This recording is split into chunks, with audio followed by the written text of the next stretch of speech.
their eyes. My name's Janet Adams. I've been working this land since I was old enough to walk behind my granddad with a feed bucket. 280 acres of rough, sun-bitten Texas dirt. Pasture, brush, and pride. It's mine in every sense of the word. Held in a land trust my grandfather created back in 1954. Long before suburbs came sniffing around this part of Travis County. We're registered as an agricultural preserve. Not residential, not commercial, and definitely not under the thumb of any damn homeowners association. But apparently, not everyone got the memo. About 2 years back, a development popped up on the southern edge of my land. Sage Hollow Estates, they call it. Real fancy. Full stone gates, identical white picket fences, and marketing that screams, escape to the country, just without the country. This looks like a plastic version of the ranch life. They built the last row of houses right up against my fence line. Homes for city folks who like the smell of hay, but not the reality of cow shit. At first, I didn't think much of it. They stayed on their side. I stayed on mine. I figured they'd leave it when the wind carried the smell of manure across their patios. But that'd be the end of it. I was wrong. The first visit came on a Sunday morning. I'd just finished feeding the cattle and was patching a busted fence near the south end when I saw a couple, early 40s, real estate teeth, designer boots that hadn't seen a day of mine, standing awkwardly at my front gate. The man gave a little wave. The woman held a clipboard. Mr. Graves, she wrote, chirpy like a damn bird.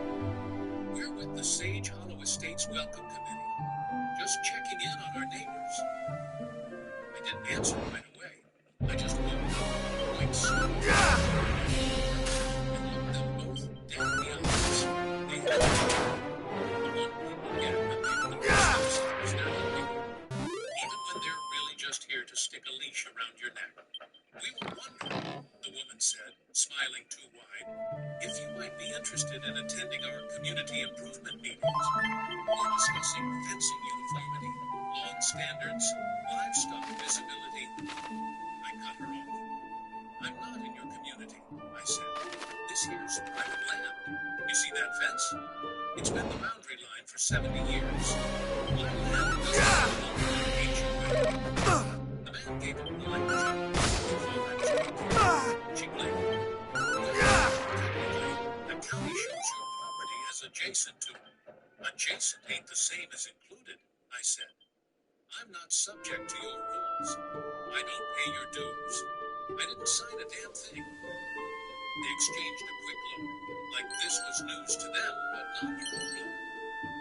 We just want to make sure everything stays harmonious, the man added. I nodded once, not smiling. We're plenty harmonious on this side of the fence. They left after some brief pleasantries and another offer to chat sometime about future opportunities. I figured that would be the end. It wasn't. It was a long and it was once again different people each time. One was cheerful. One was pretending they were there for the good of the neighborhood. I got used to hearing phrases like visual cohesion and shared expectations and property value alignment, all dressed up nonsense. That meant one thing. My cows, my barn, and my unpainted fence didn't fit in with their Stepford community.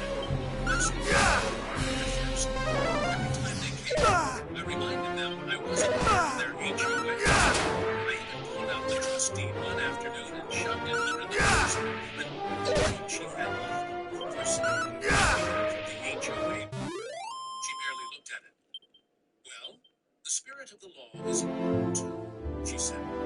The spirit of the law don't sign property laws, I replied. Then came the offers. People I'd never seen before rolling up in shiny trucks, asking if I'd considered selling, telling me things like, development's interesting, and this area's changing fast. One man even had a pamphlet labeled, it's time to transition or legacy. That's when I started being polite. I told the last one flat out, you will show up on my property one more time, and it won't be a conversation. It'll be a trespassing report, sound of a 12-gauge being chambered, depending on your attitude. The next morning, I woke up to find 3 people standing by the cattle gate. One of them had a binder, another had a camera, a third, God help me, had a damn drone buzzing over my radar. Just checking that your structure is in line with the neighborhood's appearance guideline, one of them said. I leaned against the fence, almost close. This ain't my neighborhood, I said. It's my land, my rules, and this is the last warning. Next time I see any one of you pass that house, make sure it's your last straw. Texas. They didn't reply. They just walked back toward the HOA golf cart they parked like it belonged there. But I knew it wasn't over. You can tell when people think they're above you. They get real quiet, real smug, and then they come back with lawyers instead of smiles. The visits didn't stop. They just changed flavor. No more smiling neighbors with potlucks and HOA pamphlets. Now it was concerned in silence. They didn't talk. They didn't wait. They just showed up. Almost just outside the fence line, clipboards in hand, snapping photos like they were facing a crime scene. At first, I figured they were trying to spook me, and I'll admit, it worked. I don't have today, and I remembered who the hell I was. I spent the next weekend trading cameras around the patch, late show outside Bastrop,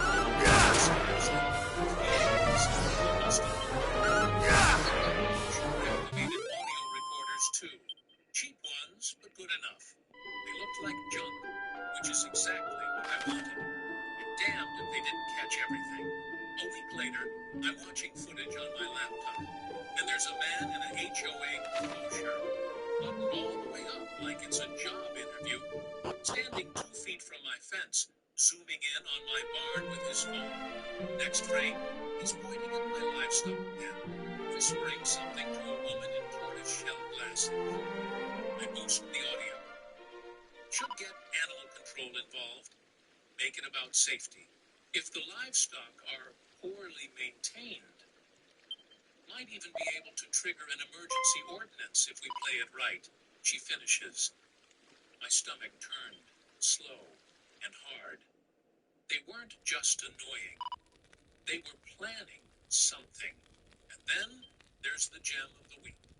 One of them climbs halfway over my side gate, camera dangling around his neck, muttering, "We need to document this before he upgrades anything." Before I upgrade anything, I started organizing the footage by incident. Date, time, people involved. I had nearly 24 clips in just over 9 days. No surprise, at least 6 of those people were repeat visitors, repeat trespassers. I didn't share it yet. I wasn't ready to play my hand. I figured I'd give them rope, let them tighten it themselves. That's when the new face showed up. I was replacing a pressure valve near the irrigation line when a silver SUV pulled up by my eastern fence. A man got out, mid-30s, crisp jeans, desert boots, too clean to be trusted. He didn't come to the gate, just leaned on the hood of his car like he was stretching after a long drive. "You Jed Graves?" he called. I stood up slowly, wiped my hands, and nodded. "Name's Brian Lee. I work with a private investment group out of Austin. We're looking at legacy land parcels. Yours came up." I didn't respond, just waited. He chuckled. "Relax. I'm not from the HOA. In fact, I've had a few less than pleasant meetings with them already. City folks playing cowboy, if you ask me." He reached into his jacket and pulled out a glossy folder, flipping it open like a magician. "We've got an offer for you. Above market. No pressure. But this area's moving fast. You're sitting on a gold mine, Mr. Graves." I stepped closer, not to read the paper, but to look at him real good. The way eyes kept glancing at my barn, the way he already knew the acreage. The faint smell of cologne, woodsy, expensive, didn't match the boots. You do this often? I asked. Do what? Approach folks with offers they didn't ask for. Out by fences you're not supposed to be near. He smiled like I'd complimented him. Only when it's worth it. I didn't take the offer. Hell, I didn't even touch the phone. Just pointed toward the county road and said, drive that way until you stop seeing barbed wire. Then, keep going. He didn't argue. Just got back in the SUV, folder still in hand. But it didn't sit right. The whole thing smelled like a baited trap. The way he downplayed the HOA. The timing. Right when things were heating up.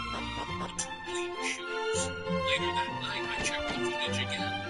Sure enough, I found a clip from 3 days prior. Same SUV, same man. A mile down. He looked suspiciously like one of the clipboard brigade. He handed her something. So much for not the HOA. This wasn't just harassment. This was coordinating. They wanted me off this land. And now I knew they were willing to lie, spy, and sneak their way through the back door to make it happen. That's when I made up my mind. They thought I was just an old farmer with a wonderful plan. Nowhere to go. They had no idea what kind of fire they'd just kicked away. I figured if I played by the rules, documented everything, kept things clean and quiet, they'd get tired and move on. I was wrong. The day after I filed my formal complaint with the Travis County Land Office, the retaliation began. Subtle at first, a whisper campaign, but louder. It started with a white envelope stuffed in my mailbox. No return address, just a printed sheet with the words, health concern, livestock owner complaint. It claimed I was violating air quality standards. The letter referenced HOA bylaws, which was funny, since I wasn't in their damn HOA. I laughed, piled it under trash. 3 days later, a white pickup pulled up my gravel drive with county agricultural notice. Hit it on the door. Two inspectors stepped out. One of them was chewing gum like it owed him money. Got a complaint about animal welfare. The lead one said, not even pretending to be apologetic. I haven't seen words on it. Can't disclose that. Of course not. They spent the next hour looking through my stalls, measuring feed bins, taking photos of perfectly healthy cattle like they were documenting a crime scene. One of them tried to open the barn door without asking. I stopped in with just a look. They left without finding anything. But that wasn't the point.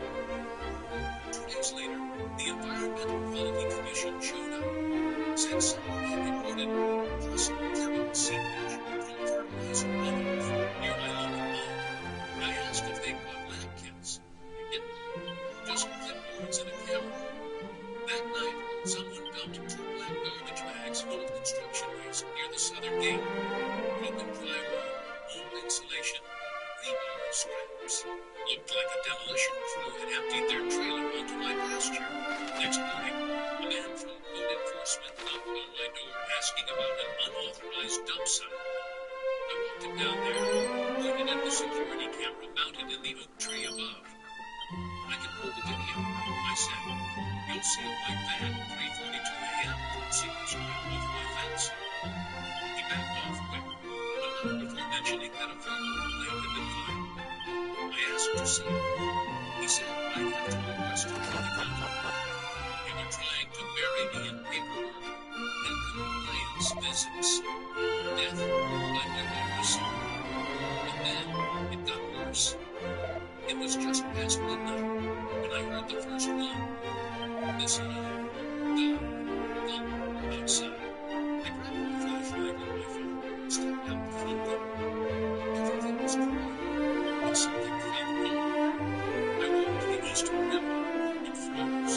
My steel gate, the one I had welded myself last spring, was hanging half loose, the chain lock sawed through. Fresh tire tracks curved out toward deep pools in the damp dirt.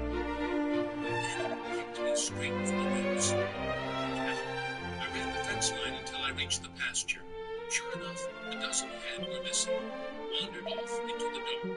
It took me 4 hours and the help of a local deputy to track them down and block traffic on Farm to Market Road, while I herded them back in with a flashlight and some range cubes. The next morning, I got a call from a woman in the Sage Hollow HOA legal office. She said they'd received several concerned reports about loose animals from my property posing a safety hazard. Asked if I'd considered relocating the livestock to a more appropriate setting. I didn't say a word. I just hung up. That evening, I installed motion floodlights, updated every camera with longer range lenses, and reinforced the gates with double-locking hardware from the ranch supply store out in Bastrop. Only until sunrise, but I didn't care. They weren't just harassing me. They were sabotaging my land, my livelihood, and someone was going to answer for it. There's a sound a man never forgets. The dull hiss of a front tire giving out under a blade. A slow death whisper that tells you someone wants to move your morning before it starts. I woke to that sound just before dawn. By the time I got out there with a flashlight, both rear tires on my tractor were slashed clean. Deep gouges like someone took a hunting knife to them. And just to drive the message home, my irrigation control tablet was shattered. Screen caved in like it had taken a hammer straight to the gut. It had been sitting on its charging dock under a covered shed. No way that was accidental. I stood there a minute, wind cutting cold through my shirt, just listening. Nothing but crickets, far off mountain traffic on the highway. But in that silence, my heart was loud as hell. I felt something then I hadn't felt since I was 17, and cornered by a boar in the lower pasture. Rage, heavy, low-down, bone-deep rage.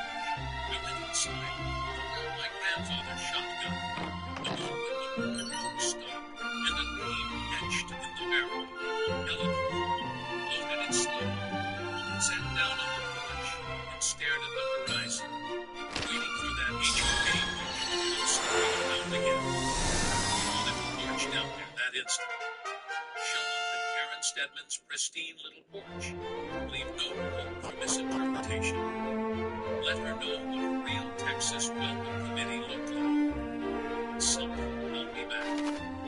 Maybe instinct. Maybe the sound of tires or rev.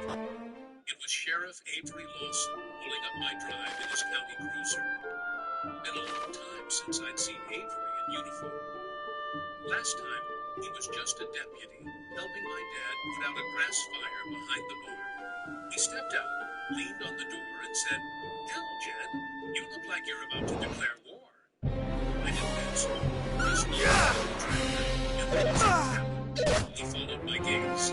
His jaw lifted as he walked over and crouched beside the tire. He ran his fingers over the slash, then looked up at me. "You know this wasn't random." "I got cameras," I said. "They came in from the drainage ditch. Wore gloves. Woody knew where the blind spots were." He nodded. "They're getting bold." Then he looked around, made sure no was within earshot, and said quietly, "You might want to sit down." I didn't. Just stood there, arms crossed, jaw clenched. "We've had a leak," he said. One of the HOA board members, young guy, new to the neighborhood, came forward. He gave us a recording. I raised an eyebrow. "It's bad, Jed," Avery said. "Karen was caught on tape discussing a plan to contaminate your pond with synthetic fertilizers. They figured if they caused an EPA alert, it'd trigger a legal seizure or zoning violation. It's all on me." He handed me a flash drive. I didn't even have to ask what was on it. She said, and I quote, he continued, "If we can't make him sell, we'll make it impossible for him to stay." For a long minute, I didn't say anything. Then I exhaled, slow, and finally sat down steps. She's trying to break me, Avery. Turn my land into a liability. He nodded, and she's crossed the line from HOA nonsense into criminal conspiracy. I looked at the flash drive in my hand. I've got video, I said. Logs, dates, names, drone footage, transactions. The guy used as a buyer. His eyes narrowed. Can you tie that guy? Not yet, but he came back. Avery pulled out a small notebook and scribbled. We'll look into it. If he was part of the coercion effort, we'll find a link. I stood up, wiped my hands on my jeans. What now? I asked. Avery looked me square in the eye. Now, Jed, we stop playing defense. It's a strange feeling, watching people who thought they were untouchable finally get touched. The day after Avery handed me the flashlight, not the cheap kind that handles nice disputes and tractor sales, but a real bulldog out of Austin named Lindsay McReynolds. Her specialty? Land rights, HOA overreach, and turning bullies into case studies. By the time I laid everything out, video evidence, drone footage, trespassing laws, fake buyers, and now the eyes lit up like she'd just spotted a moose waddling taped to its chest. We're not just filing a civil complaint, she said, cracking her knuckles. We're going nuclear. And we did. We filed a multi-pronged legal assault, a personal lawsuit against Karen Stedman for harassment, attempted sabotage, and conspiracy, a complaint to the EPA with the full audio recording, a petition to the State Land Commission accusing Joanne of the class action presented two families from inside the HOA who'd been misled into buying homes with the false promise that the adjacent land was being acquired soon. Those families, the Langstons and the Omenas, had been told on paper by the same real estate agent tied to Karen that my land was under negotiation and they indicated it was for future access to the nature. When they found out I wasn't selling and never had been, they were livid. They became our allies. And then something else happened. A young woman reached out to me through Lindsay. Said her name was Rachel Taylor, a journalist with an independent news platform that focused on land use, the abuse, and HOA corruption. Apparently my story had already begun circulating in a few media outlets. I'd like to come out and see those, she said. See the damage. Get yourself this way. I hesitated. I'm not a media guy, but something in her voice told me she wasn't out for a headline. She was after truth. So I let her come. Rachel was short, mid-30s, no nonsense, words that had actually seen one. She wrote a report in the notebook, but didn't shove either in my face. Instead, she walked the property with me, asked real questions, took real notes, listened. She said, slash holes in the tractor tires, location tell. I showed her the camera footage and the logbooks. And then I let her hear the audio. Her jaw and Coleman's voice came through, cold and casual. Just enough to trigger a state alert. If the EPA thinks the job is finished. Rachel didn't say anything. Then she just whispered, Jesus Christ. She left that night with a list. She left with a mission. Within a week, our article went live. The War for Sage Hollow. How one farmer took on the HOA machine. It hit like wildfire. Within 48 hours, it was picked up by the Texas Tribune, and then my own CBS affiliate. By the weekend, I was getting phone calls from advocacy groups, state officials, even a Texas congressman's office. Suddenly, I wasn't just that stubborn guy with the cows. details anymore. I was Exhibit A in the case against predatory HOA expansion. Karen, she was behind management, just as she was dodging some Sheriff Lawson, Lindsay, the Langstons, the Ojadas, all were separate pieces on the chessboard. We were a full damn offensive line, and I'd finally drawn a line in the dirt that wasn't going to be moved by clipboards, fake smiles, or threats disguised as offers. We weren't just fighting for my land anymore. We were fighting for the idea that owning land still meant something in this country. Whoever just slow dry land. It's like a shift in the wind. A silence in the grass. The clouds come next. Big, dark, purposeful. They don't shout. They just hang there, waiting, building up charge. That's what the courtroom felt like the morning the trial began. We weren't in some backwater justice of the peace office either.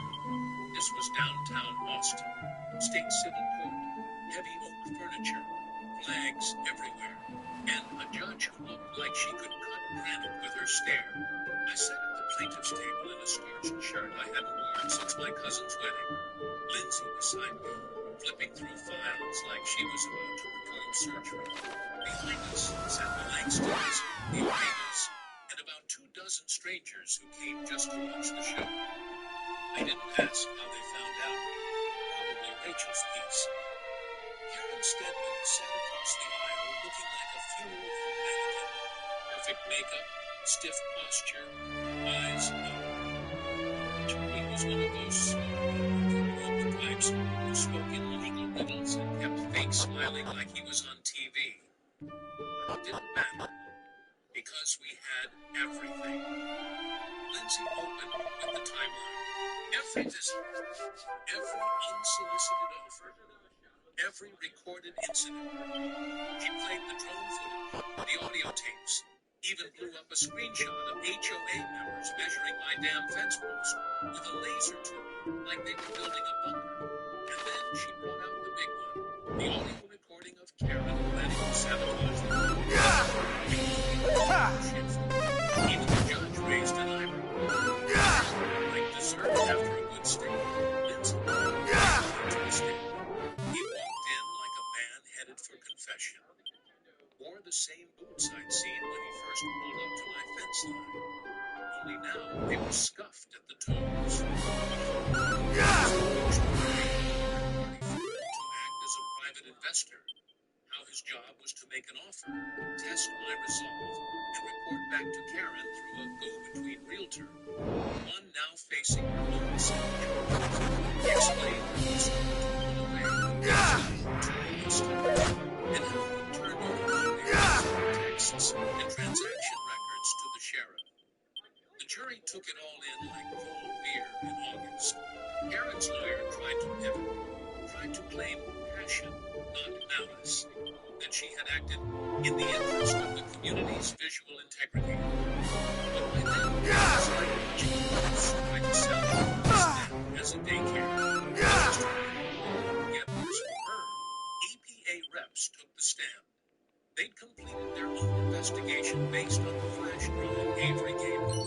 The agency confirmed that had the sabotage gone through, the resulting contamination could have triggered a federal land seizure under emergency response protocol, which meant Karen had actively plotted to weaponize federal law to force me off my land. That's not just HOA abuse. That's felony-level conspiracy. The trial lasted 6 full days. By the end of it, Karen looked about 20 years old. Gone was the slow wind, the full, gracious attitude, the clipped tones. Now, she was just quiet, shrinking in her chair. Her board members had abandoned her by day 3, each distancing themselves in statements like rats swimming from a burning yacht. The verdict was unanimous. Karen Stedman was found guilty on multiple counts: conspiracy to commit property sabotage, coercion, and targeted harassment, tampering with county records through forged HOA zoning maps. The judge sentenced her to 7 years in state correctional facility and banned from serving on any residential board for life. As for the HOA itself, the state attorney general's office ruled the hell. Sage Hollow Estates HOA was officially dissolved. Assets rose in pending civil suits. Multiple former members fined for their roles in the intimidation scheme. And it didn't stop there. The Travis County Land Commission announced a sworn review of HOA boundaries in the region. Turns out, mine wasn't the only property they tried to envelop through soft annexation. 3 other landowners came forward, and suddenly, Sage Hollow wasn't a community. It was a cautionary tale. That's when the press got involved again. Rachel Ortega ran a full story titled "The Farmer Who Broke the Machine." CBS did a segment. Even NPR ran a piece with my voice crackling over the airwaves saying, "I don't need to own the town. I just don't want it trying to own me." Strangers started mailing me letters, thank you notes, photos of their own fences. Mexico even sent me a bottle of whiskey and a handmade note with the words, "Private land, public square." Never thought standing my ground would make me famous.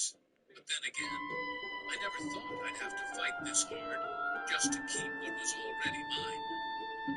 They say after a storm, the land smells different. Fresher, maybe.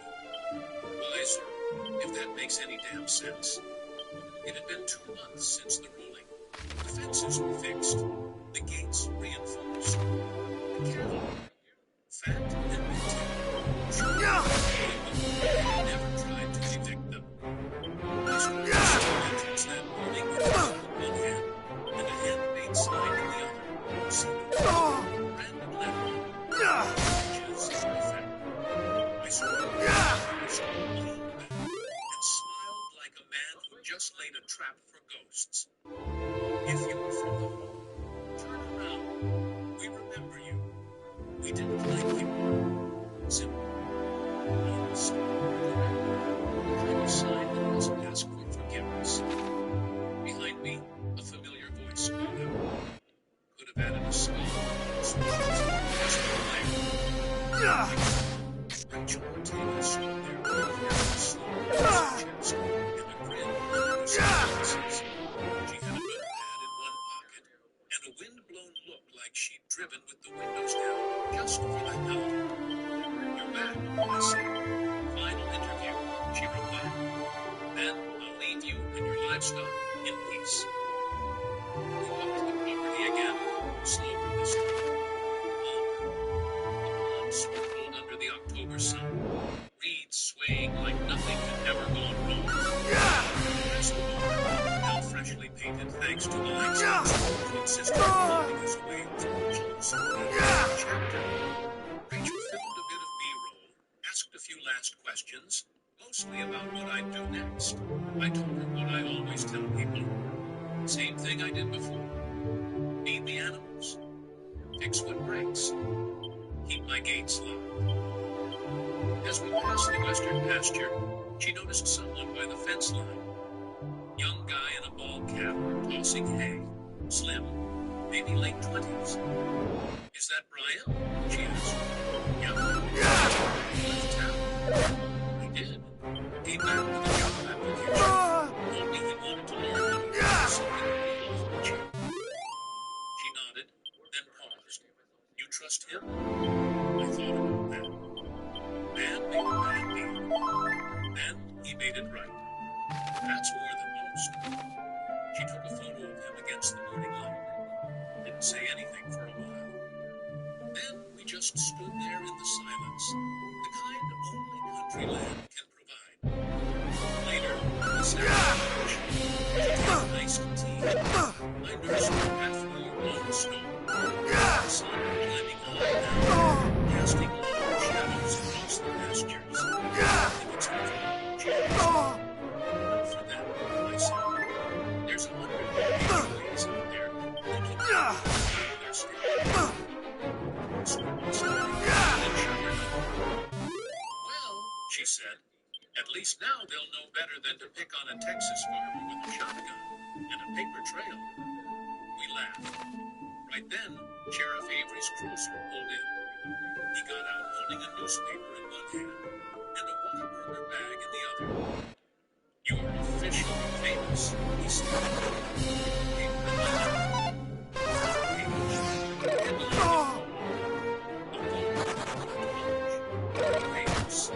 Verse AA. He handed me the bag.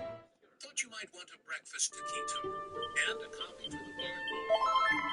Rachel snapped one last photo. Me, Avery, and Brian, standing in front of that new sign, sunlight behind us, the old barn in the distance, and cows grazing without a care in the world.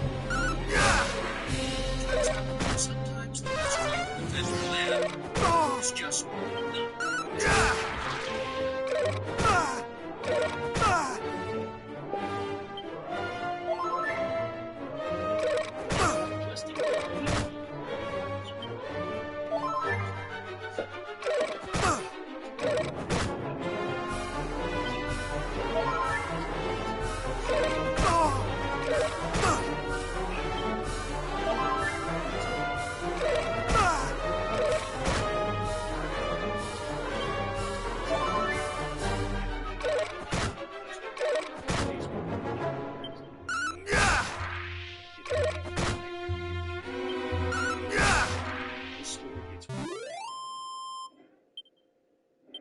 It was a Saturday night in late April, 9:47 exactly. I know because I checked my watch, right at the same instinct that made me everything. The sun was already low and dim. The smell of the grass was private green. Age, age, jurisdiction. Simple, clear, legal. That sign said standards. Section 4.2 evidence clearly states that all signs I let her finish.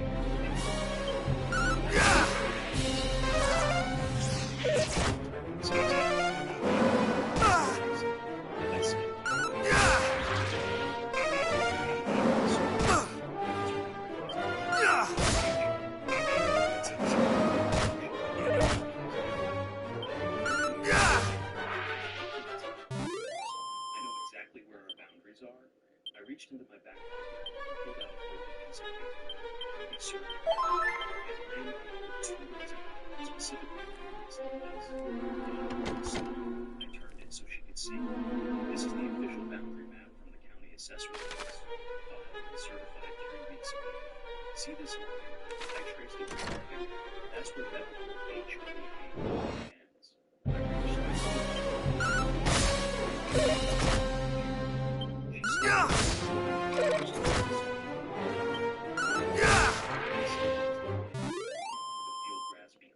I distant buzz of a she smashed it with Actually, I grabbed it. I didn't resist. Just watched her study it, her lips moving slightly as she read. When she looked up, her expression shifted from outrage to something cold. Maps can be outdated, she said, handing it back with 2 fingers near to the table. They'll have one for years. Meantime, initially, they passed by have 5 business days.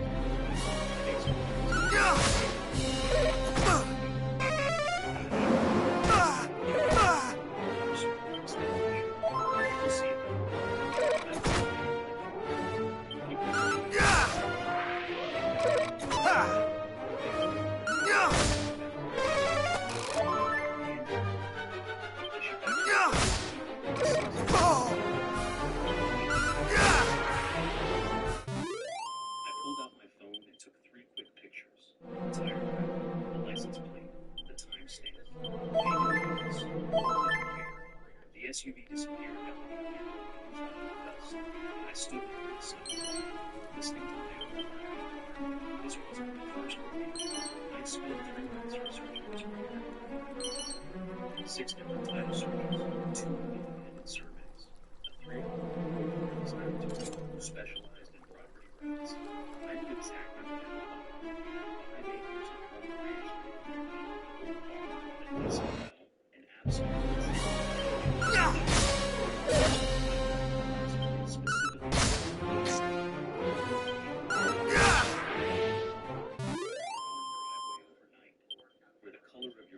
I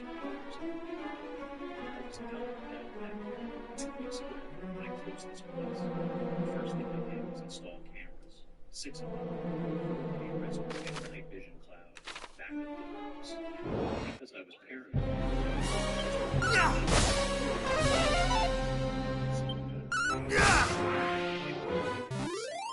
They don't respect boundaries unless you make them.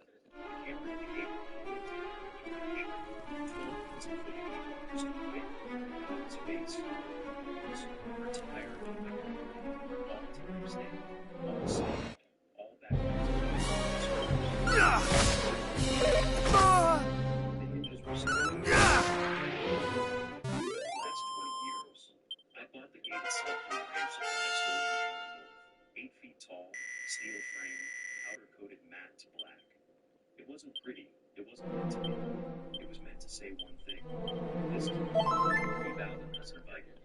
I tested the swing, swimming silent. The audio was walking. I could trigger it and there was something deeply satisfying about that. About building something that would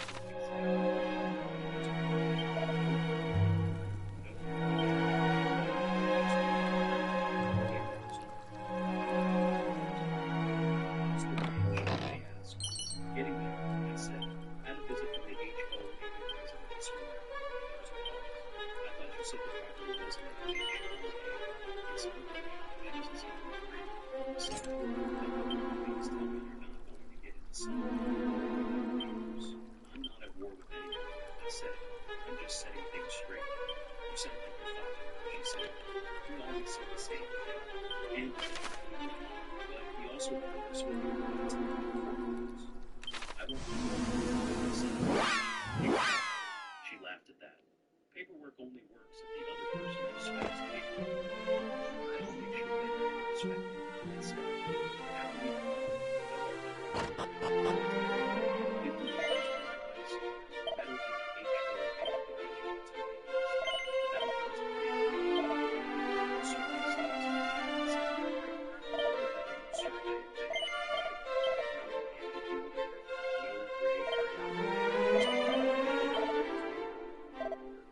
The sun was almost directly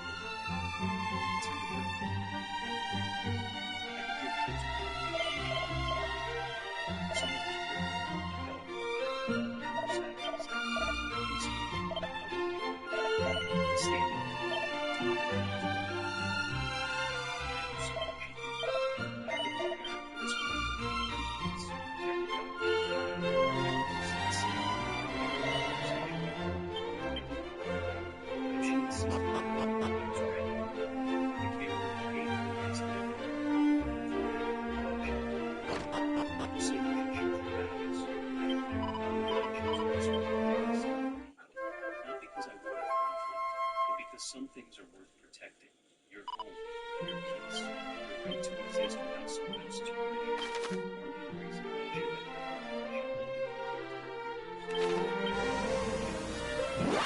I had something better than power. I had the truth. And I 6:32. I was halfway through my first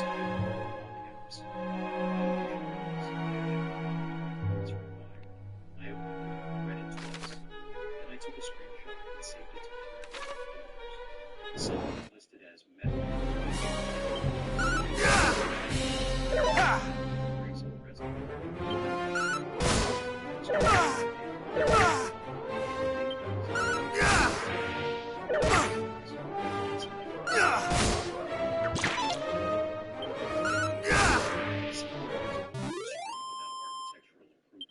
Landscaping maintenance below standards.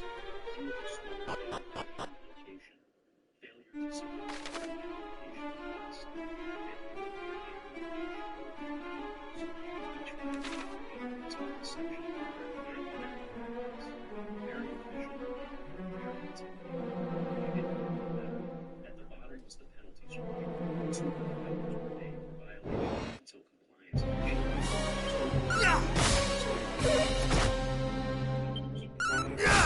stared at the screen for a long moment.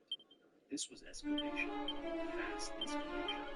3 days for face-to-face confrontation to friendly interaction. I forwarded her to a guy named Pro, who specialized in received this today from outside HOA jurisdiction. Advice. Then I replied, professional.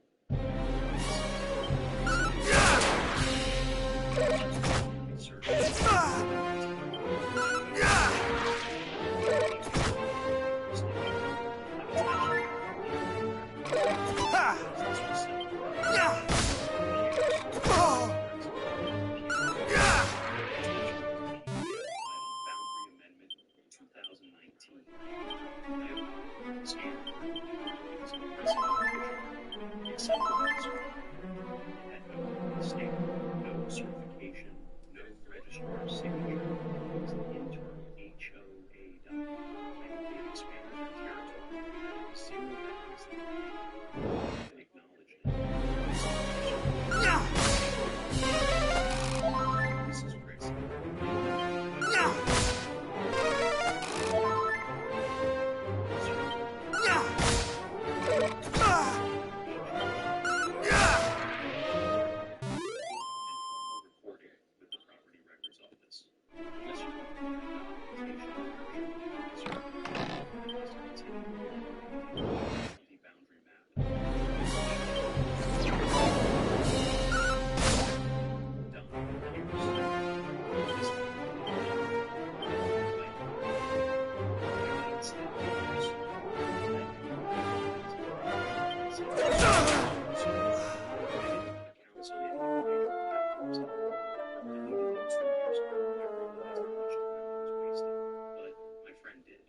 He'd seen something he thought I should know about. The post was from a group called Meadowbrook Community Watch. 3,000 members. The headline showed it as pristine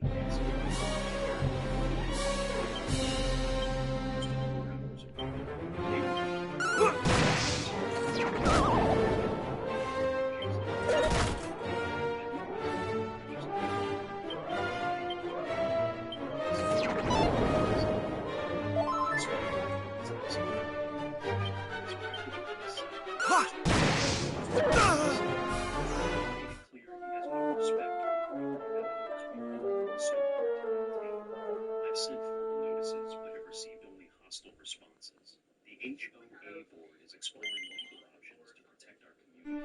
This kind of behavior affects all of us. One person decides who's everyone suffers. We can be aware of the situation and report it in certain activity. Together, we can keep that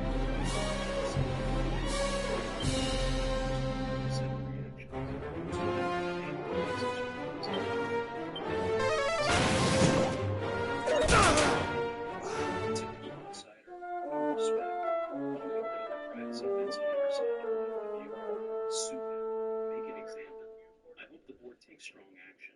We can't let this slide. There were a couple of neutral voices. One person asking the lawyers to understand. Another suggested talking about they regret that forces. I stared at the screen. This was a different kind of attack. Social. She was painting as the middle to 100,000 people. Most of them would never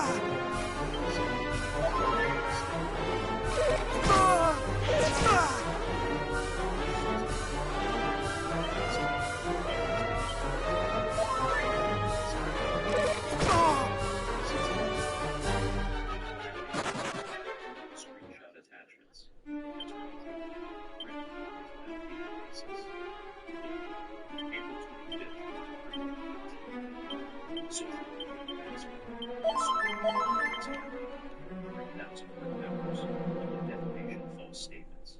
I kept going without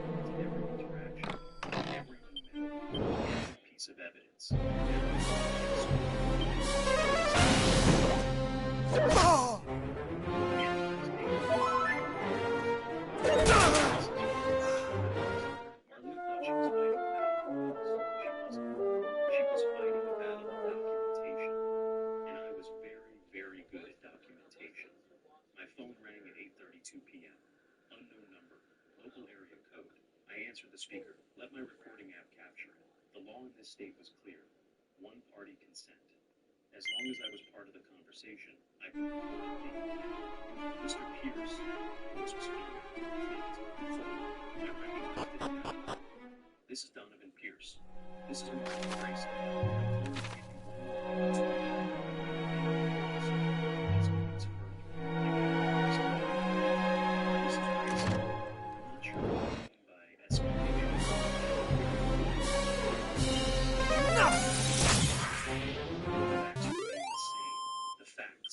said. I could hear the sneer. I moved into this area and started causing problems.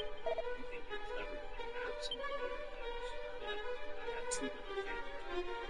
200 families who care about their homes and values. I looked out my window at the ranch.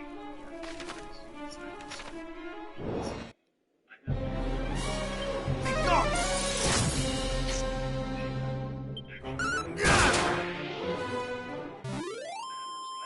For 15 years. I know every county official, every judge, every inspector in this region. You're new. And you will. This is your last warning. I sat there in the silence, phone still in my hand, recording still. I said, go! Added it to my spreadsheet. Row 4, April 25th, 8:32 p.m. Direct phone threat.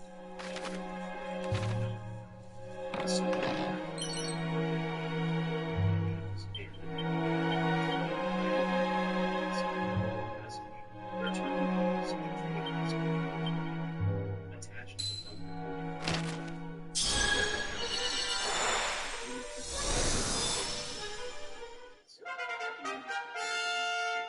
let me know what documentation you have.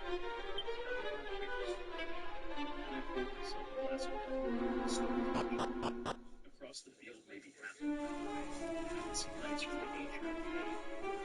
Street lights and house lights and house everything ordered. Everything is controlled. Everything exactly the way our lead wanted. Except for one thing. I wasn't part of the perfect because crazy people make mistakes. Not without every single one. Tuesday afternoon.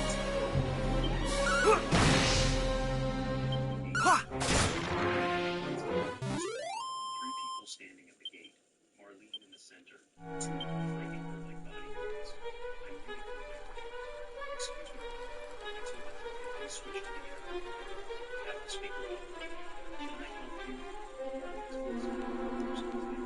Mr. Pierce, we need to go and inspect the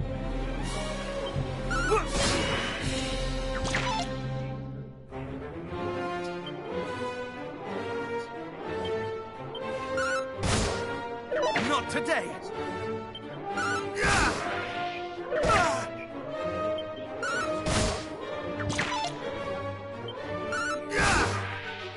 Glasses, polo shirt with an HOA. Sir, under section 4.7 of the covenants, the architectural committee has the right to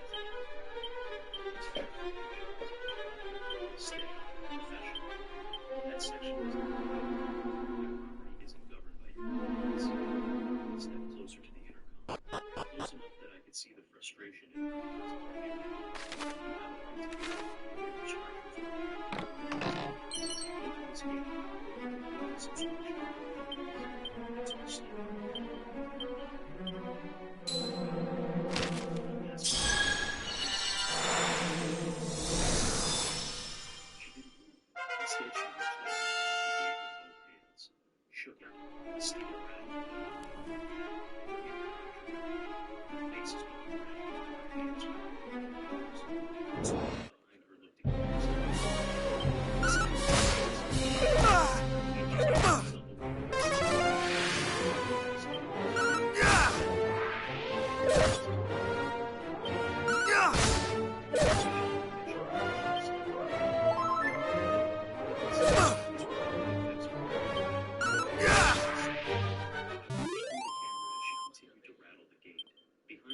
slowly. Witness.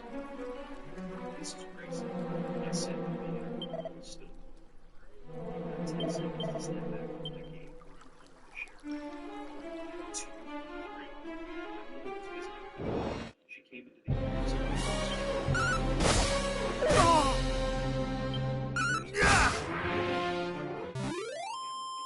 why don't you just go talk to them? Explain things to them. That's what she wants.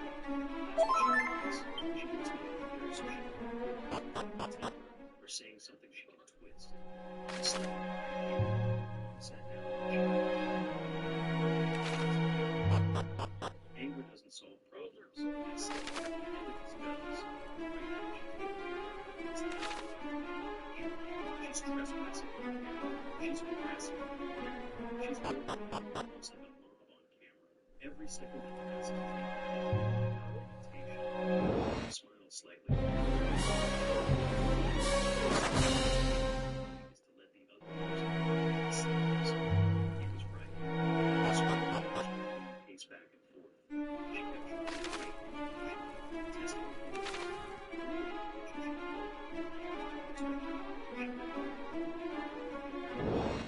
10 people.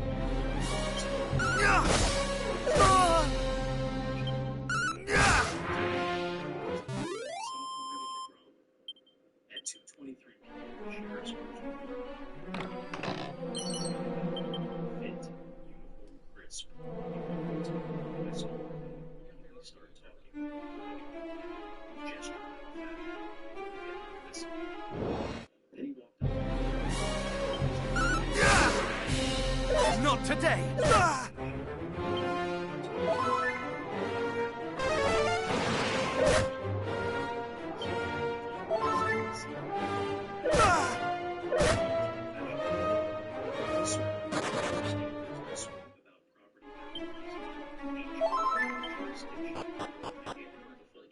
Deputy, everything you need is right here. County survey reports.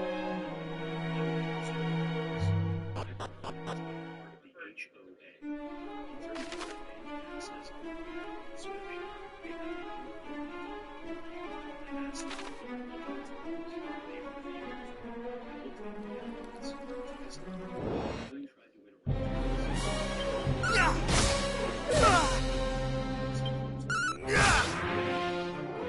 He said, turning to Marlene, according to these county records, this property is inside your HOA jurisdiction. You will be able to conduct inspections.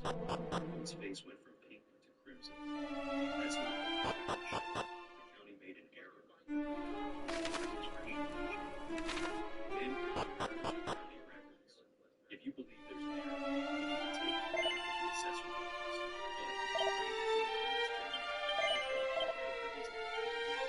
That's the beginning of trespassing. I won't pursue it. I know Sheriff Brick's person. Restricting his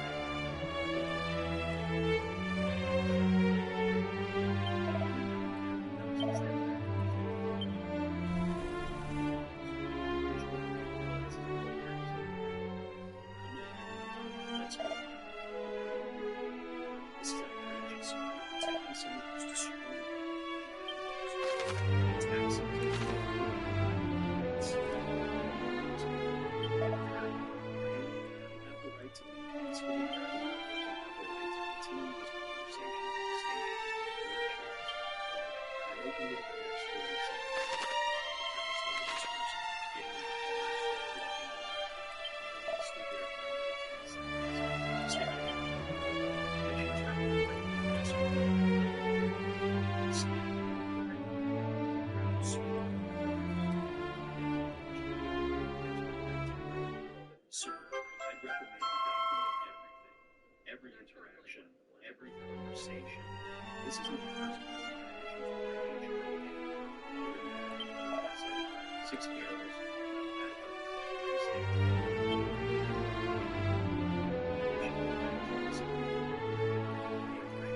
Understood. Thank you. Teachers happy about that news cruiser. I stood there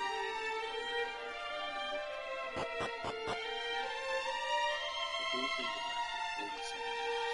Get more and every second, every word,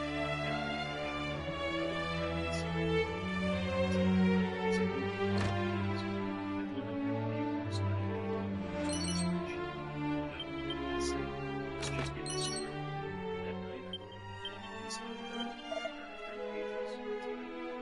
participants, actions, evidence matters. Everything is referenced in the videos. Every 15 million benefit CC, Sheriff's Department, and Attorney. Subject line 7 and direct. Harassment incident. Request for guidance on property rights. Attach the video footage. Attach the audio and attach the screenshots and social media posts. Attach the I consent to the personal actions.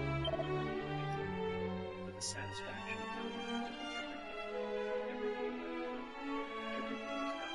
of everything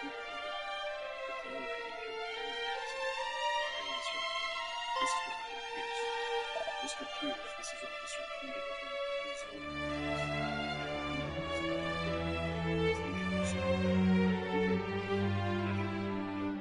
principle.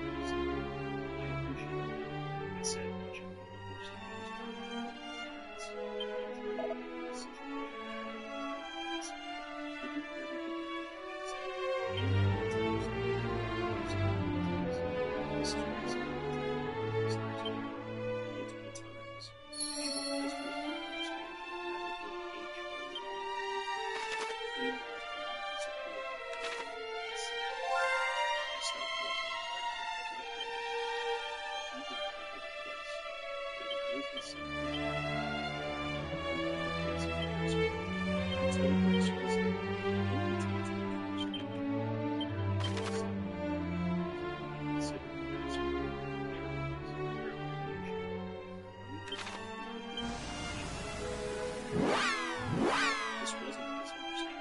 I said much of the course of Begone, human. This is no place for thy kind. I will say it only once more. Clear off, or else fail to do so, and... Wait! It's him! Chief! This is the human we told you about. The one we forced to... asked to help? Yes! And he's not just any old human. He's super strong. I'd say he might even be... I'm not sure about the hero thing, but it wouldn't do to hurt someone who helped you two out, I suppose.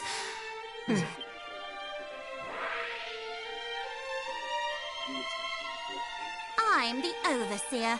I'm looking after the village while our leader is And, no offense, but I'm not too fond of All right, you've told me your Now tell me what you're doing here. How did you even find out about this place? What? One of the dwarves is sick, and you need our miraculous medicine?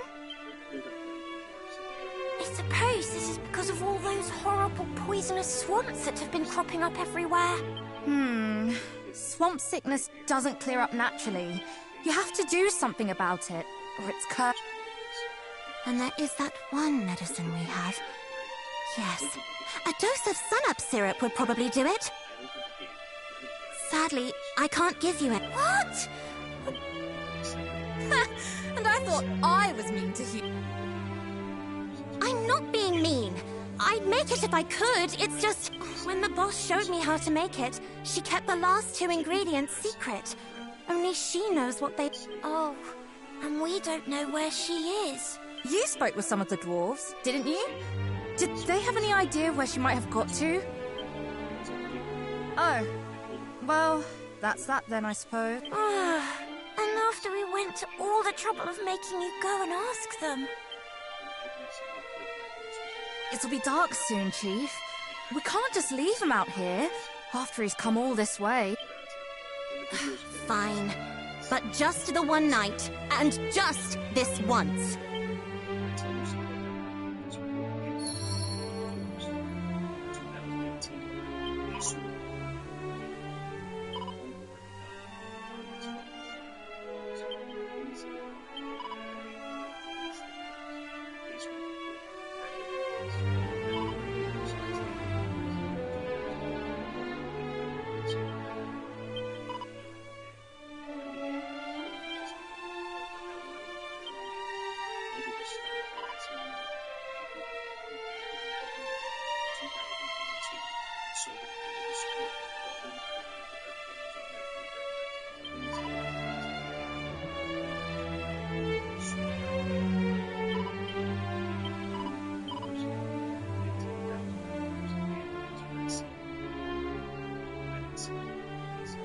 This wasn't just a moment, this was going to happen.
Almighty Rubus, grant unto me strength in this time of need, until such time as the prophesied one doth appear.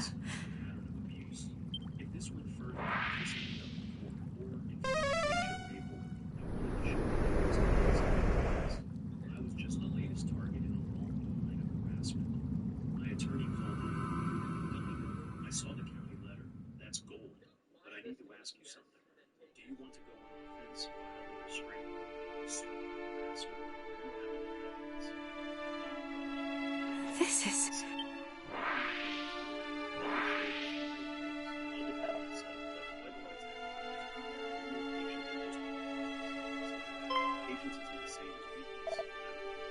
It's just strategy.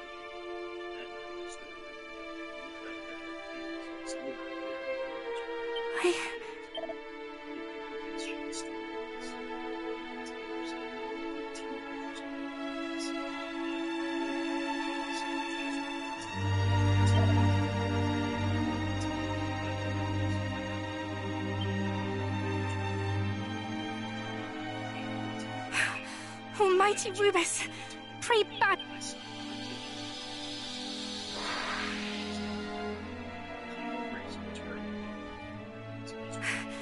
Try all thou wilt.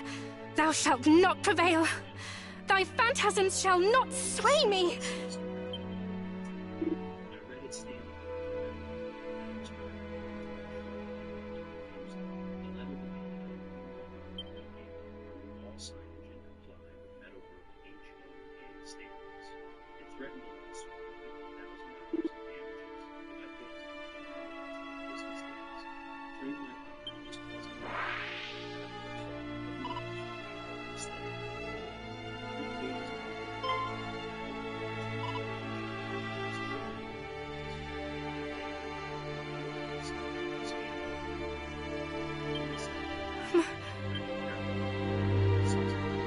No, it cannot be. My mother perished when I was but a babe in arms. This too is an...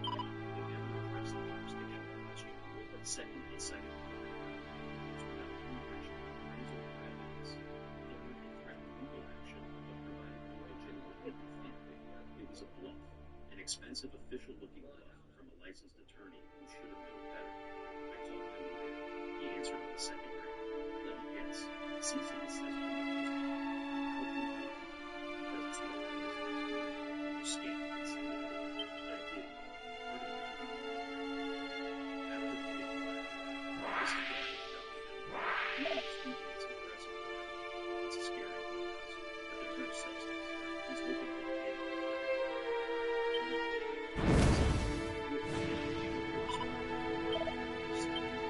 No!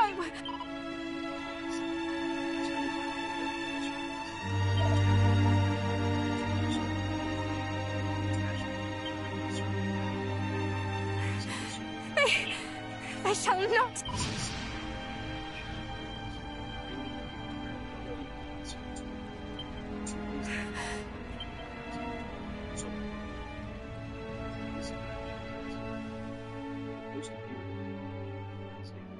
It is none of it real.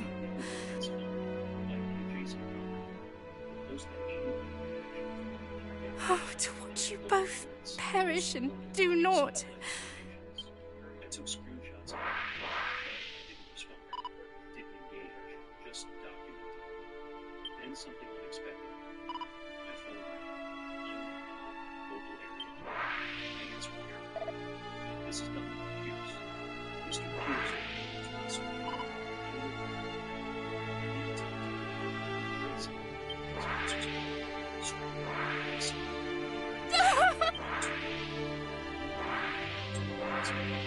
Screaming.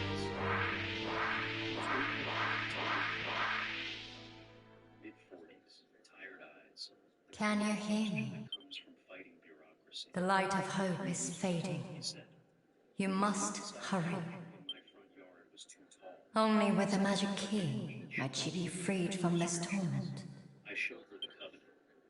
There was And no so, restriction for you must heal the afflicted with an infusion of Glimcross and Wake Robin. send me violation notices. 47 of them. Please, there is no time. Show me page after page of notices. Each one contains base funds, $200 per day. I paid $3,000 in funds because I couldn't afford it. My wife was sick. I was working 2 jobs. I didn't have the energy or the money for it. So I paid, and I went to the tree. Because when I went inside, it's not what she was saying. There's something deep, false, real. Mine is the place, yes. Fight back, he said. And because I'm happy. There are 6 other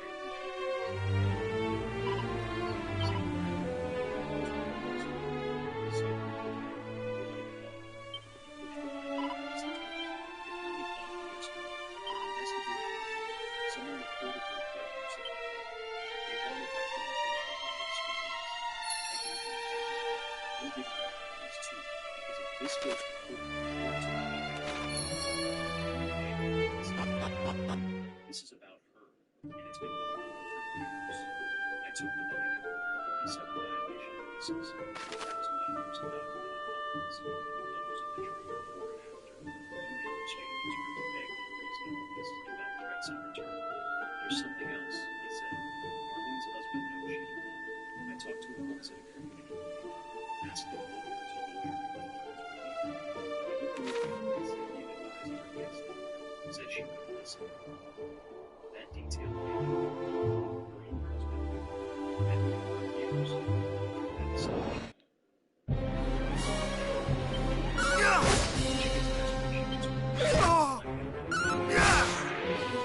Could never prove it was her, but it stopped after I paid the fines. I got cameras everywhere. So,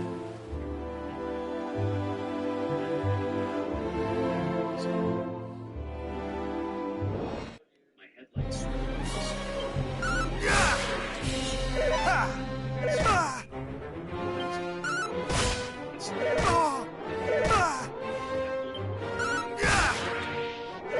This is not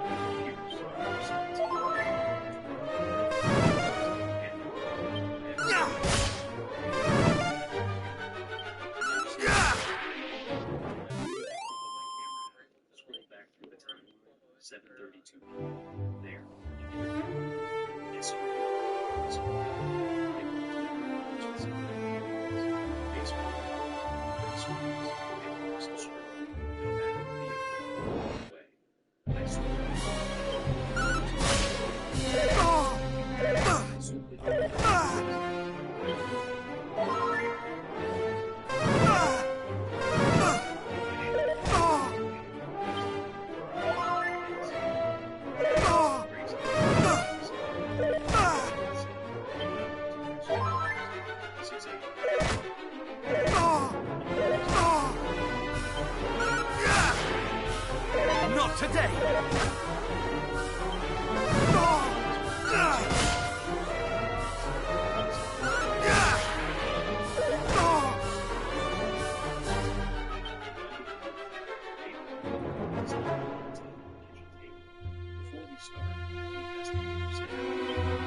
6 cameras, 6 perspectives. Getting back to the vehicle, Mrs. Root meditated on every set footage. She checked to make sure no one was watching. Count for cameras. Not today! Not today! 6 weeks.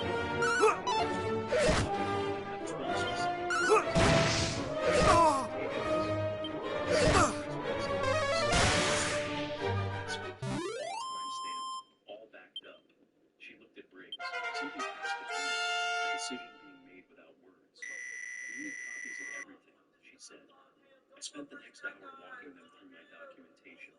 The spreadsheet, the folders, the timeline, the witness statements, the county letters. Every piece is referenced. The investigator's expression showed professional skepticism. Mr. Pierce, did you know that Mrs. Price has been attending the office 17 times in the last 2 months? No, I said.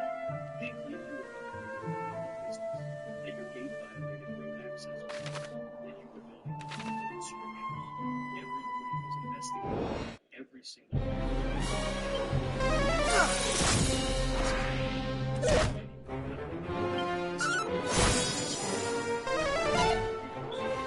Be gone! Cease! 6 other families are coming forward, too. I showed them the text. The investigator smiled grimly. We're interviewing all of them today. Mrs. Grayson has been in consultation with the authority for the last 100 years. I asked.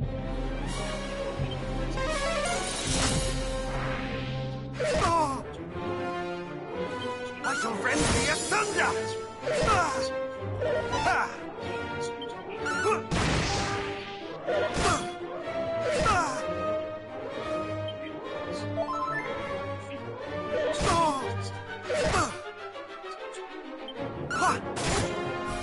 Not today! Ha! I'm listening. I want to apologize for the mailbox, for everything. I've been telling her all this stuff. She won't listen. She hasn't listened to anyone in years. There was a long pause, background noise, traffic.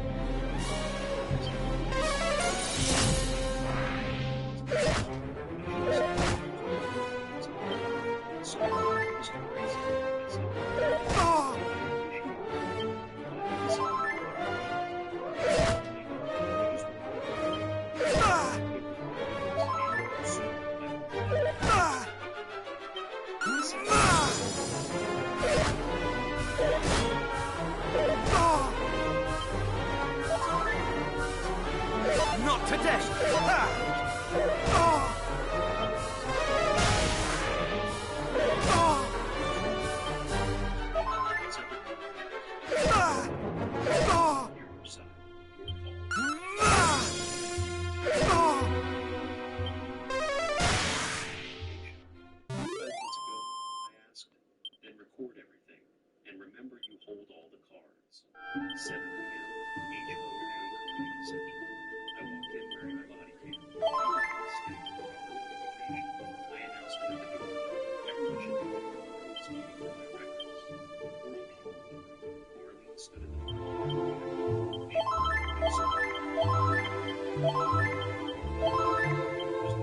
Same guy with the ladies. We were discussing action against the right to hear. I felt the same back. Slides photos of my ranch. Freeze! Halfway through, another board member interrupted. Marlene, the county has confirmed his property isn't in our jurisdiction. Why are we still discussing this? Because he's affecting our we have standards. Then the neighbor I'd met at the coffee shop stood up. Marlene, you find me actual rule. You made up violations.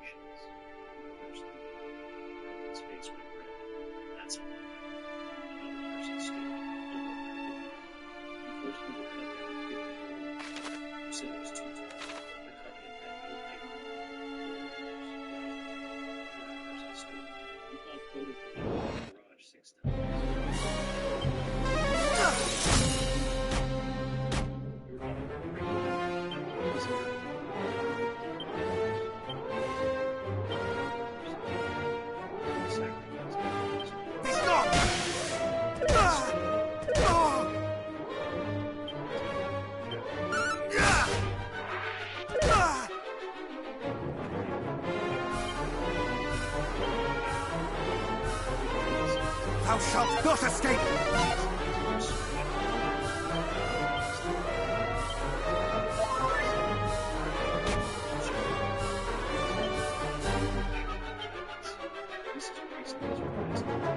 Despite knowing she has no authority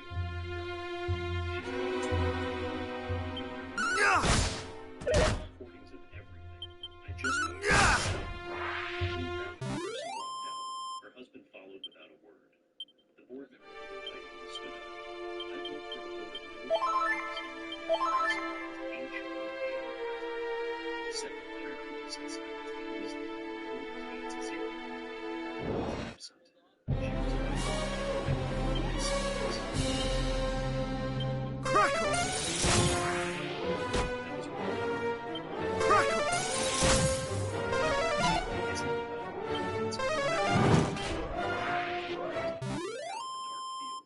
Finally quiet. Finally.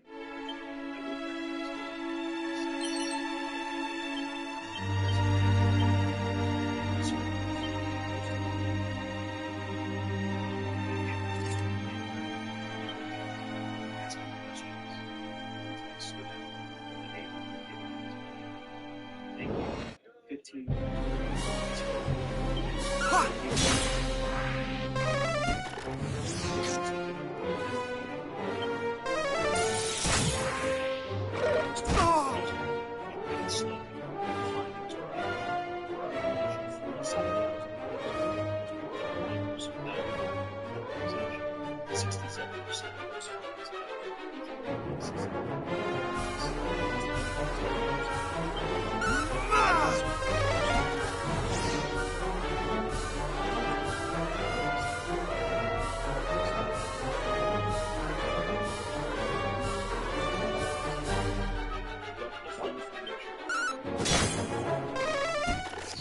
Refer the case to the district attorney for potential criminal. This was about every person she'd bullied, every family she'd driven out, every rule she'd invented to maintain control. My phone rang. Sheriff Briggs. Donovan the DA wants to prosecute 3 charges: criminal mischief for the mailbox, harassment, and they're investigating fraud related to the HOA funds. That one's a felony pending for evidence. I thought about the neighborhood, grandmother's tree, about the families who moved away, about the people who paid thousands of families. Yes, I said, I'll testify. That's exactly why your testimony matters, Briggs said. Scissor! Just protecting the kids. 3 days later, Not today! Scissor! Mr. Pierce, on behalf of the Meadowbrook HOA, I want to formally apologize for the harassment you implemented immediate reforms. All fines now require a full board vote. Property inspections require written permission. We're publishing monthly financial transparency reports. We've created an appeals process, and we're refunding $31,000 to 23 families. Thank you, I replied simply. Thank you for taking action. I hope Meadowbrook becomes the community it's supposed to be. 4 days after the meeting, Arlene posted on social media her final post. I am resigning as HOA president of I apologize for overstepping boundaries, and I will focus on personal matters. Comments were disabled. No explanation, no defense, just surrender. I took a screenshot and filed it away. That weekend, Clayton showed up at my door. No worry. He looked like he aged 5 years and 2 months. I let him in. First person from the HOA to actually enter my property. We sat on the porch. He handed me a check. $5,000. For the mailbox and everything else. I know it doesn't fix anything, but I need to do something right. I don't need the money, I said. Please, he said. Let me try to make this right. I took the check. I'll donate it to a domestic violence shelter. He nodded slowly. That's appropriate. Marlene's in treatment now. Control issues. Anxiety disorder. It's not an excuse, just an explanation.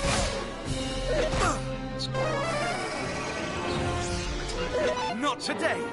I spent 20 years in the soul but I couldn't stop. I enabled her because it was easier than confronting her.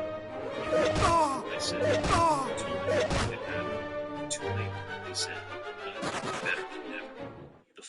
Tuesday, 12 people from the HOA showed up at my gate, not to protest, to visit. They brought baked goods, plants, welcome cards. We just wanted to say thank you and welcome properly this time. I opened the gate, let them in, showed them the ranch, the horses, the car was ready. They asked questions, admired the property, apologized. You did what we should have done years ago, I said. I just want to be helpful, I said. Sometimes that's the bravest thing I ask in this room. Has decided not to pursue the felony fraud charges. Arlene's entering a treatment program, refund process. She has no prior criminal record. Service and restitution. Jack. I thought about it for a long time. Then I typed my response. No action. The goal is to stop the harassment and protect others. That's been achieved. Justice doesn't always require maximum punishment. That weekend I stood at my gate and talked about Everything was the same. Business, white houses, cars, the streets, and something I wanted to mention. Not today! This was installed. Cameras were still recording, but now they were just for security, not evidence, not defense, just peace of mind. My phone buzzed, notification, the monthly HOA newsletter.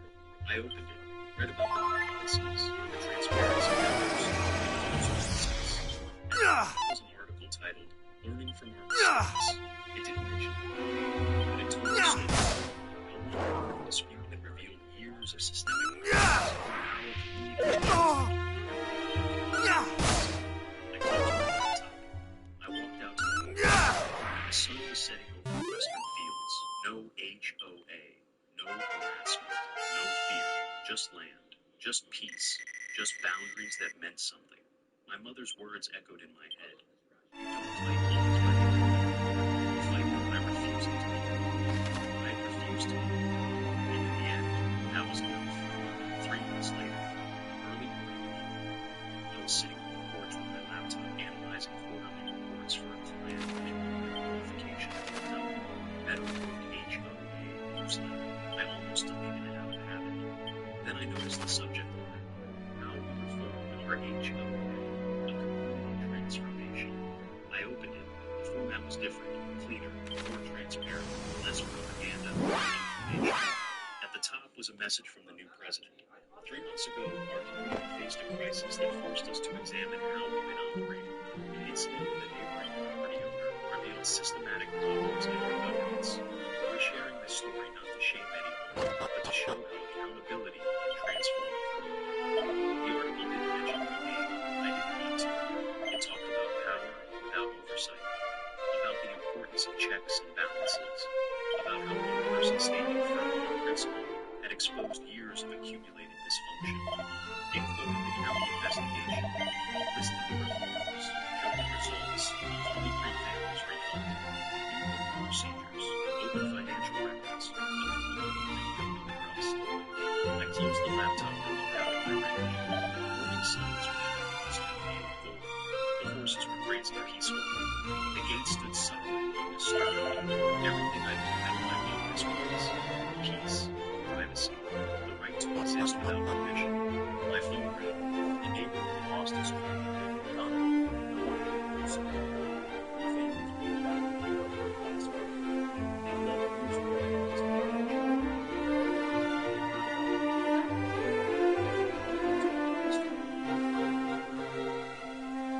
That's good, I said. That's what a community should feel like. He didn't. He said, no, you're alive. If you believe that,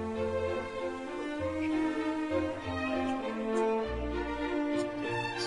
Maybe, he said, sometimes we use it.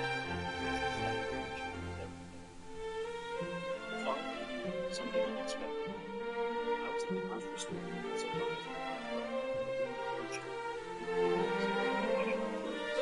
certain smile. Mr. Pierce, the attorney. Yes. I'm sorry to bother you. I think it's Martin Mason. Very still. She held up both hands. I'm not here to argue or make excuses. months ago. I'm sorry for everything, for the harassment, for the lies, for making the right help as a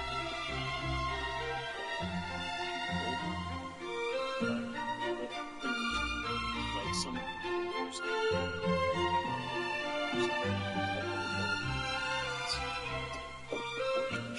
issues that made me think I have a right to run those lives.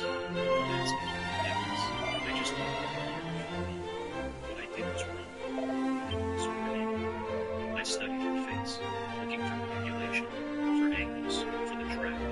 I saw none of it. Just exhaustion and what looked like genuine remorse. I appreciate you saying that, I said carefully. It takes courage. It takes being broken first, she said. I lost everything. My position, my reputation, my marriage is barely surviving. I deserve all of it. But the people I hurt didn't deserve what I did to them. No, I agreed. They didn't. I won't bother you again, she said. I just needed to say it, face to face. She turned to leave. I surprised myself by speaking. Mrs. Grayson. She stopped. I looked back. Boundaries aren't walls, I said. They're just definitions of respect. That's what I have. Respect for my property rights. You could have given that from the beginning. She nodded slowly. I know that now. Too late, but I know it. Then she walked away. Got into an older sedan. Not the Mercedes SUV. Drove off. I stood there in the parking lot holding a bag of groceries, processing what had just happened. The harassment or the stress, or the moments of hours I'd spent up with it every day. This was the beginning of accountability. 2 weeks later, I got an invitation from the County Commissioner's Office Community Rights Award ceremony. I hadn't done any of this for attention, but my mother insisted I go. The ceremony was small, quiet, and sincere. The commissioner spoke about citizens who defend their rights through law and behavior. When he called my name, I kept my words brief. I just knew their rights and documented everything. Be patient, be thorough, be lawful. Truth and evidence outlast noise. The applause was soft but gentle. Afterward, a man approached me, another reporter fighting his own HOA 3 states away. I've shared what I've learned, record everything, rely on county records, state code. You're not alone, I told him. The system still works if you work it right. Months later, I went to the medical canyon, the first time I'd ever been away. The park was full of laughter, girls, and music. No fear, no control. Just neighbors again. The new president introduced me simply as Donna, the guy with the ranch. On the drive home, I passed the white fence and the sign, Meadow, a community of excellence. Same view, new meaning. At my gate, the motor circle. The latch click showed, steady, circle, my way, my peace. That night, an email came from someone across the country. Facing HOA abuse, can you help? I smiled and typed, document everything. Know your boundaries. Stay calm. The gate would always stand there, not a wild thing, but a gate. A reminder that peace isn't the absence of conflict. It's the strength to open and close without turning. Thanks for watching QA Stories. Share this video with someone who loves a good plot twist. And don't forget to subscribe.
And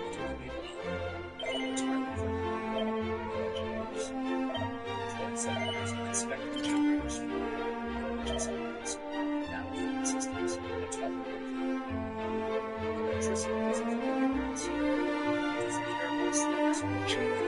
It says, the floor is heats. If left unchecked, it explodes. The first time it was there was trimming the hedges behind the garage. It was late afternoon, and the cicadas were screaming.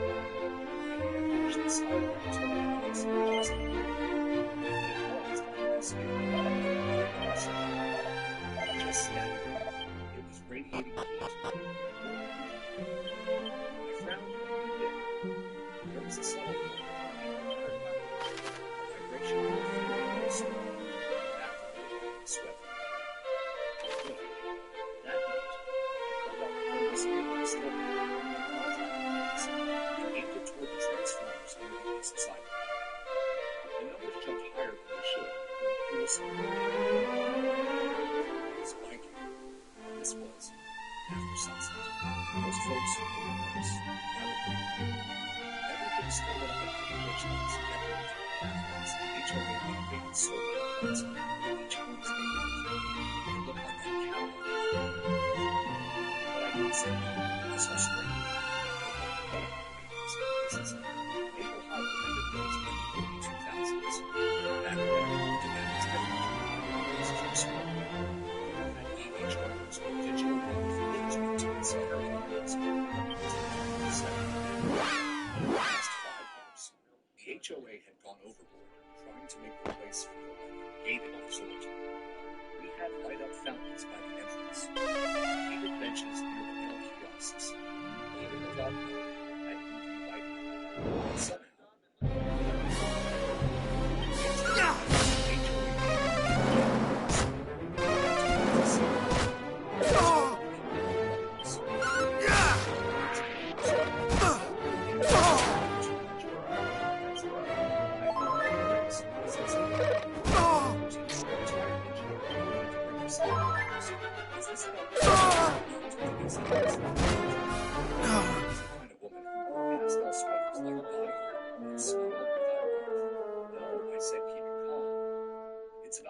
usage in our neighborhood.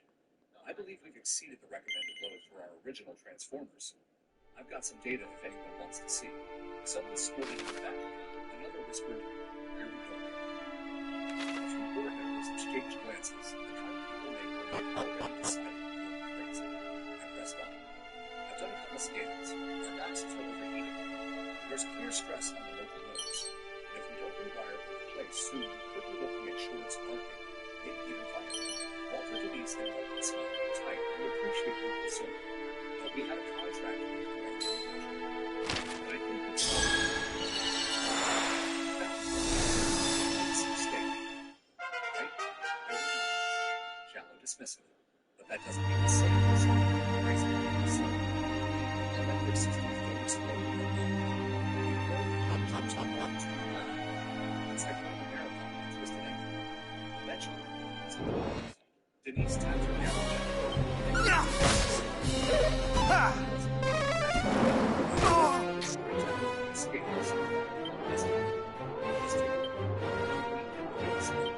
Freeze!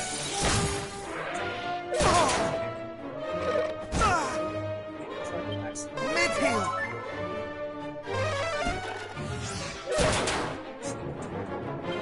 Mid-hill! Much better.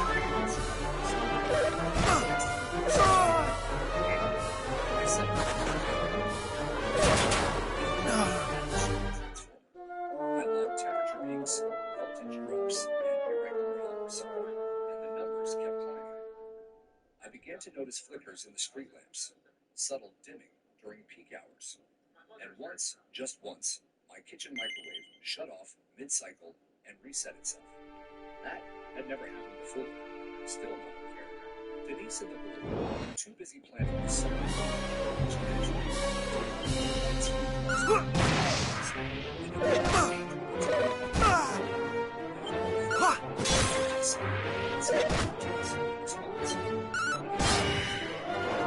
it was like watching a slow motion.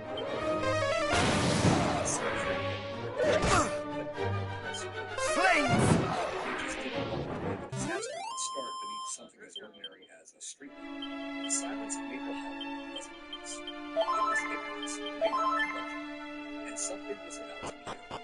started with the lights long before the sirens ever came. Twinkling, blinking, synchronized LED madness that wrapped around trees, gutters, fences, and lampposts right to life. To a spectacle over the years. And this time it was monstrous. They contracted a commercial light to help to that show. Triple the lights, installations, over the cul-de-sac entrance. Just two pictures. I didn't see much. I saw orange, I saw resistance, I saw fires. Be gone!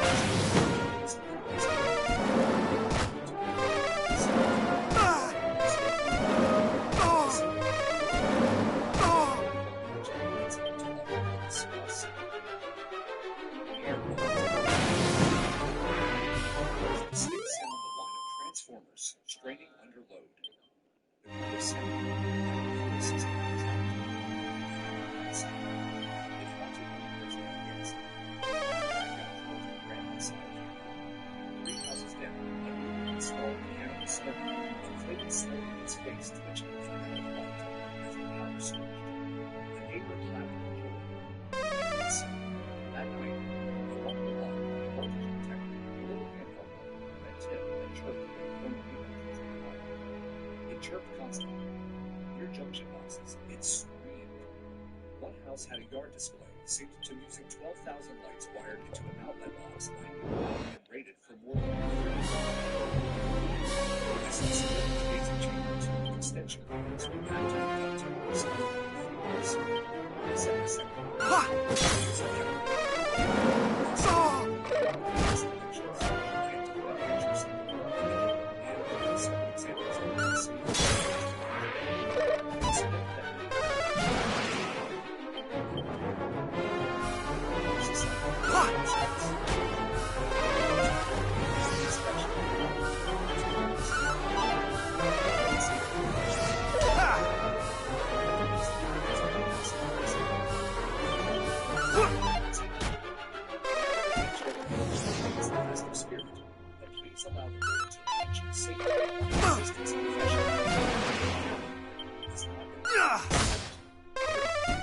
I stared at the word like it was a slap across the face. Real fear is in the dark. It is being alone. It's standing on a battlefield with a pulse meter in one hand, and your buddy's severed radio cord in the other, knowing the wrong amperage just killed him.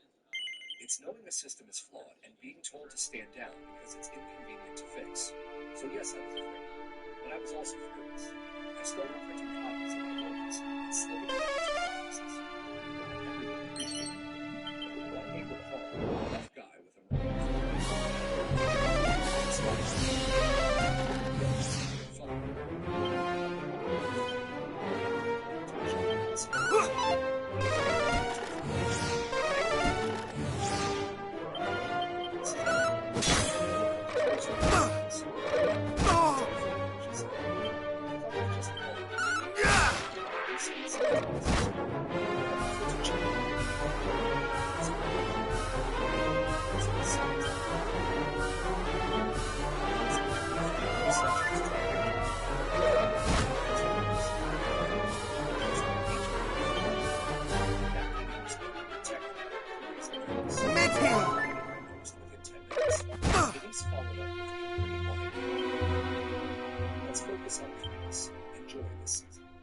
Thou shalt not escape! Not today! Ha! Just led to locked doors and blind eyes. Ha! Before I saw it. Ha! At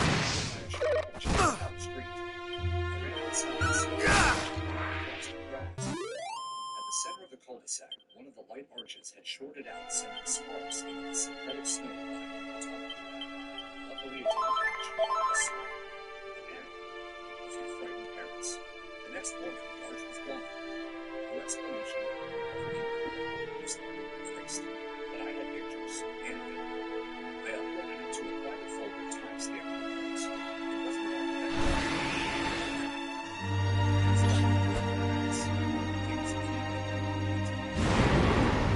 The decorations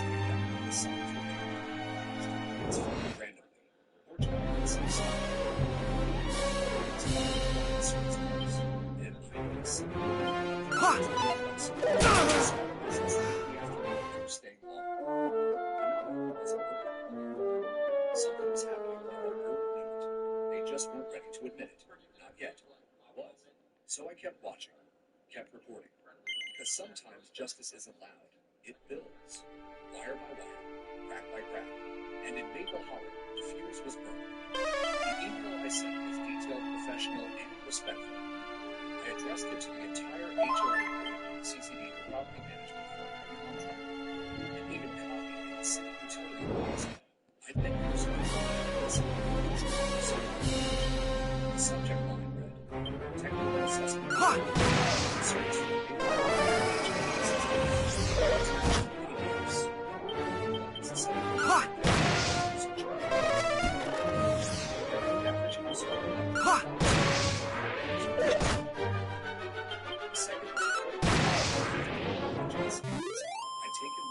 visual indicators of overheating. The third was a concise recommendation that an independent electrical engineer perform a load assessment and make adjustments to restore usage and spec. I closed the load and off the generator. The three. As an act of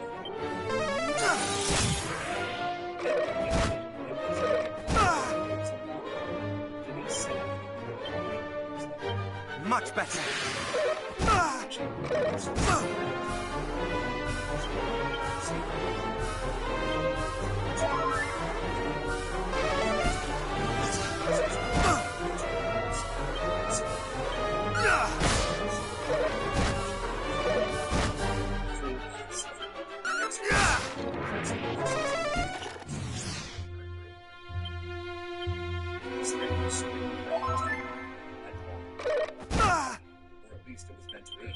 I'd spent a lifetime studying infrastructure and systems that kept so in 100 surrounded by diesel fuels and systems. And here I was turned into a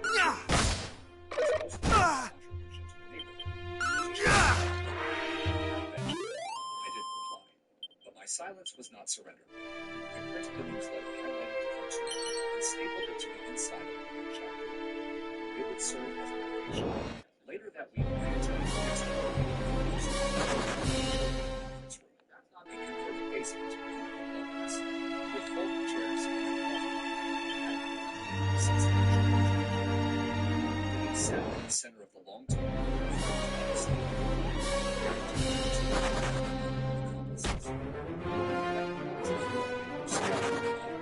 Mostly there for landscaping.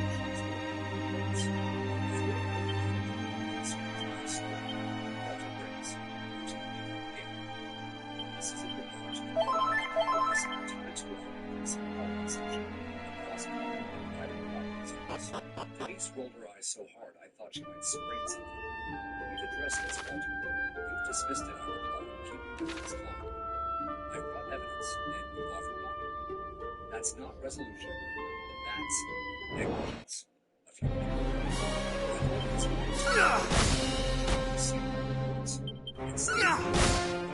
Not today! Had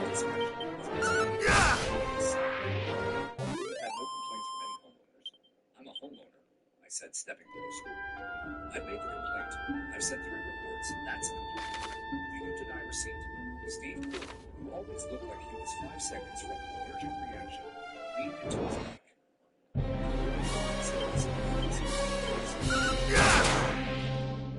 That's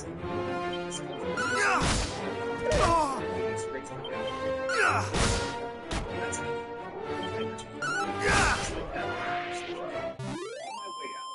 Younger homeowners Jessica from Unit 9 stopped her. We've had flippers. Our fridge alarm went off twice last week. But if we push too hard, we'll fuck with the That night, I received an email from the HOA's property management firm. It was a formal warning letter stamped with spreading unverified testimonials that made it seem organic. Attached was a copy of the community bylaws, specifically section statement to protect the servants to neighbors. They want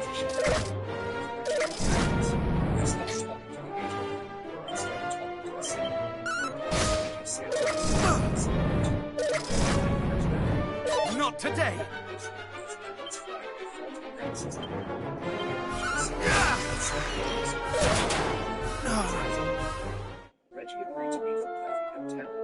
I showed him my data, explained the resistance I was facing, and asked if there was any mechanism for independent inspection of a private neighborhood system under public fee. Normally no, he said. But if we get a complaint that links will be used to risk of grid stress, that's a different matter. We can flag that. If you do it quietly, we know. I'll file a technical query. We can start by reviewing the smart meter logs. If we see what you're saying, heat fluctuation as demand spikes will escalate. I left that diner with two things: validation and a quiet promise from someone who knows. But back at Maple Hall, the lottery continued. The next HOA newsletter included another watch section. This time, the cartoon was a man wrapping himself in extension cords.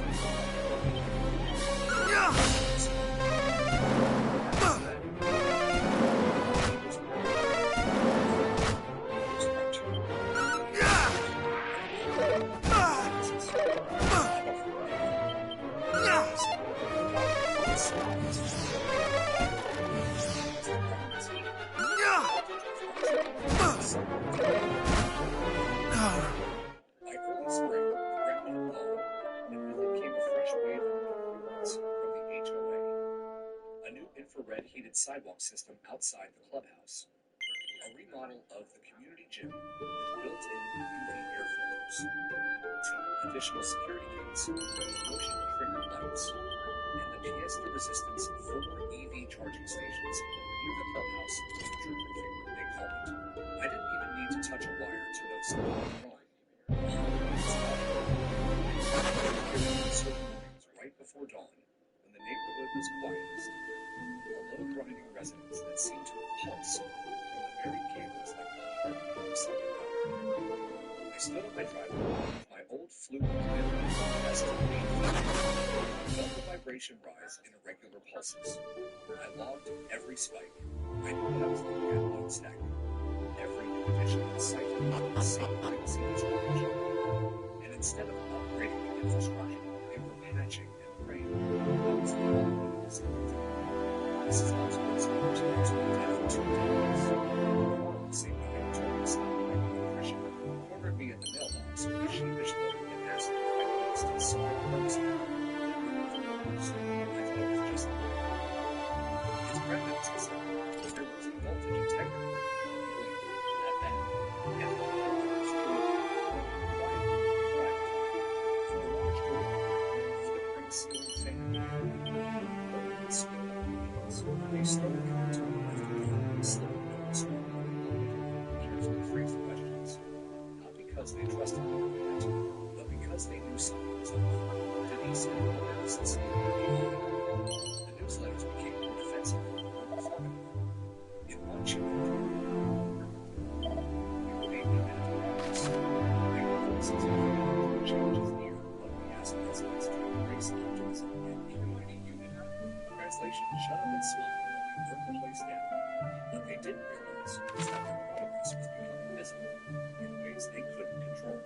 One morning, I noticed a patch of grass near the east transformer had turned yellow, not from overwatering, but from heat. I pressed my palm to the soil and yanked it back. Look, what's under?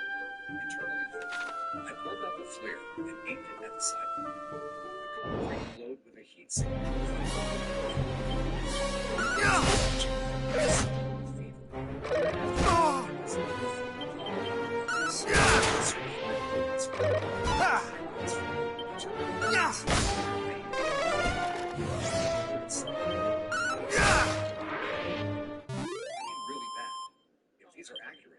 They've exceeded system tolerances by 30, maybe 40%. This grid was never built for moving a load like this.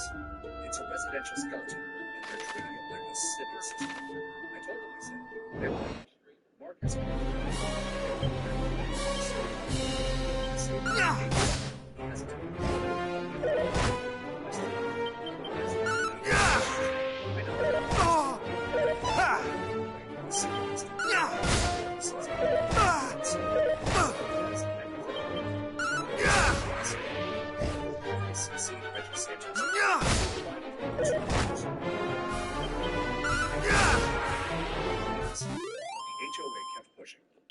weeks later, construction began on a new office deck in the clubhouse, complete with heated flooring, ambient audio panels, and overhead misting fans. I watched the workers dig blindly around electrical conduits with no insulation gear, no voltage regulators. I tried to warn them. They looked at me like I was crazy. We're just following the plans, sir. What plans? I asked. Show me where the field distribution. He shrugged, asked me to. He did. I showed up at the next meeting and waited until the end. They looked at me closed. They asked me for documentation, electrical inspections, projects, and certification. Denise looked at me like I'd spit on her garden. That information is not required to be disclosed to homeowners, she said. Because you haven't done it, I asked. Her smile was there in the bells. Mr. Grant, our session was being disrupted. I leaned forward. Come with your grit. That came on. It didn't matter. By now, the system was straight.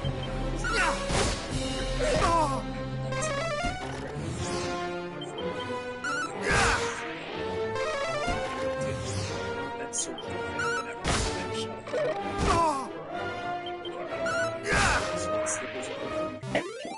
Some thought it was a prank. Others were worried. Then one saw the system was melting from the inside out. It dissipated before the fire department arrived. They found no flames. There was no damage. That's what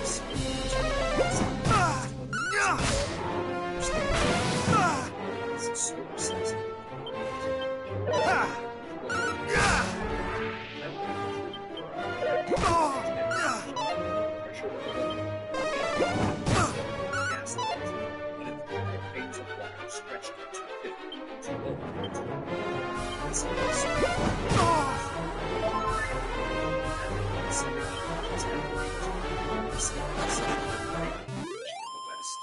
And I was out back trimming the overgrowth. It's fence. They just set my edge here and kept my brain shot loud enough to make me twitch. All the while, the unmistakable crackle of electricity. The lights on the back porch went out instantly.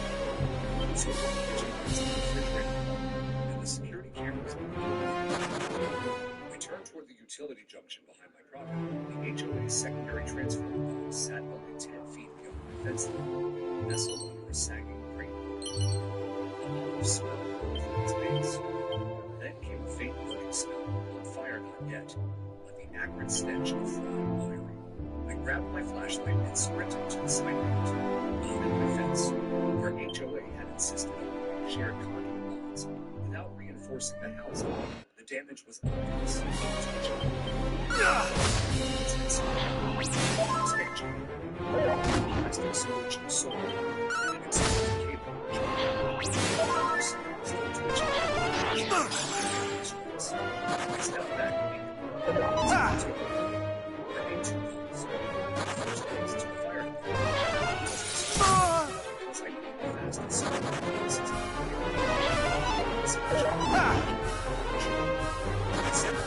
Santos, who didn't pick up, but I left a detailed message.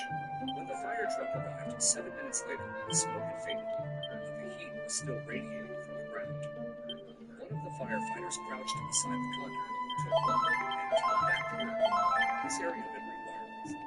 No, I said. The HOA's been adding draw to the grid for a year with no structural upgrades. He nodded slowly. This shouldn't be exposed like that. We'll file a report. Detailed version 10 minutes after that. Denise was there.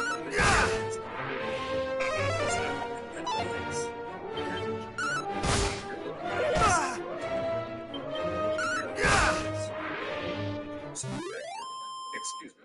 This is adjacent to your property, she snapped. We weren't alerted to any maintenance. Did you tamper with the box? I took a step closer, incredulous. Are you seriously suggesting I sabotaged the junction to prove my point? You're just asking questions. No, you're accusing me of criminal damage to my free negligence. Maintenance of my state secret. He didn't leave. That night, the fire department filed an incident report. I requested a copy. Then I downloaded my security footage on the system called 5 seconds after the fire. I still had 3 hours of green blackout and showed me the problem. Continue. for unauthorized access to common infrastructure.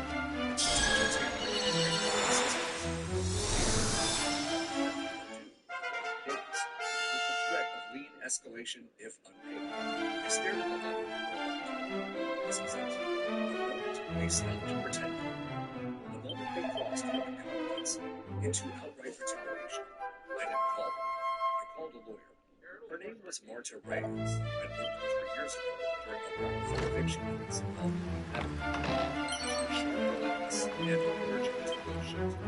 After I explained the situation, she asked for everything. Letters, emails, timestamps, video expert statements, fire report. I want it all, she said. And don't talk to them directly again. From now on, it goes through me. In 24 hours, she sent a cease and desist notice to the HOA, demanding immediate retraction of all fines and penalties, fire hazard incident, and an official statement confirming no homeowner liability. She cited the local municipal code, state HOA oversight regulations, and threatened a public civil suit, defamation, retaliation, and engagement. They ignored it, so I filed a paper. Within 2 weeks, Maple Hollow HOA was officially under investigation, not just for the blackout on the property, but for a dozen reports of similar electrical irregularities that had been quietly submitted to the city since January. Reggie called me the day after the subpoena hit, boosted the pop up to me saying, "No, they poured gasoline on themselves. I just lit a match." The day after the investigation became public, police finally showed up at my door. She didn't know. She stood there with her arms crossed, and 2 members of the board flanking her like failed bodyguards. "We need to speak," she said. I stepped outside and looked at her. "Make it quick. You've gone too far," she asked. "This is going to bring down the entire room." "What should I say?" "There's no proof of it. There's video I can pull. There's the fire report. There's a timeline of negligence. And now there's a paper trail showing you fired me for something I didn't do immediately after I reported a public safety hazard. We can make this go away," she said, lowering her voice, "if you withdraw the complaint." I actually laughed. "You think this is about revenge, don't you? This is about keeping the next house from burning down with children asleep inside. You don't scare me to this, and you never did." Her eyes darted uncertain for the first time. Then she turned stiffly and walked away. The sun dipped low that evening, casting long shadows across the lawn. My porch light, moving wire, and grounding clipped on with a steady curve. I didn't cry. I felt ready, because the fuse had burned and the explosion was next. It happened on the hottest night of the year. August in Maple Hollow always felt like the sky was pressing down on us, thick and heavy, with the threat of storms that never came. The lawns were parched, the air conditioners roared from every window. The new EV chargers were glowing as positive activity, as 4 Teslas drank green, stretched to its snapping point. I couldn't sleep that night. I lay on the couch in a t-shirt damp with sweat, watching the ceiling fan spin with a slow blazing rhythm, as if even it had grown tired of fighting the heat. The air felt intense, stable. I pulled before the bomb was over. Pulls its breath with the gets to exhale. Then the sky lit up. Not lightning, not fireworks. Electric fire. A flash. Most of these transformed with all the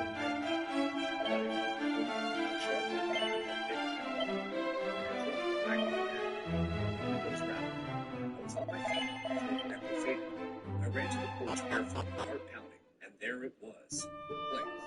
They rose like angry arms from behind the row of homes along Juniper Trail. I could see the outline of one house, lot 23, haloed in orange, as sparks leapt from the eaves and danced into the night.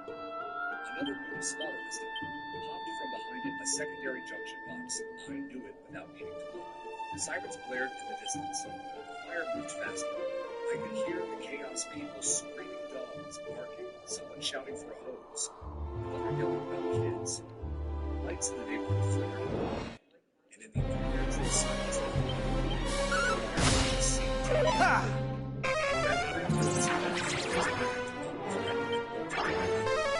the air shivered and seemed never to be majestic treated insulation. As I heard that, I saw Steve. Barefoot, so sweat watching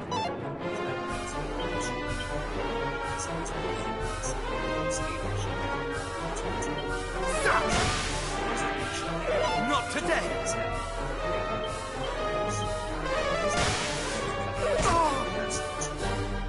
Their sprinklers were I saw firefighters pulling hoses, yelling coordinates, aiming water at the fire's edge. The first house was already gone. The roof collapsed, the black skeleton walls snapping in the heat.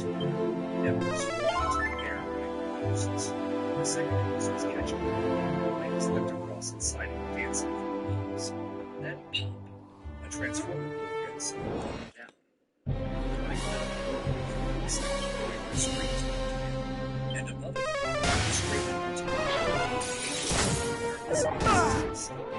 someone crackling, stabbing as they tried to make an announcement, then collapsing into silence. The firefighter shot past me, shouting, "Get back!" I obeyed. Inside the residents stood and smelled his breath. Someone barefoot watched the kids. The phone just stared at us. And now, Meet him!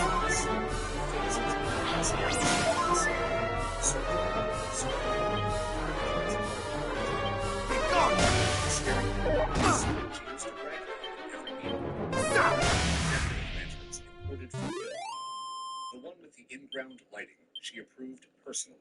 That house was now locked. We walked up beside her. Did this She didn't respond. We built this fire without letting it. People tried to help her. Still, she said, it was launched from the computer. Reggie Sanchez. The winter's fight! The fire had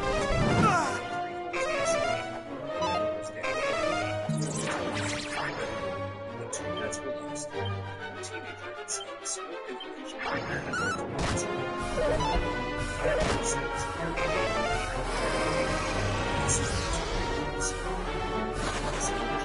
He just shook my hand and asked, "You still have your logs?" All of them, I said, handing him a USB. City investigators descended like flies over the next 48 hours. Marvin Reyes, my attorney, had already filed an emergency injunction to block the HOA from tampering with any remaining equipment. By the end of the week, the entire power system of Maple Hollow was declared unfit, a combination of overload, poor maintenance, and illegal expansions without municipal oversight. The fire had originated at the overloaded East Transformer, the same one I reported 6 times. The same one the board refused to upgrade. Heat stress combined with humidity and an improperly grounded auxiliary had caused internal failure. The surge cascaded into a secondary transformer, exploding its casing and sending 240 volts back through several household panels, igniting insulation and structural materials. In simple terms, it was completely preventable. News trucks showed up by Friday. They called it the suburban firestorm. Footage of the blaze played on local channels for days, especially the moment one of the houses collapsed on camera. They interviewed homeowners who cried and screamed, holding burned photo albums. They interviewed fire chiefs who urged inspections in other neighborhoods. They asked city council members why no one had intervened sooner. They asked the HOA board for comment. They got silence. Or rather, they got a shaky press release blaming unexpected weather conditions and unusual grid behavior. But by then it was too late.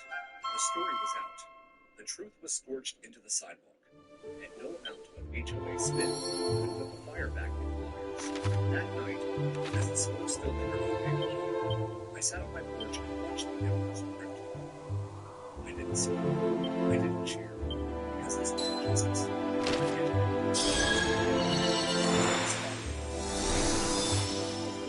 Wrapped in silence. A hum of generators replaced the chirping of birds. Police tape fluttered in the breeze where front porches used to be. The air still smelled like smoke. And it clung to everything: the grass, the mailboxes, the skin. People walked slowly, pushed closer. The HOA, once so eager to control every inch of the neighborhood, had gone curiously quiet. No emails, newsletters, no statements from police or anyone. But I wasn't waiting for them to speak. I was preparing to make them listen. Many of them, I spent 5 hours organizing the files. Time-stamped logs, photos. oral scales, warning warnings, immunity letters, surveillance footage, city inspection posts, every inward flag, every sarcastic response, every coward reflection. It all went into one file. Maple Hour, HOA liability. I sent it to Martha at 3:12 a.m. By 9:00 a.m., she had already forwarded it to the city attorney and our marshal's office and the state HOA oversight. At noon, Denise emailed the neighborhood for the first time. Dear residents, heartbroken over the recent incident and grateful no lives were lost. As your board, we are working closely with the board calls. We ask for patience and unity during this time. No apology, no admission, just vague condolences wrapped in corporate jargon. But patience never met.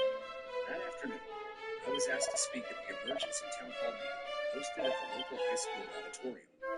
It was packed not just with residents, but reporters, legal observers, and community officials. A few orators sat in the back hands low. I walked up to the microphone. My name is Walter Briggs, I believe. I'm at 14 retired course of engineers. I've been working with about electrical overload since last fall. I clicked my remote and projected the first slide on the auditorium screen. Transformer that exploded. This image was taken by Wilson. Gasp for breath. Next slide. This was my first report. I sent it to her. Next slide. Denise's parents were confused. Service. This is how they responded. Now, first. Screen dates by dates, numbers, city records, records. I didn't raise my hands. So I just showed you. Scissor! I finished. Let's see.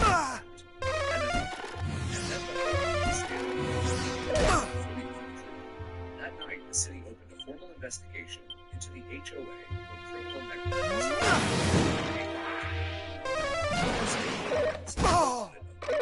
Financial records and infrastructure approvals. The property management company received a cease and desist order halting all future development until further notice. By the end of the week, 3 of the 5 HOA board members had resigned. Denise refused. She doubled down on hiring public relations to escape, claiming the fire was due to a rare internal surge outside the HOA's control of the situation being served in the spring. But it was too late. As now the Iraqis had seen the experienced the blackouts, green lights, dark sides,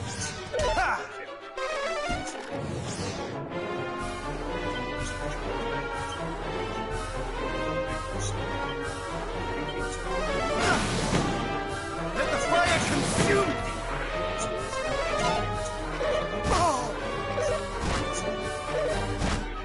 No.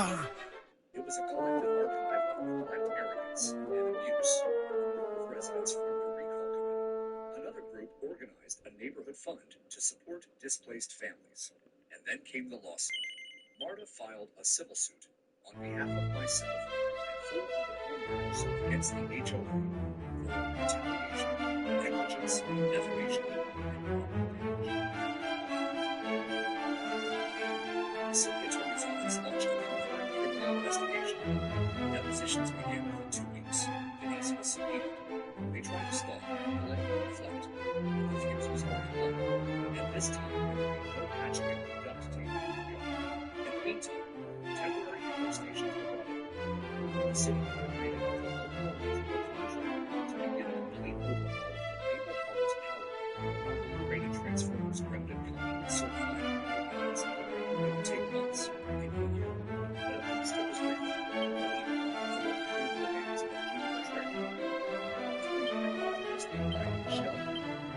You could still see the shape of where the front porch had been, the welcome mat half-burned edges curled like a dried leaf. I bent down and touched it gently, then stood up and faced the east transformer. It was gone. In its place was a steel barricade and a sign that read, "Do not enter. Active investigation." Behind me, someone spoke. "Thank you." I turned. It was Jessica from Your the same woman who whispered before breaking his hands. She had a baby strapped to her chest, a tired look in her eyes. It's too late. Wait, saved her, she says. You saved her. I didn't know what to say. Slave!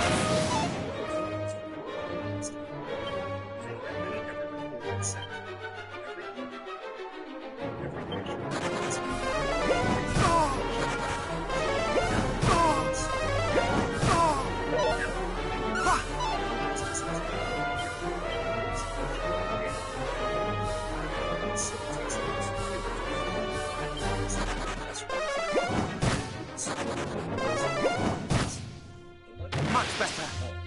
Became an economy of municipal electricians, infrastructure assessors, fire investigators, and 3 stern-faced people from the Department of Public Safety. They weren't here for questions. They were here for answers, and they came with authority. I knew a city inspector placed an official red tag on the HOA's the system in I shall rend thee asunder! state-level safety regulations. Now, a small red square, no bigger than a postcard, carried the weight of an avalanche. It halted all HOA activity. Every new project was frozen. All common area access, including the gym clubhouse and EV stations, shut down pending compliance certification. And for the first time in a year, the HOA couldn't bluff away. The neighborhood residents stood on their porches watching the waves descend with hands open cameras, checking ground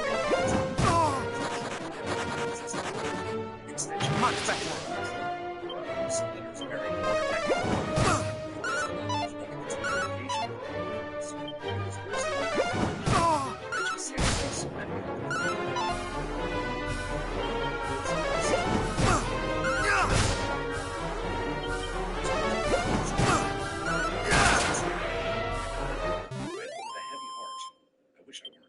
He handed me a copy of the preliminary city report. Catastrophic systemic failure due to unauthorized infrastructure expansion exceeding capacity by 46% non-compliant roads and absolute maintenance records. In bold red letters, entire system condemned. Reggie pointed toward the now exposed junction box inside the clubhouse. That mess back there, that's illegal in 5 different ways. Whoever installed that wire should be jailed. And the city wasn't done. That week they issued a $275,000 environmental damage due to fire and obstruction, previous inspection attempts. Still, they only processed 8 incidents. Retroactive motivators make it inspected. Digital timestamps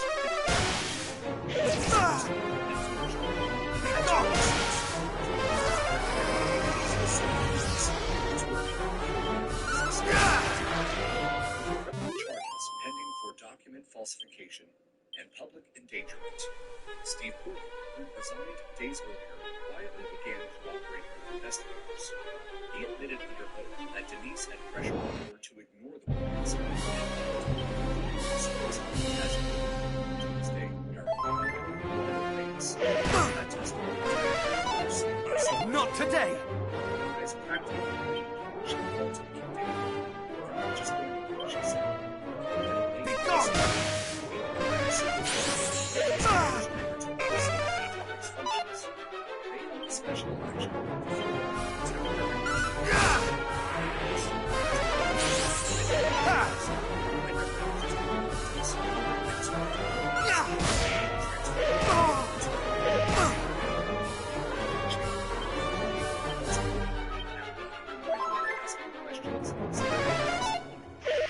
Jessica left a note in my mailbox. Yes, for protection. Our first act as interim counsel was to authorize a full much better. grid. We brought in independent engineers. No more sweetheart contracts. Since the wire conduit and panel would beat. It would be expensive. But after what happened, no one balked at the cost. City grants helped. So did emergency funds from the Fire Recovery Program. some local businesses pitched in word that Maple Hollow Fire had gone viral, and people were watching. Our tragedy had become a cautionary tale. I spoke at a council meeting downtown, told our story. Not to shame, not to grandstand, but to remind them how fast comfort can turn into crisis when oversight is replaced by arrogance. The mayor shook my hand afterward. "We're going to use your case to push for new HOA accountability legislation," she said. "It's time." And for the first time in months, I felt something other than anger. I felt purpose. The weeks that followed were filled with noise, but good time. Trenching equipment carving new pathways, electricians rewiring junctions, neighbors working side by side repainting mailboxes, hearing the rain sharing tents, power went out again during replacement. Denise, managed, suspected disgrace. The house was put up for sale in her husband's name. Pursuing a possible settlement, not being covered for Thou shalt not escape! any areas. I didn't care. No.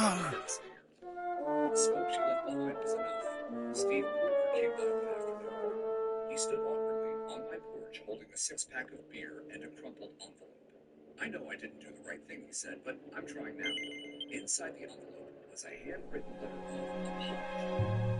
He didn't make excuses. He knew every failure. I shook his hand. Then we sat on the porch, shared a beer, and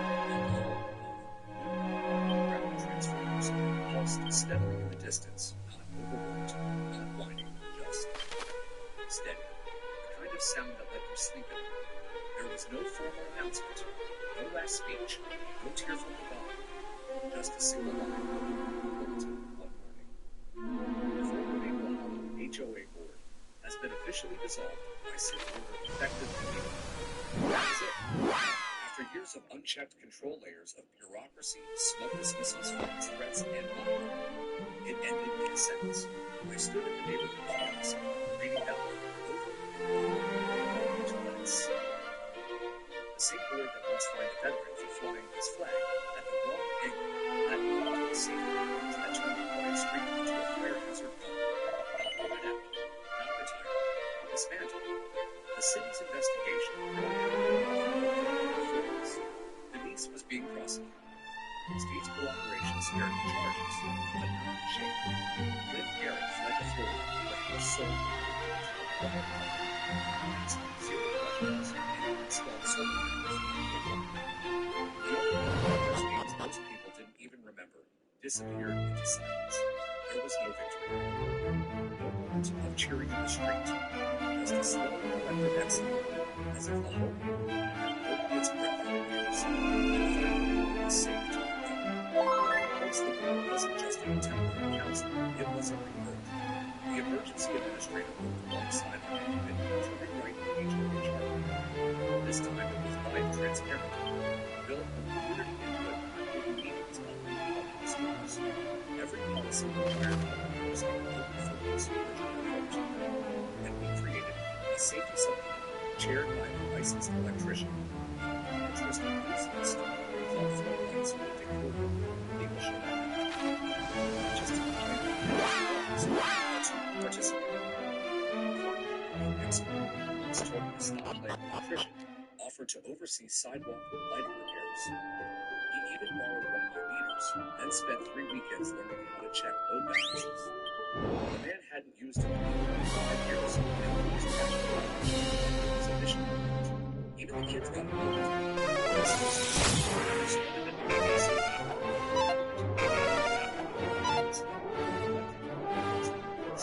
May thy blood run cold!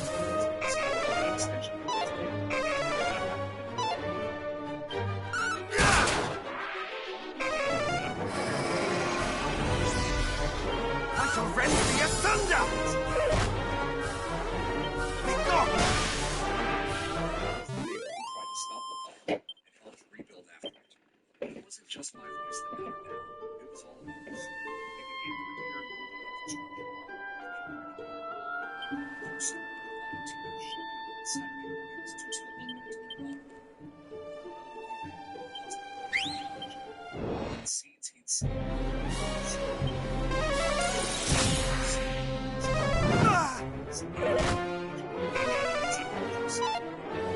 Crackle!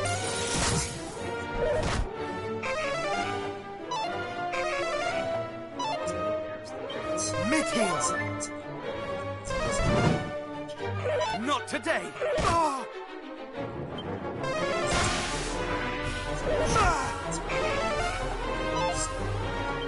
Mid-heel!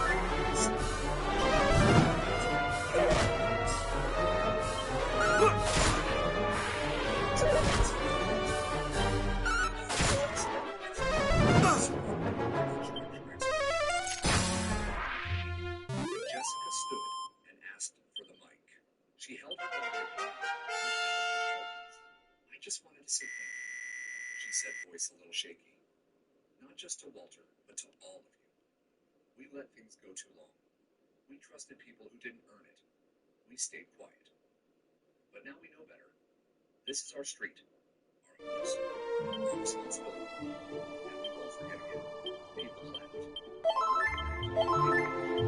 That meant bringing down the so, and remember this. Lives wasn't just about getting better. It was about ownership. Financial ownership. It was consequences. Now this of blocking those who speak up until the fire is too close to stop. And colors became cleansing. And now the ashes seem sure. Weeks later, the school case is every plaintiff received compensation. The insurance company faced the school funds and a trail of negligence among the HOA's damages. It was enough to rebuild the park and in some small way restore. I donated half of my share to be able to rebuild the park because I had to, not because I could. One night I found myself walking the block, as I used to flashlight in hand, not looking for heat signatures or buzzing panels, just walking. At one house, a father knelt beside his child, showing her how to screw in a low-voltage solar light. Across the street, two teenagers adjusted the motion sensor on a new LED sconce. Lights blinked on, not flickering, not surging, just steady. I stopped near the spot where the east transformer used to sit. It was gone now, replaced with a professionally grounded distribution box, steel-cased, elevated above ground, with a city inspection tag still taped to the side. And I just stood there watching the lights. No buzzing, no danger, just peace. Some stories end with celebration, others end in silence. Mine ended in stillness, the kind you earn, not the kind you wait for. It had been 3 months since the fire. The final repairs were nearly done. The new power system humped beneath the street, solid and stable, very deep like a quiet promise.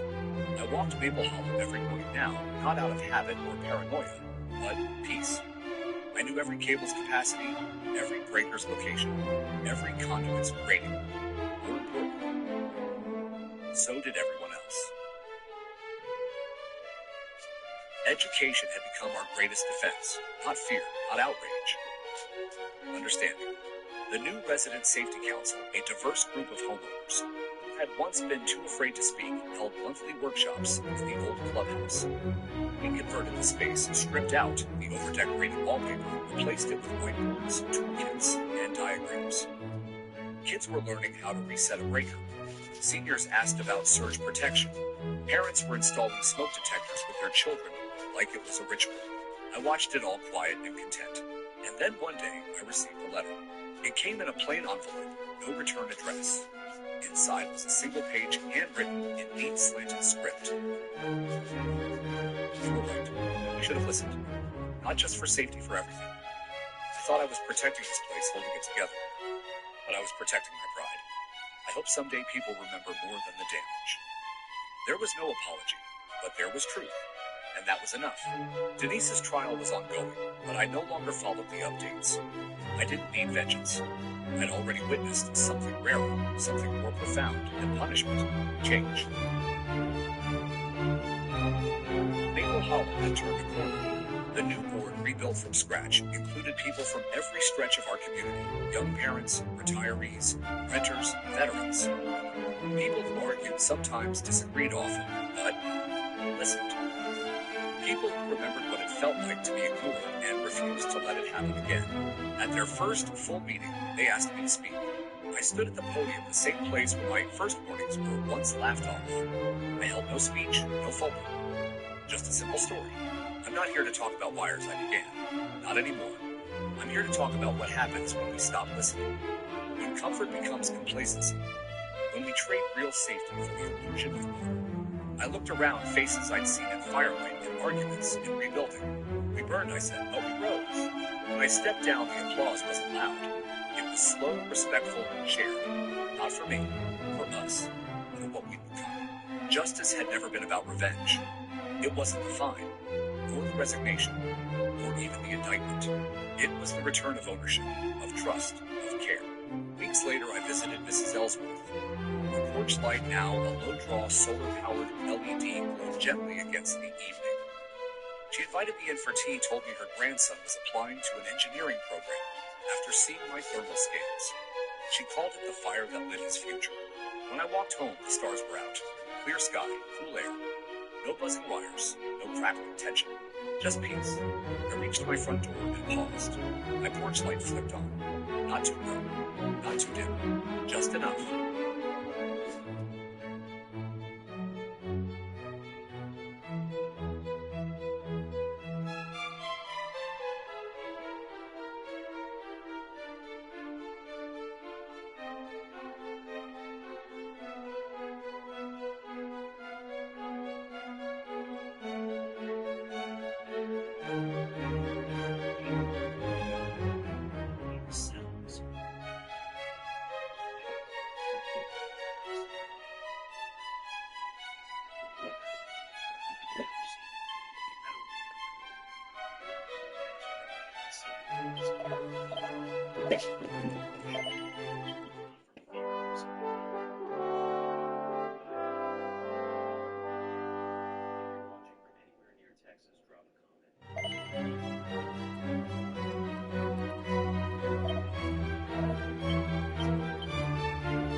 Today!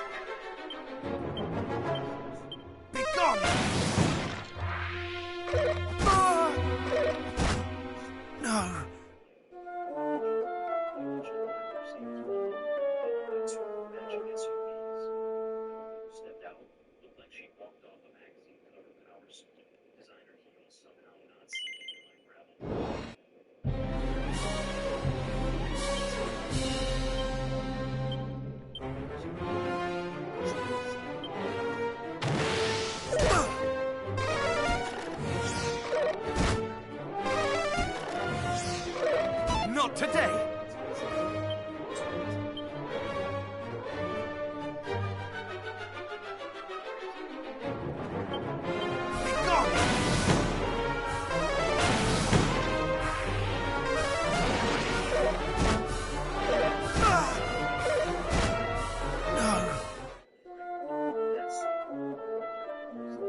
Her smile could have frozen hell over.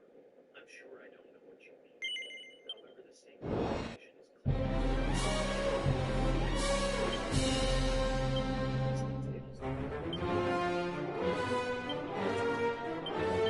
Reheal!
Much better.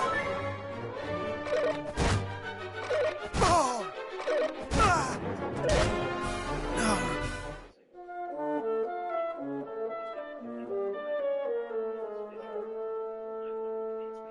I said, what's your community produce besides paperwork?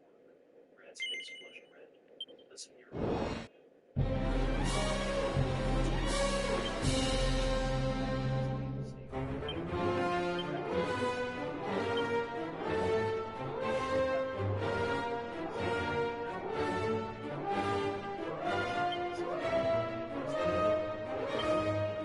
Much better. Ah! Ah! Ah!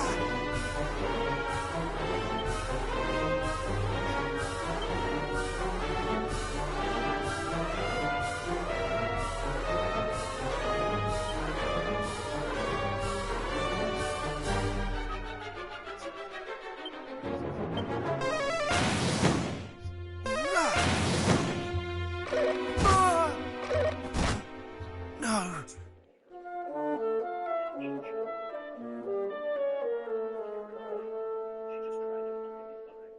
Chickens that were stolen from my property. Stolen. Fence cut through. Professional job. Never was fabric from their patrol uniforms. I heard him sigh.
Not today!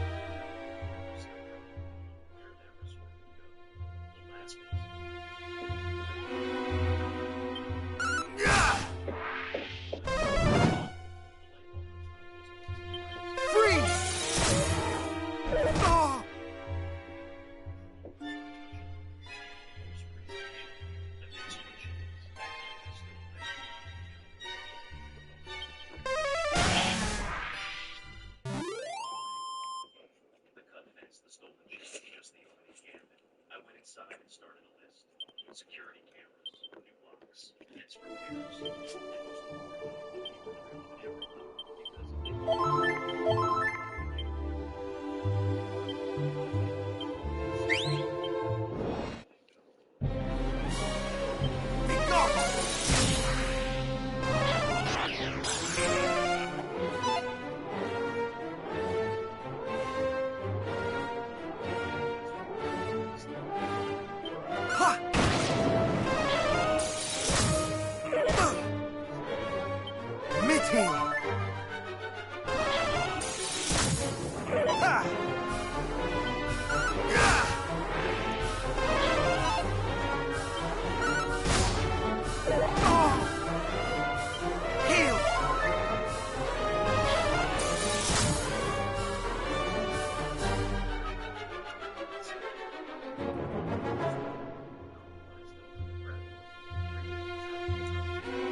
Second 500, third 5,000.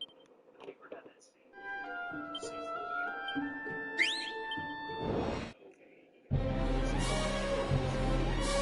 I shall rend thee asunder!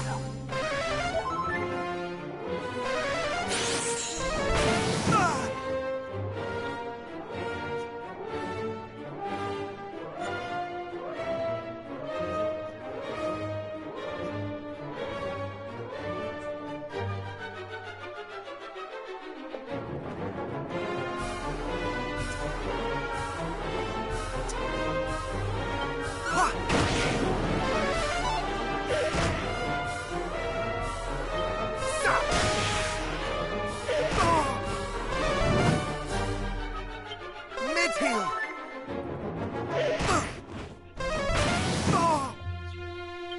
Mid-heel! Not today! Ha!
was time we had another conversation. Get off my property.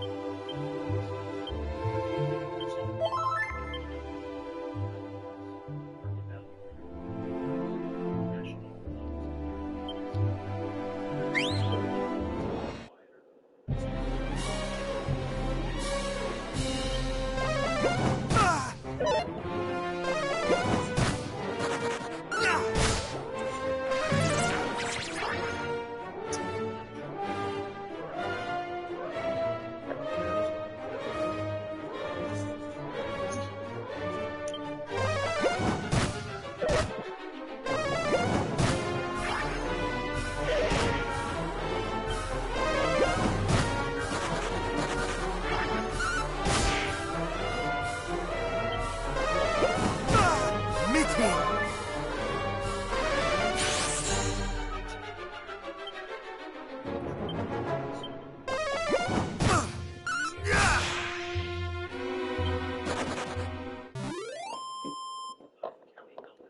see for yourself.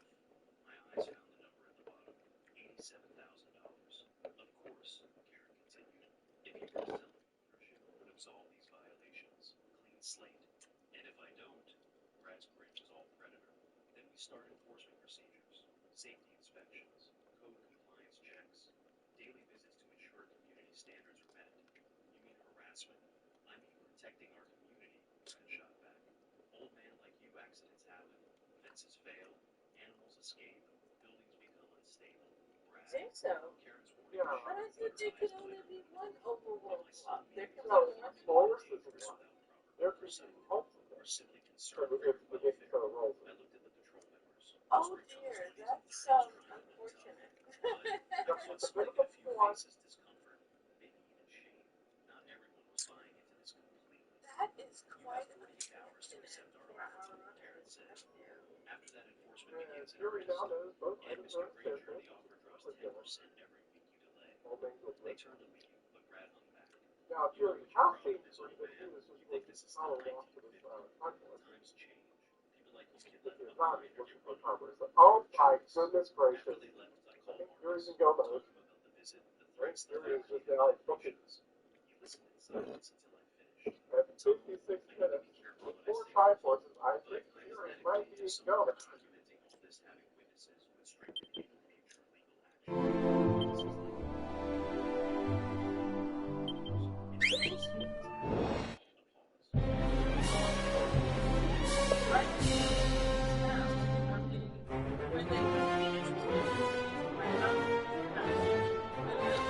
This is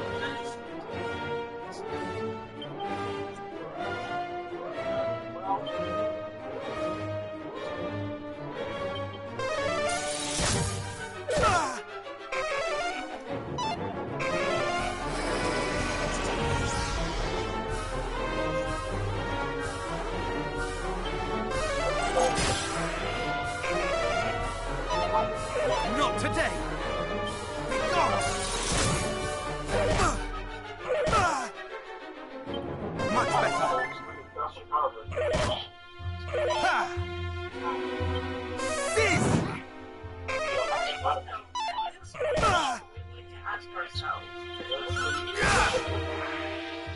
Not today! just inside my property line, definitely trespassing now.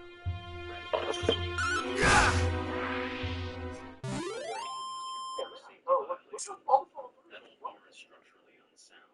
Needs to come down. I mean, That bar has stood so for this is 60 what I would do in years, this situation. and now it's a hazard. I find the tribe force my body.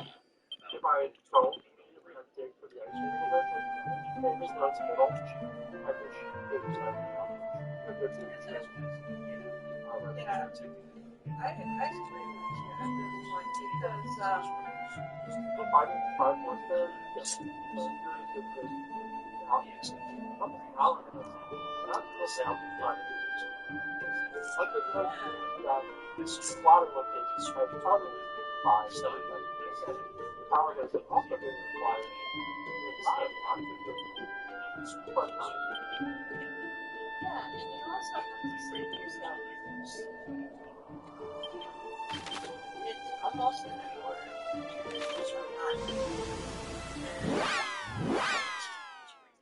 It's not. I'm not gonna get back. It's after 5 o'clock. So it's time for work. Time while my time is to go. So what I'm going to do first, when they're done, I'm going to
I saw 4 generations of honest work. The bulldozer had left tracks in my yard, deep gouges that looked like scars. They'd shown their hand in the force disguised as revolvers. The countdown was ticking. 8 hours until they came back with their papers and machines. But something else was building too. Every thread they made, every wall they bent, every line they crossed, it was all documented. My phone had become a weapon, my camera a machine. They thought they were boxing hands out of the middle of the cage. I looked at the business card where it was instead coloring on his visits, on his sheriff's car, a federal number. Just in case, it said, for 8 hours, time enough to prepare, time enough to make some calls, time enough to turn out new tactics against them. Because if Caroline wanted to play my law, then by God, he'd play my own. Every statute, every regulation, every constitutional protection. She had money and muscle. I had something else, the kind of stubborn patience that comes from working land that tries to kill you every few years. Drought or flood, market collapse, tomorrow criminal threats. But tonight I had work to do. A kind that didn't involve tractors or chickens, but phone calls and planning. And the careful construction of a legal trap. They wanted my land. They'd have to go through the law to get it. The real law. And maybe, just maybe, that would be their biggest mistake. The last warning came too fast and too slow all at once. I'd been up since 5, not from the patrol's harassment. They'd gone mysteriously quiet for 2 nights, but from the weight of what was coming. The deadline had finally arrived, and the room outside felt like it was holding its breath. I put on my best vest, the one Martha had bought me for our 40th anniversary, before the cancer took her. Seemed fake somehow, facing down people who thought that they could take what generations had built. She set her wedding on the kitchen table. Her smile gave me the strength. This was coming from the back of the years. If they were going to destroy me, they'd see the best first. I didn't touch my right shorts hanging in the wall. They were texting instead of calling. They're mobilizing multiple vehicles at Meadowbrook. Be ready. I made coffee strong and black and called Beth Anderson. It's happening today. I know, she said. Tom, there are 20 of us gathering at my place. I will face this alone. Stay off my property. Just get up. We'll stay here. Just like their neighbor. I said that. I stepped on the porch, coffee in hand, and reached the door. 3 excavators, 2 bulldozers, a crane for God's sake, and 2 sectors 20 by 6. I cannot fall.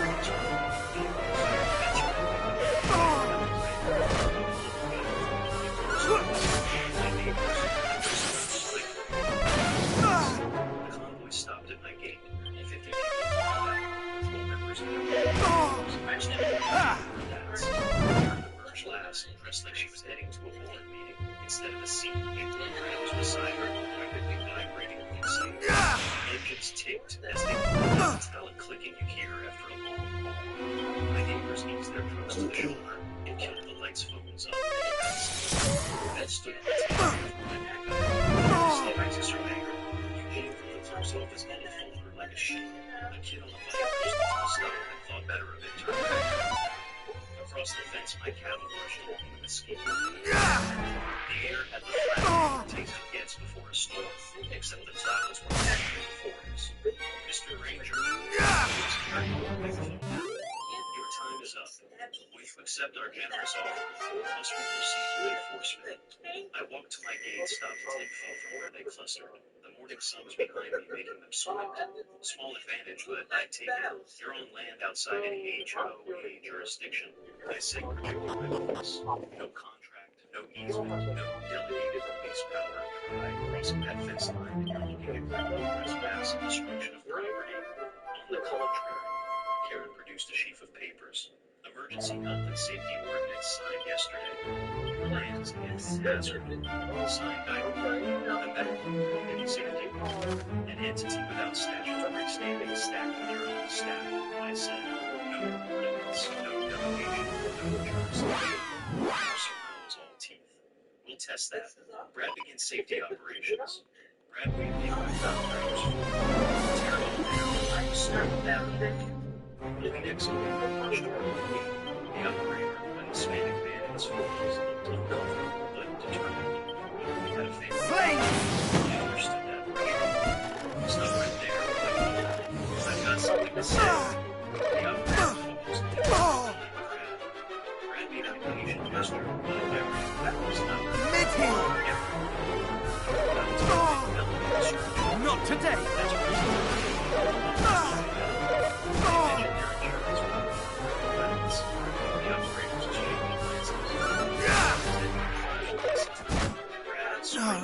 do your jobs. I've documented every threat, every trespass, every violation of law. I continued. My attorney has copies. The sheriff has copies. You proceed. You're not following orders. You're committing crimes. Mask slipped for just a second. Fury flashing in her eyes. She grabbed the megaphone from Brad. Mr. Be gone! No, I said. There's a difference. Spreading her. Better from around her very others fell suit. Burn!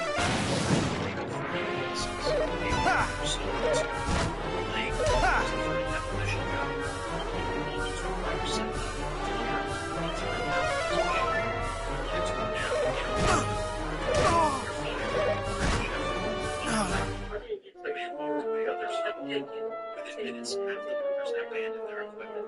Karen's voice went ice cold.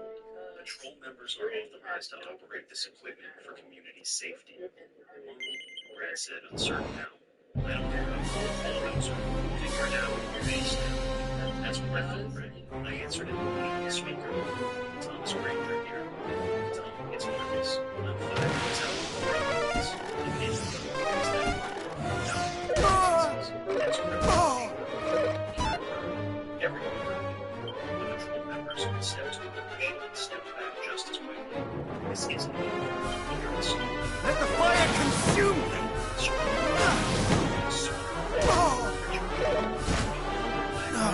But here's the thing about breaking people. It only works if they've got something to lose that matters more than the fight itself. Everyone has a price. Maybe, but you can't afford mine. I took a sip of coffee steady as I could manage. So you think this is about money? It's not. It's about right. It's about a word in the dirt that says no further. Brad lost again. You sanctimonious old bastard. You think you're better than us? You're nothing. A nobody on worthless land. Brad, Karen's warning me was wrong. This love's for 40 million to the restore. And you're sitting like some stupid. Not today!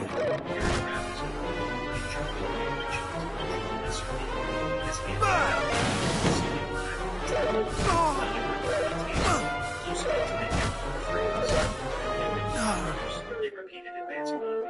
And all we need is you gone. Just you gone. Brad White stopped right there. Marcus's voice cut through the morning like a blade. I hadn't even heard the sheriff's cruisers arrive, but there they were. Marcus stood beside his vehicle, hand on his weapon. Now, he's trespassing. Brad screamed, waving the taser. This is completely crazy. It's Thomas Granger's property that they are holding up. That's assault with a deadly weapon.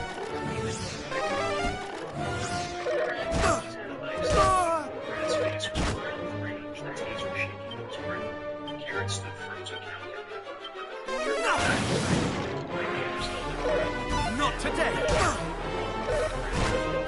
Fell to the ground. His shoulders slumped. He made us do this, he muttered. If he just sold. Hands behind your back, Marcus ordered. You're under arrest. No. Karen surged forward. You can't. He's protecting your community. Ma'am, step back. To intercept her. Our son has committed an aggravated assault for 30 incidents. As they come right there.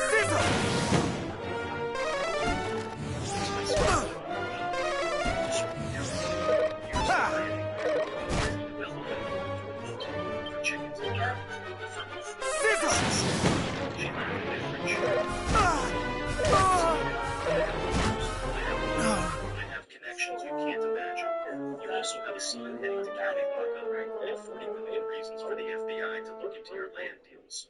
That stopped her cold. What? Funny thing about threatening people, I said. They start talking to each other, comparing notes, finding patterns.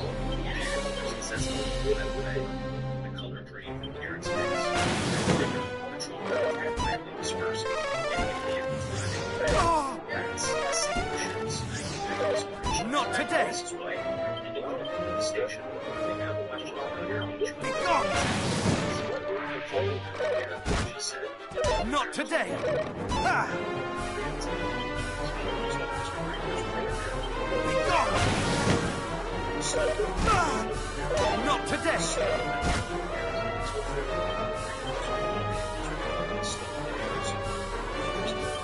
Mid-heel! Karen followed in her own car. A deputy escorted her and she came to the station. One by one, the convoy that had come to destroy that retreat. Soon it was just me, Marcus, and my neighbors. The lakeside time on there warming the day. Birds started singing again, tentative at first, then with growing confidence. Hey, Tom. I looked at my mom, still standing. My chickens pecking peacefully at that run. My land stretching out into the Texas sky. Yeah, I think I am. Anderson started clapping, then Jim Bradley, then others. None for me, really. For the Thou shalt not escape! As standing your ground. Thou shalt not escape! One is clapping on the shoulder. This isn't over. Show your investigations. No mercy! I finished my work. It seemed so satisfying.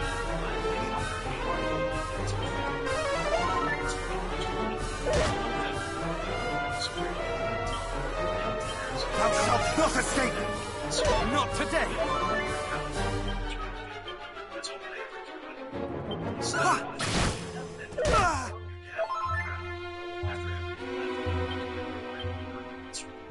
Still there, but they Much better! The sun's high up. It's another day. I thought by now.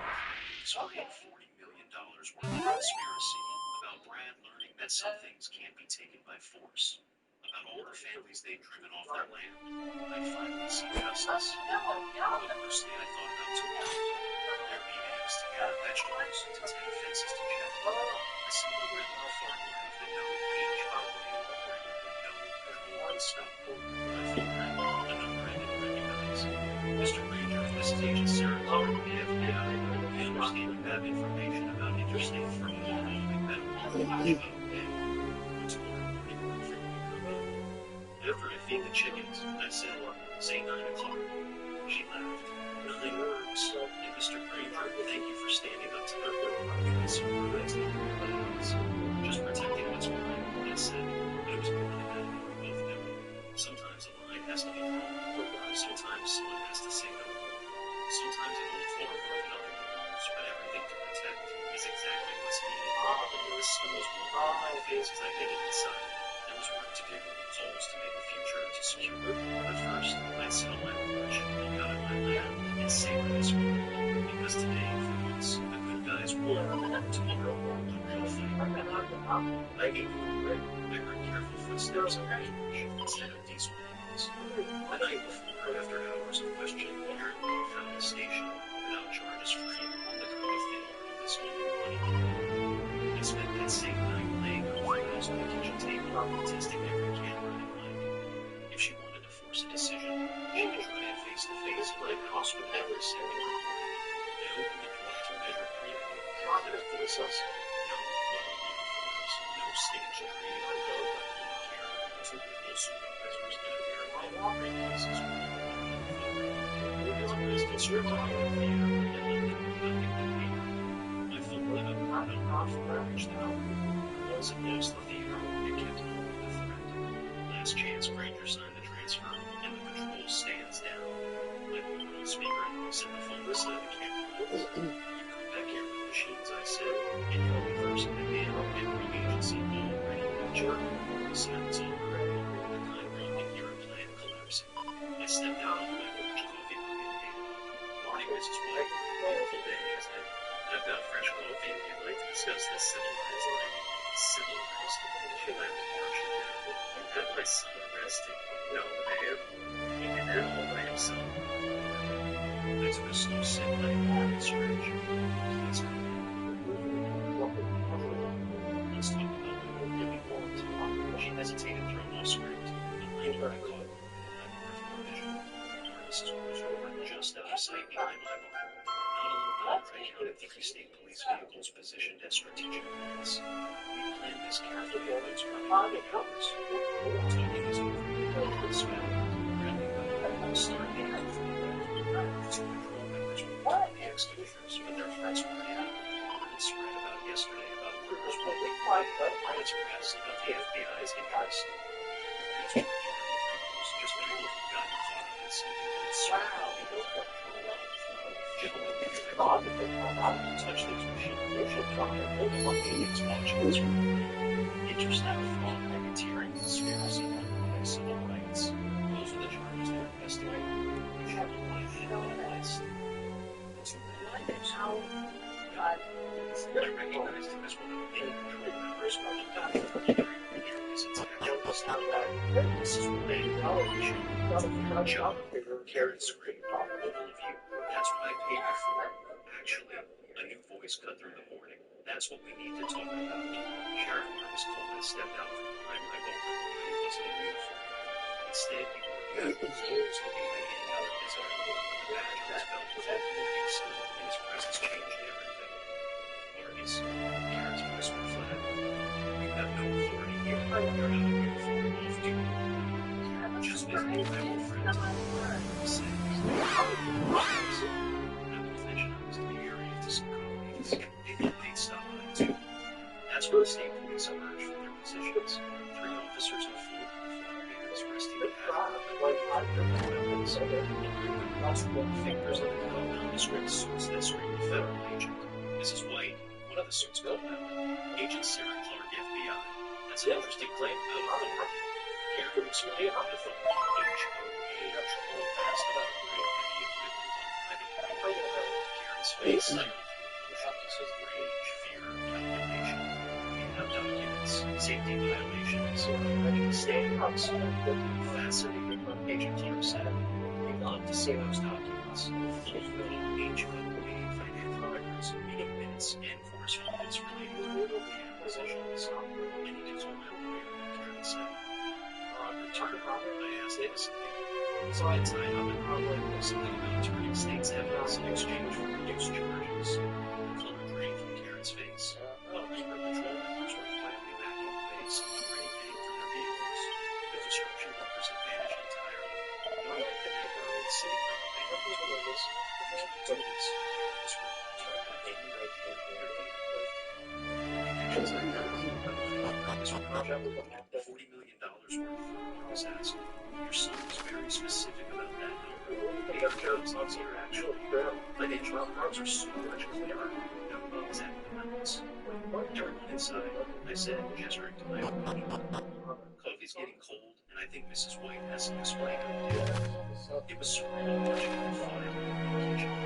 Karen White, who tried to steal my home, sitting at the same table where my grandmother pulled out her big wrists. The FBI agents politely playing coffee while setting up the food. Marcus leaned against the counter, like we were just having a normal lunch. Here's what I don't understand. He said, settling in my chair. You could have developed anything. That's what we just Let's laugh a bit unfair.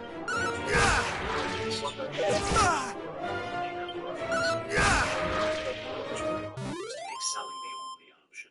So you created problems, Agent Clark said to her. Then offered solutions.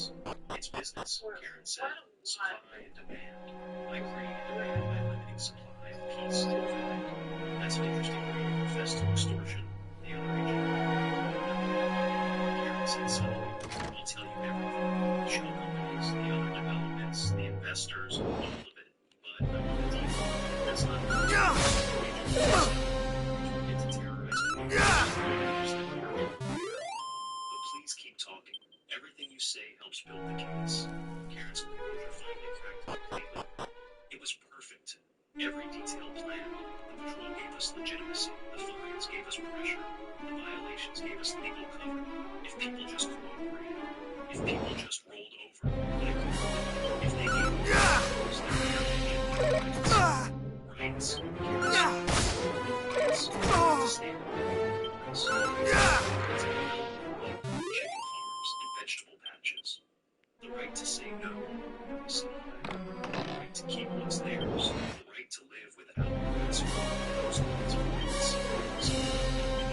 Deputy Williams entered. Much better. About 15 members were but there's one No mercy. Ha! Yesterday's confrontation. As I glanced at that Anderson window, she gave me Mrs. White, Agent Clarkson.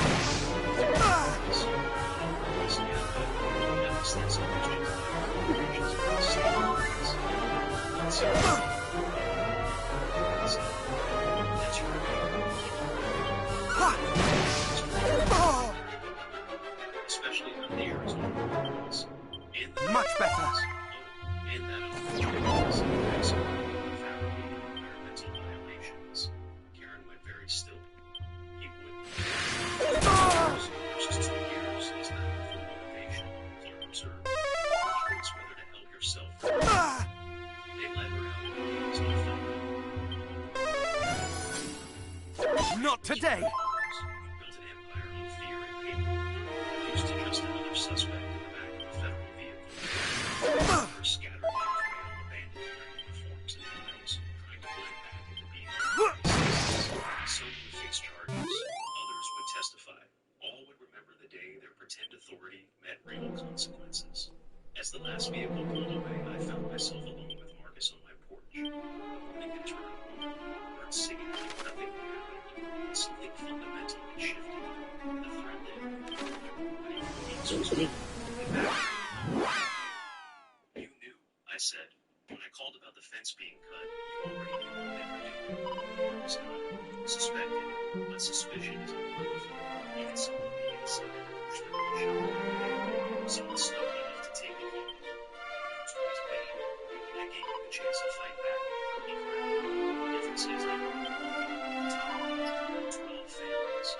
People who didn't deserve what happened. The first one too stubborn to buckle, or too strong. Same thing sometimes. He stood stretched. This isn't over. There'll be trials, testimony. The investors were pretty careful. I said, Marcus, I know you will.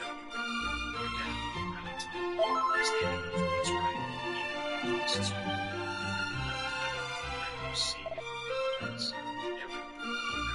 My parents, my wife, my life, still is missing. I can see no use of potential. She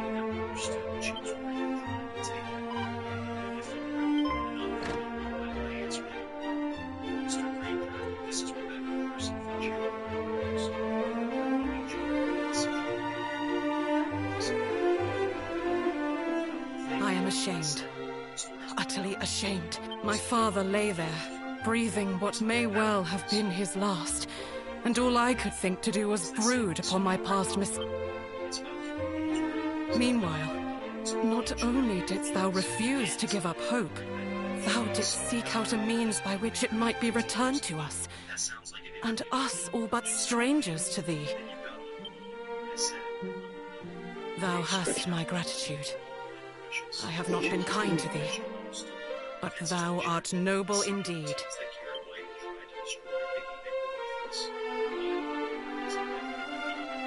What? Thou didst dream of Princess Gwaelin, who was held captive in some manner of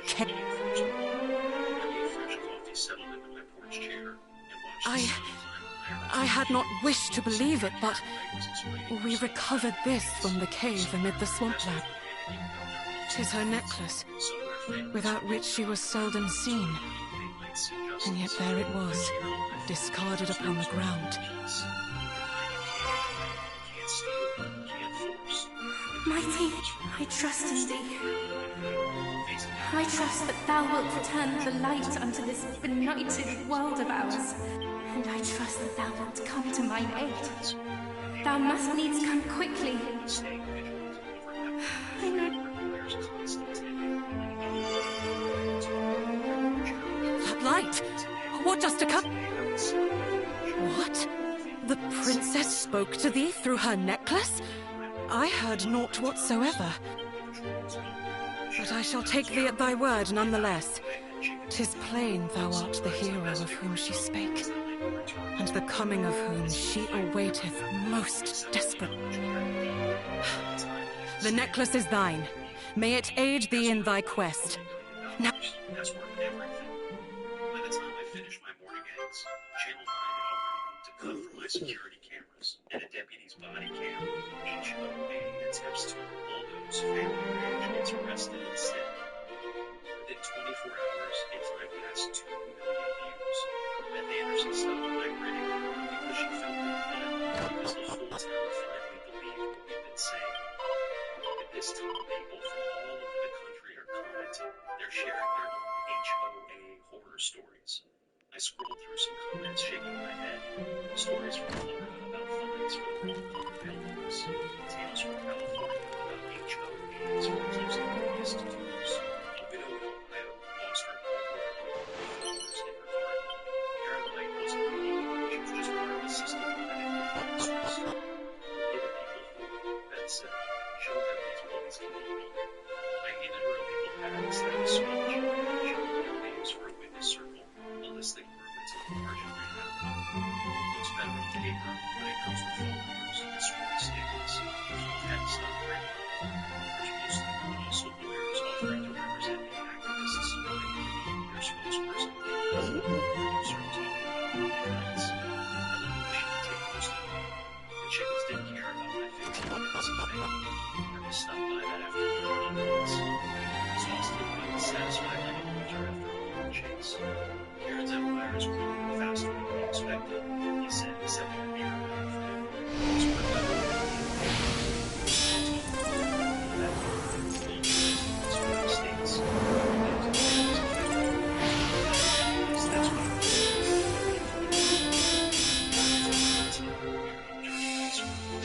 That's why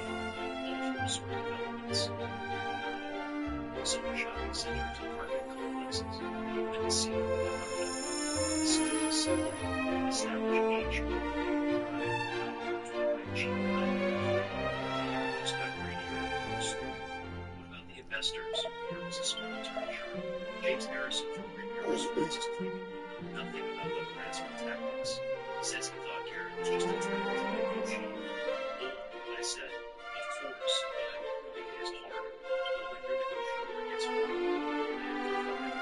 just seems pretty deliberate. He took a long pull from his beard. The forensic accountants are having a field day. Turns out Karen was skipping over the investors too. Honor among thieves, I muttered. Brad's singing like a canary. He's continuing.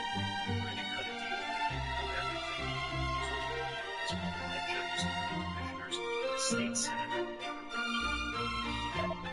Amazing how fast politicians distance themselves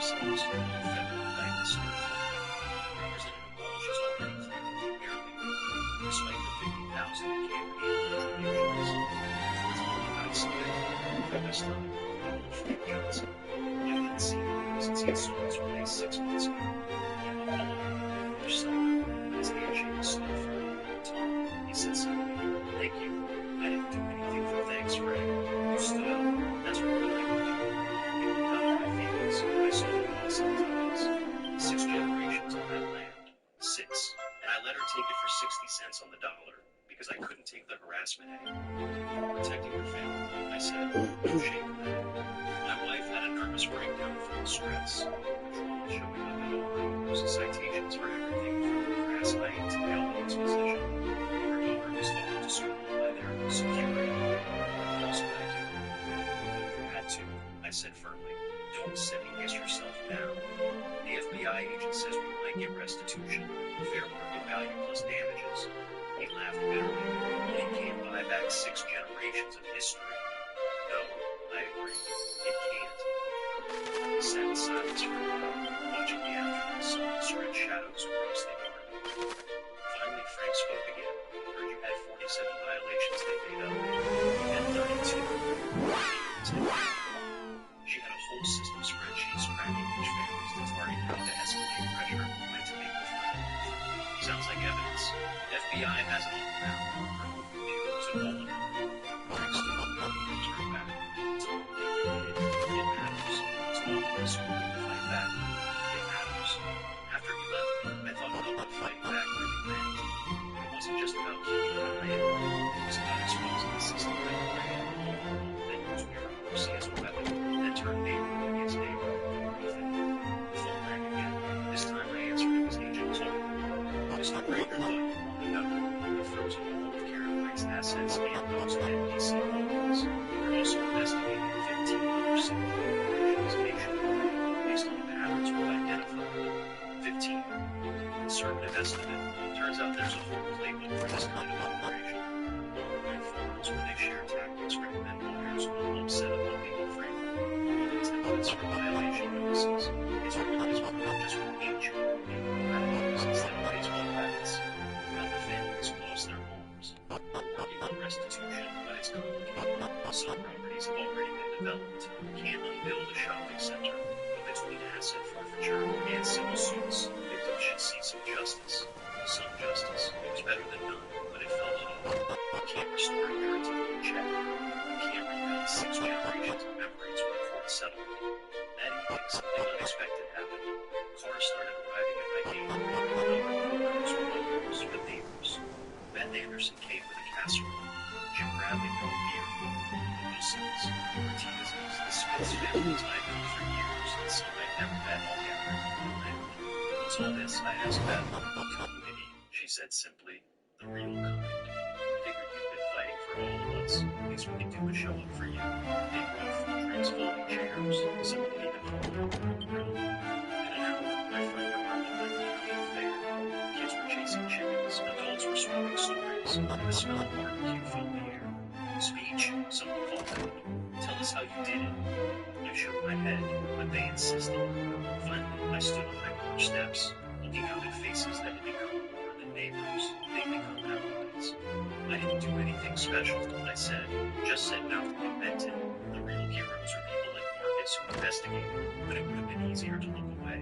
The FBI agents who took this seriously. All of you who stood witness when it mattered. Don't forget Beth and her video, someone shouted, and everyone laughed.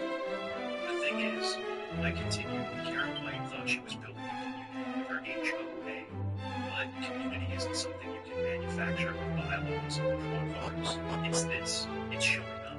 It's looking out for each other. It's respecting boundaries while being there when those boundaries are threatened. What happens now? Jim Bradley asked. That'll work, I mean. I imagine the legitimate homeowners will figure that out, I said. Without Karen's interference, maybe they can build something real. Something based on mutual respect instead of fear. As the evening wore on, I found myself thinking about cycles, how Karen's empire had risen on fear and fallen on war, while the land she coveted remained unchanged and different to her schemes, how communities could be ruled by tyrants and rebuilt by neighbors. Marcus found me sitting apart from the crowd watching the sunset, waiting for your thoughts. Just wondering how many other Karens are out there. How many other families are facing this right now. Fewer after today, he said. The footage of her the FBI involvement, the media coverage, it's all alarming. Some of these HOA boards are holding emergency meetings to roll back their more aggressive policies. Scared straight, scared of federal prison or like, he paused. Tom, there'll be more battles, the trial, the civil suits. Parents, investors won't give up easy. I know, I said, but tonight I just want to enjoy this. My land, my community, my life. Tomorrow's rules can wait for tomorrow. The party lasted past midnight. Stories were shared about the families who'd been driven out of lands made to support the legal process. Some had the idea of filing a legal defense against HOA abuse. By the time the last car pulled away, we raised $12,000 in pledges.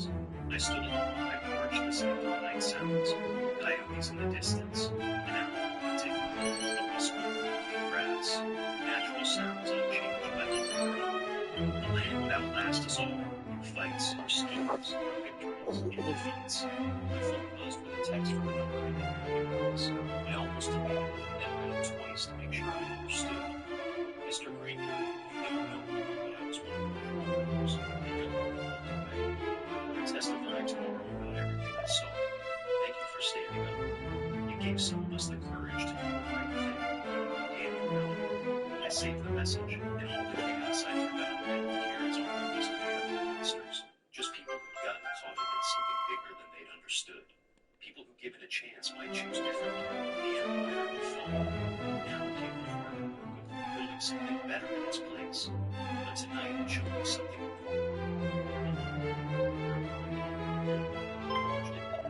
but sustained by choice.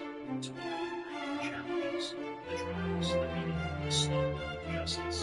Tonight my land was peaceful, my community was strong, and Karen White's reign of terror was over. I went inside tired, but not defeated. There were chickens to feed and morning vegetables to tend life to live. The simple routines that no HOA could regulate or control and stuck. The victory wasn't just in keeping my land, it was in keeping the life I had chosen to live. And that more than any court settlement was true justice. The court was packed the day Karen White was sentenced. 6 months of legal proceedings had led to this moment, and half of Texas seemed to want a front row seat. I sat in the second row between Marcus and Beth Anderson, watching the woman who terrorized our community face the consequences. Karen looked smaller somehow, her power suit replaced by a plain gray outfit, her perfect hair flat and lifeless. The arrogance that had defined her was gone, replaced by something I almost didn't recognize: fear. Will the defendant please rise? Judge David Foster commanded. He was an older man, silver-haired and stern, with the kind of presence that filled the room. Karen stood her lawyer beside her.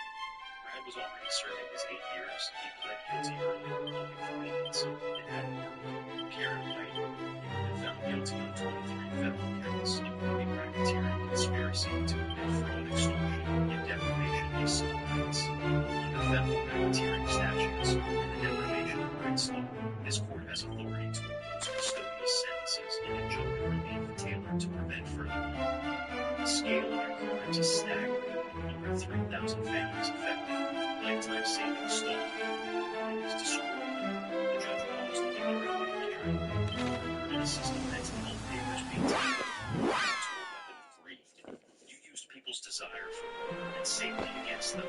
This court sentences you to 25 years in federal prison, followed by 10 years of supervised release. The gas ran in the court. 25 years. Karen swayed on her feet, her lawyer steadying her. Judge Foster continued. Full restitution to all victims, an amount currently calculated at $47 million. All assets obtained through enterprise behavior by forfeit. Your Honor, Karen's lawyer started, but the judge cut him off. I am not finished. According to the notion of the civil judgments entered today, issues currently injunctive relief that bars Mrs. White from serving on any homeowners association or managing property for others. Real estate transactions beyond personal residence. Brought down the gavel, court is adjourned. They let Karen away in handcuffs. As she passed our location, for a second I saw something almost human in her eyes, regretfully, just defeated. Then it was gone, and she was just enough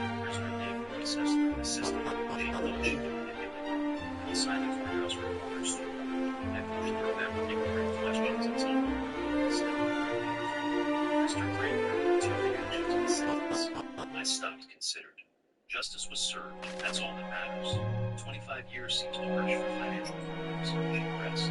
Tell that to Frank Johnson, who lost 6 generations of family land. Tell that to Janet Morrison, whose husband died from the stress. Tell that to 3,000 families who thought they were buying into communities and found themselves in nightmares.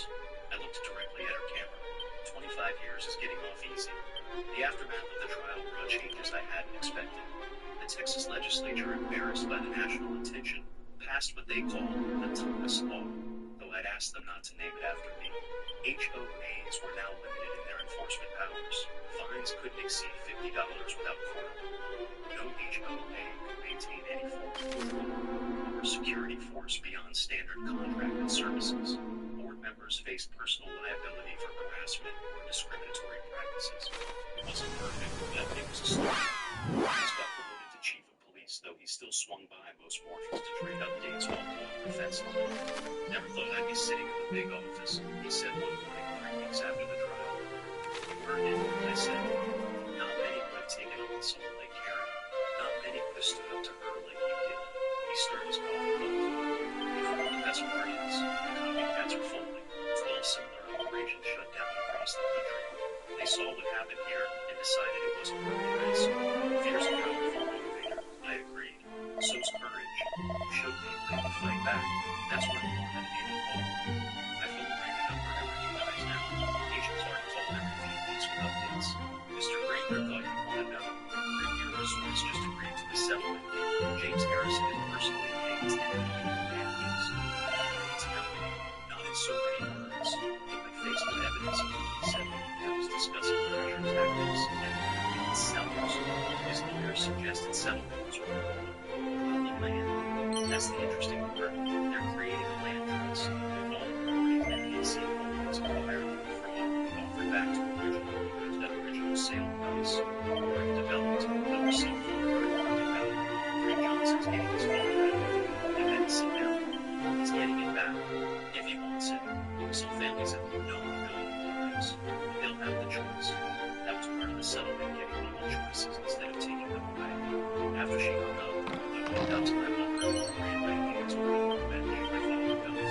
The same workbench Brad and Frank had polished. It was just wood and metal, but it represented something larger. The right to choose your own life, to maintain your own space, to say no, the powerful demanding yes. A car pulled up not unusual these days, but I smiled when I saw it got out.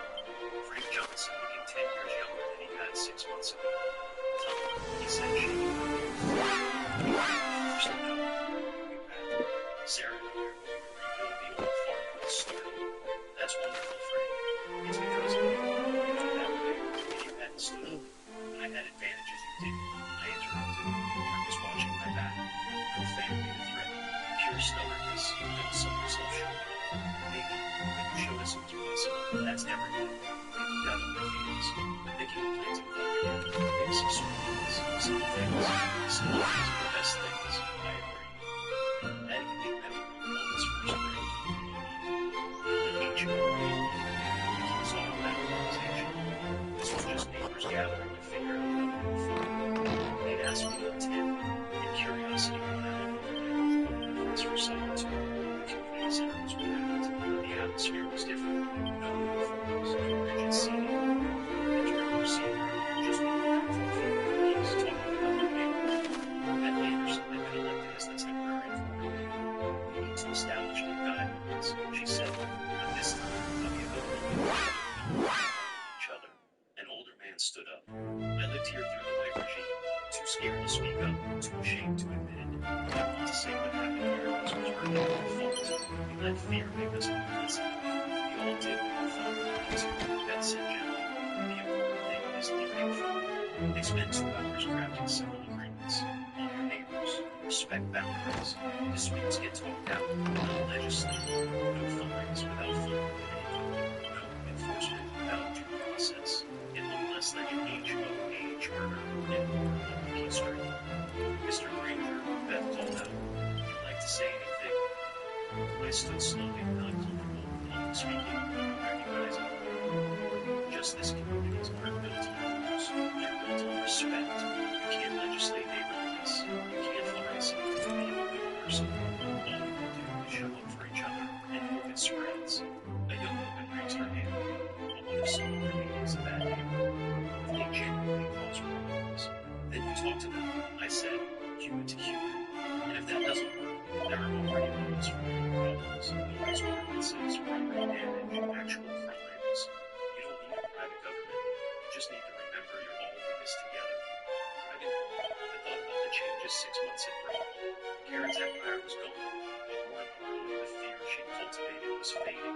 People were learning to be neighbors again instead of informants. They were choosing to be the ranch was quiet when I returned.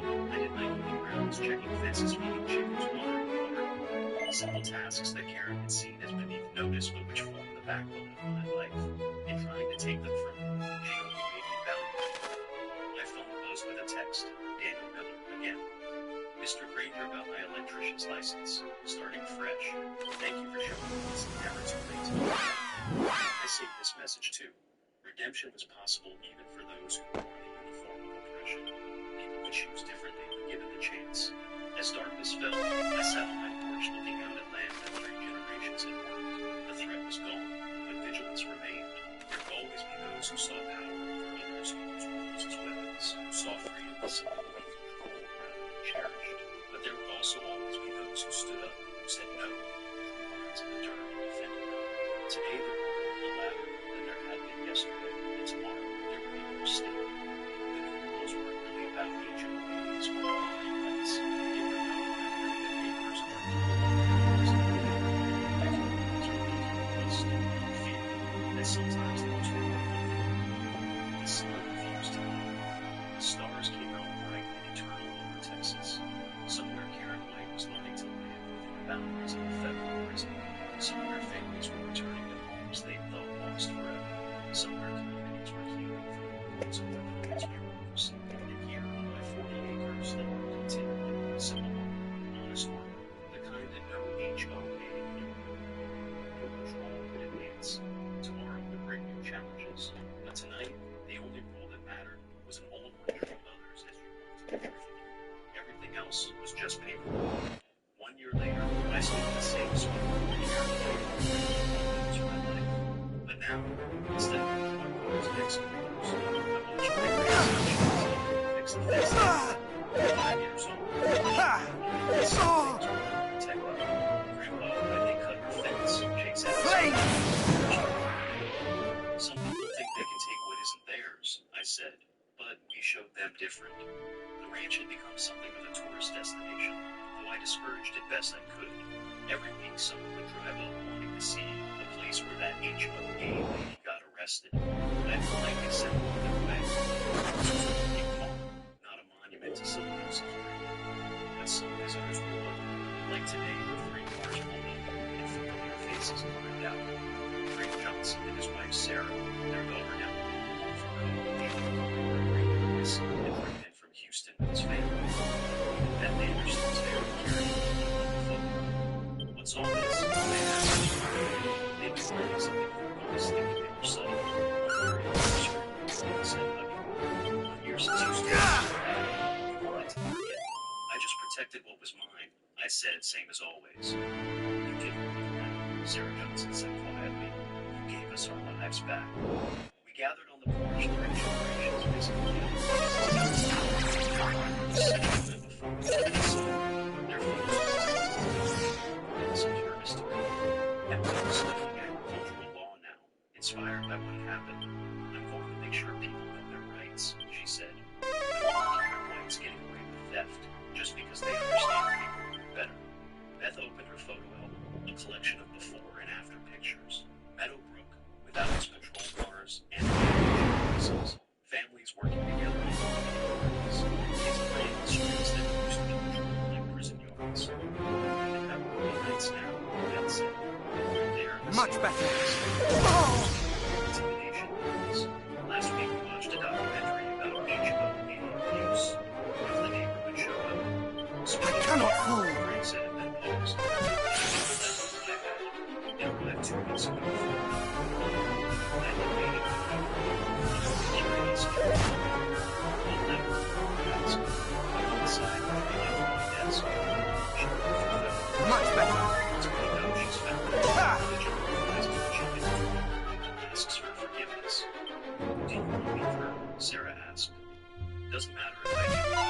Thou shalt not escape! It belongs to the thousands of families she hurt. But I hope she has changed. No mercy! Yourself. I can't forgive her, Frank said bluntly. The stress killed 2 years of our lives. Emily had to delay college. We almost divorced from pressure. And that's your right, I said. Forgiveness can't be forced any more than compliance could be. Much better. Not today. It's after the descent still relaxed. He brought fresh news from his office. Thought you'd all want to hear this. The last of Karen's network just pled guilty. Is dissolved and restitution ordered. The FBI estimates we prevented about 300 million in fraudulent property transfers. 300 million elements from fake funds and litigation. Expensive, which pays dividends. 2 years started something that states. Federal oversight of HOA finance is being debated in Congress. All because one stubborn farmer said no. Stubborn's right, Robert laughed.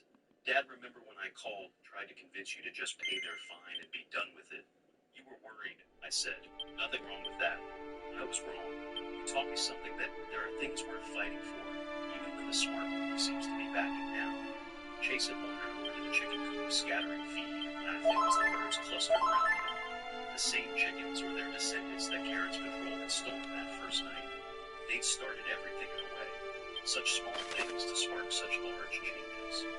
Mr. Granger, Emily said formally, I'm writing my thesis on property rights in HOA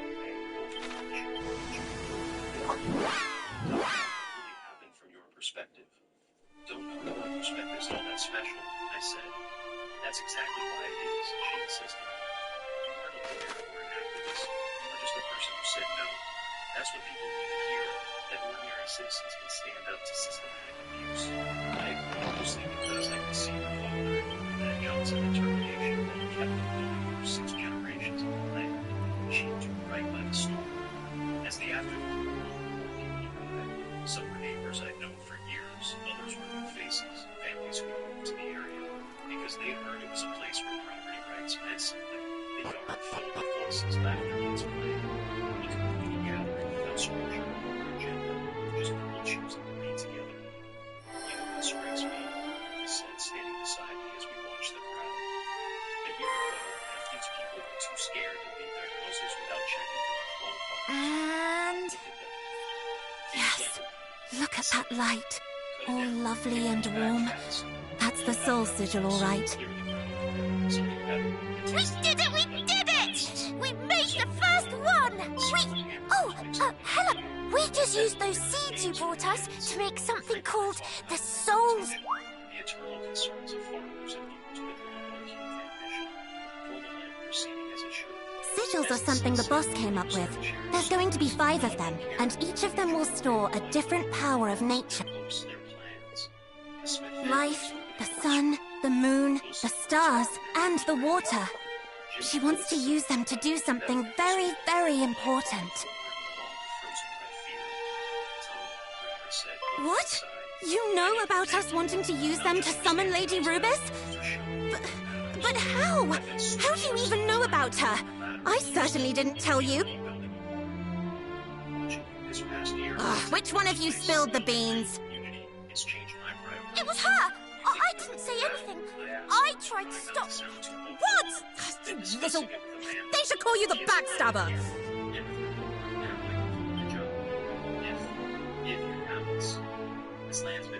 It was... And besides, that's how we ended up getting him to get those seeds for us. There wouldn't be a sigil if I hadn't told him.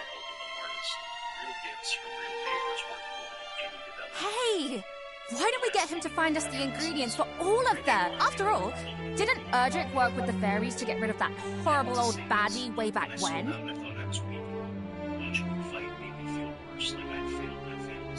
True. And I think this... You're descended from them, right? The heroes of old, or whatever you call them? Then help us. Help us call Lady Rubis back to this world. Good. Right, take the soul sigil with you. Chase had fallen asleep on the swing, worn out from playing. Robert and Amanda were inside doing dishes, and talking quietly about the future. Looks like it's pleased to be going along for the ride. If you find any more likely looking ingredients, like those glowing seeds, bring them back here, all right? Maria Santos. That was Karen White's As to how the sigils will be made... But today I started my business. Ah, allow me, Chief. That's my area of expertise, after all. Right. She's the expert, so if there's anything you don't understand... Oh, ask away. I'll do my very best to keep the explanation simple.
Thanks to everyone who stood together this past year, it would still be free. Classic 80s stories. Share it the next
Not today!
day!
us fight!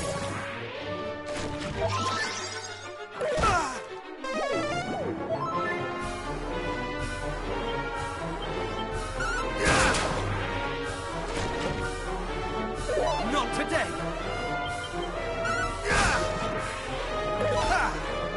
Not today!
Much better.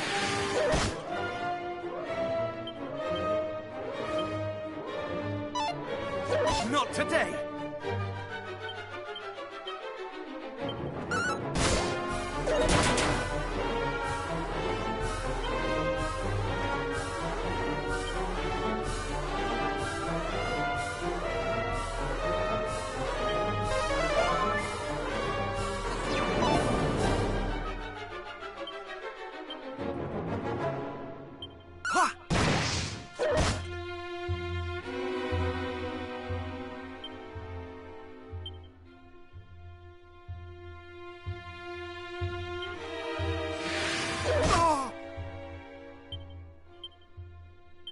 Mid-heal!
last! One hath come who will deliver me from my plight. Brave hero, I am Gwaelin, princess of... Hadst thou tarried a moment longer, the Dragon Lord would surely have made me his bride. Merely to imagine such an unspeakable fate striketh dread into my dainty heart. I would rather that the world had ended.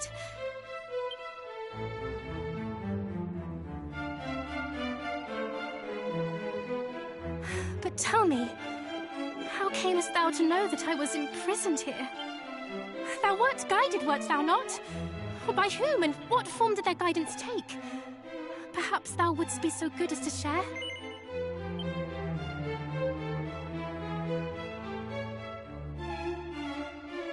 Almighty Rubus!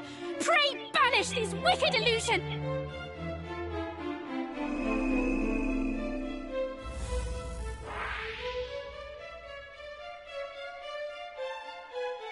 'Twas an impostor. A phantasm. Created by... Come no closer! Admit it. Thou hast taken on the guise of a hero, seeking to wrest from me the message with which I was entrusted. Hast...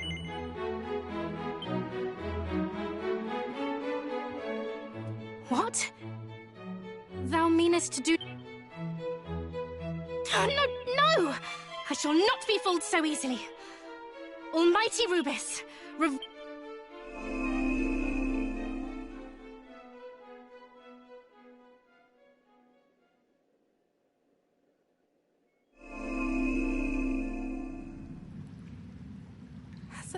Thou art no illusion.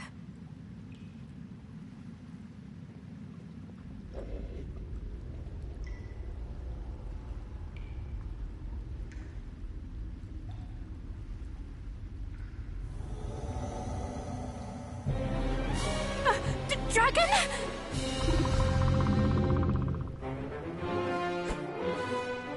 Thou meanest to fight it? This is madness! No human could prevail against such a foe!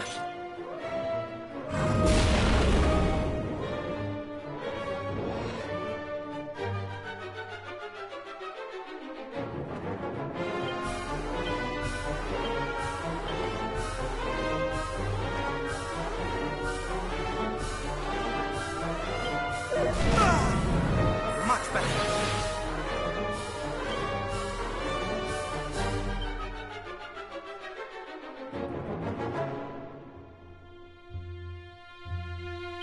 Oh! Thou shalt not escape!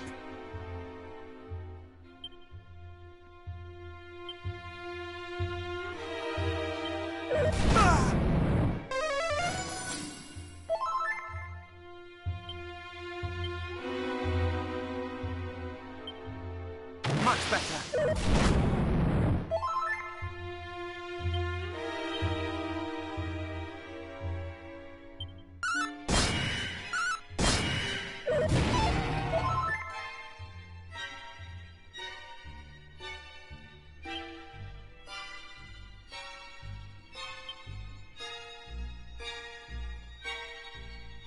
Thou shalt not escape! Oh!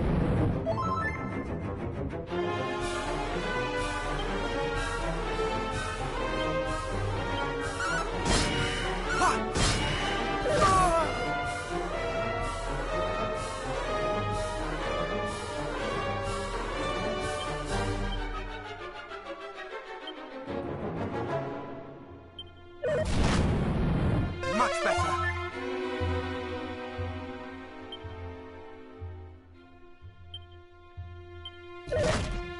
Re-heal.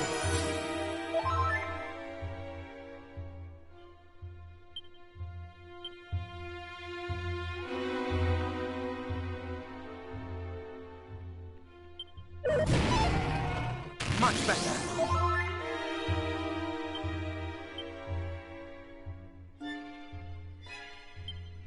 Oh! Thou shalt not escape!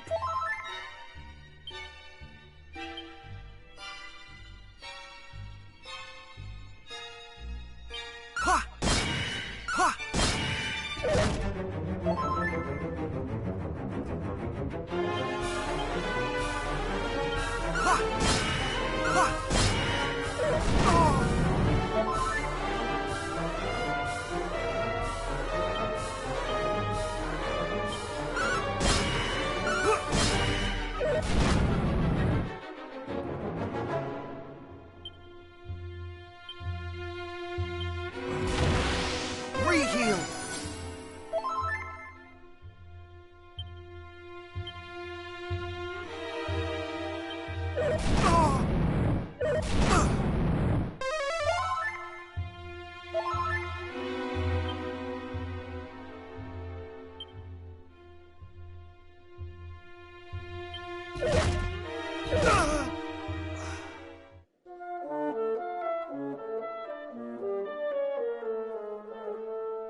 Thou wert guided, wert thou not?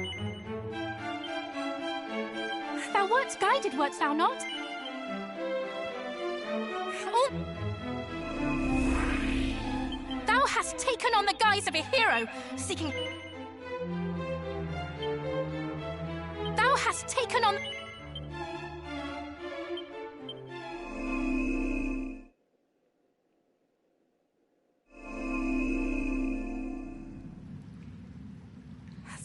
Thou art... Thou shalt not escape! Oh!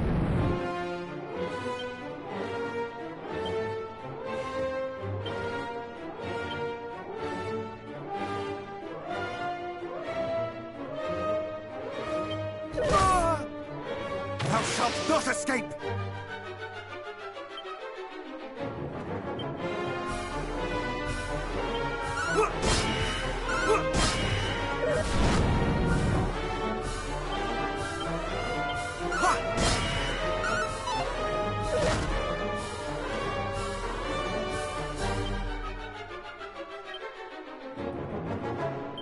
Mid-heel! Much better.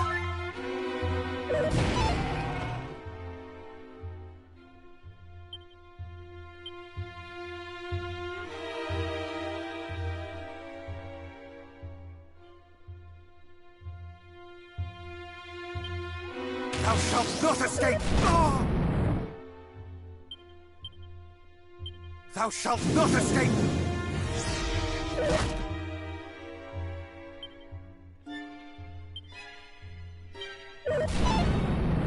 Re-heal!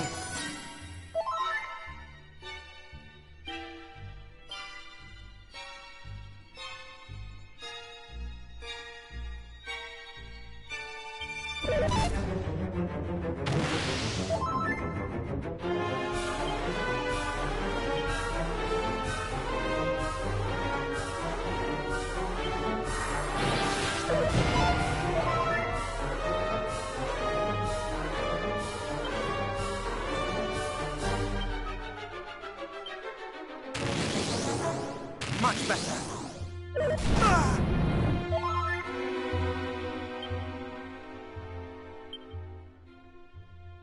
Ha! Ha!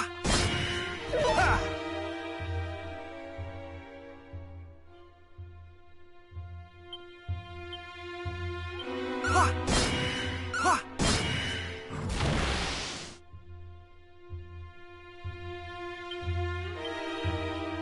Oh!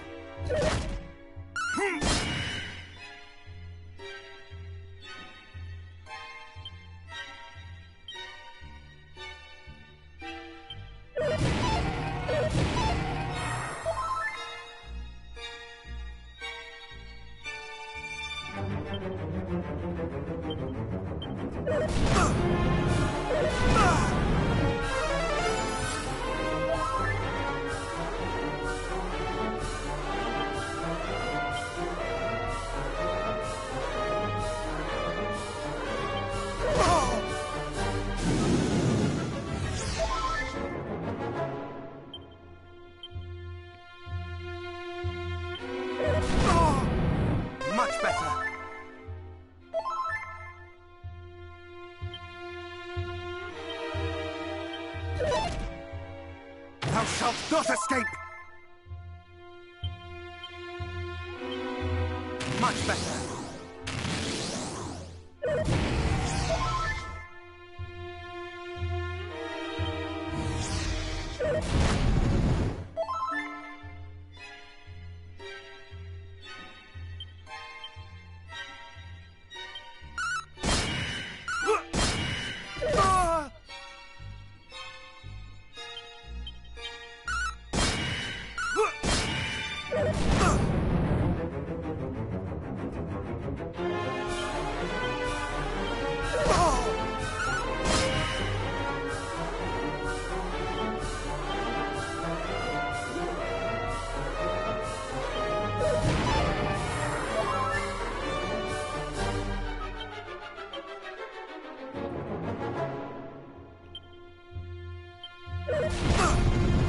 No mercy!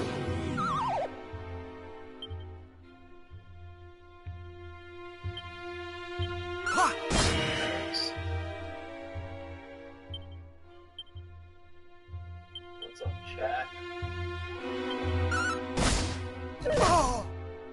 Invited into the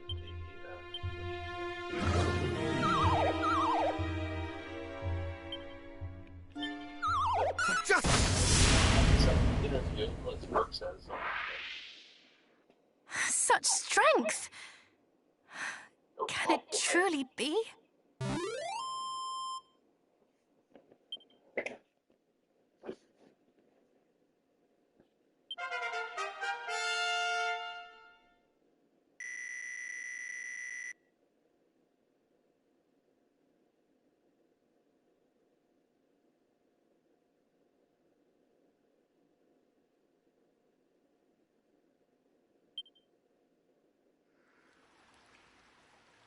The beast is vanquished?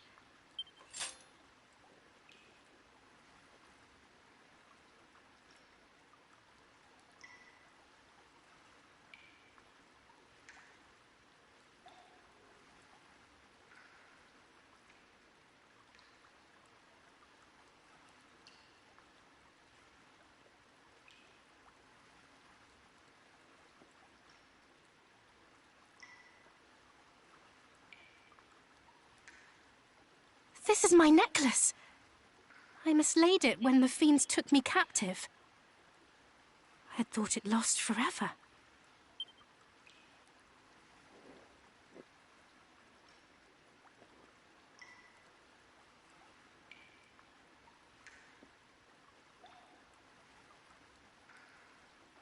Thou hast my heartfelt thanks.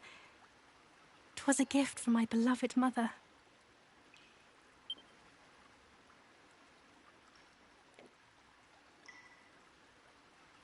Yes, thou art just as I imagined. Thou art he. I am sure of it.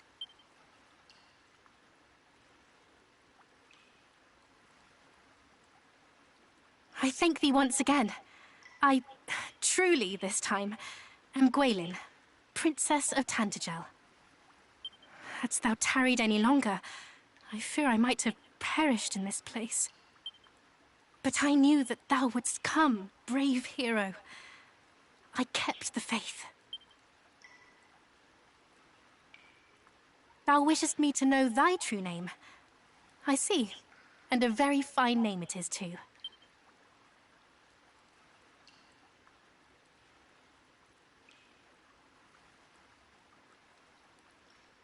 Almighty Rubis hath entrusted to me a message of great import. In it lieth the secret to our world's salvation. She bade me impart it only to he through whose veins floweth the blood of Erdrick. And now here thou art. And the message is this.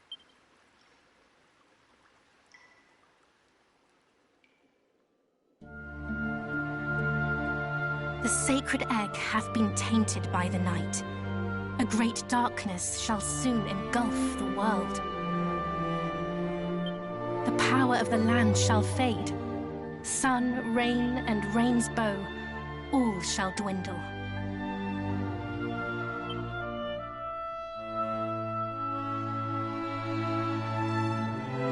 Unless, bold hero, thou canst stem the tide and see the land blessed once more.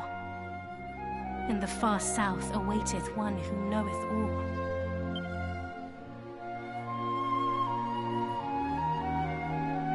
Go to their aid. Go southward with all haste.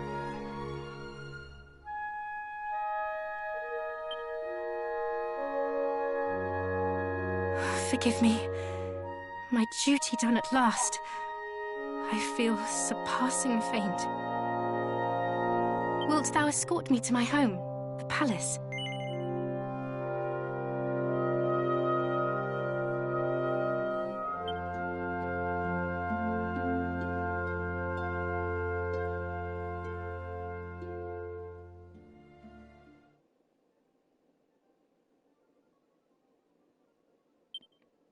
Oh, how kind of thee.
Thou hast done us a great service indeed, sir. It shall not soon be forgotten.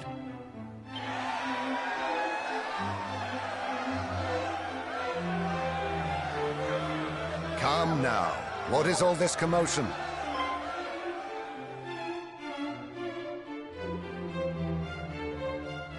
Father!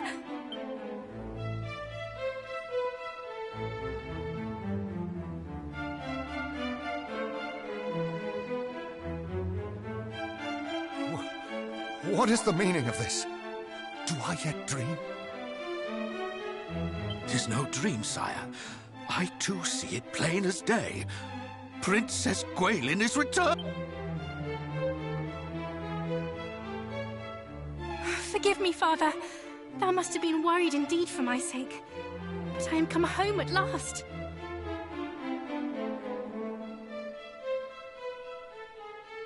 Oh, Gwaelin, I cannot.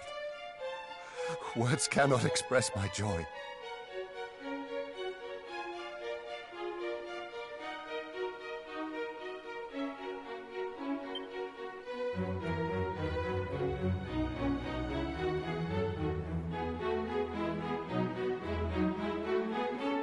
Tis not all good news, I'm afraid. The sphere of light. The fiends. The blame lieth not with thee. 'Tis I who failed to see the gravity of the encroaching darkness. And I who failed to save thee from thy plight. Thou hast suffered much. I hope in time thou might learn to forgive me. Weep not, Father. Thy subjects will only worry. Thou hast the right of it, of course, dear daughter. We must laugh, not weep. For thou art back home. And all is thanks to my savior here.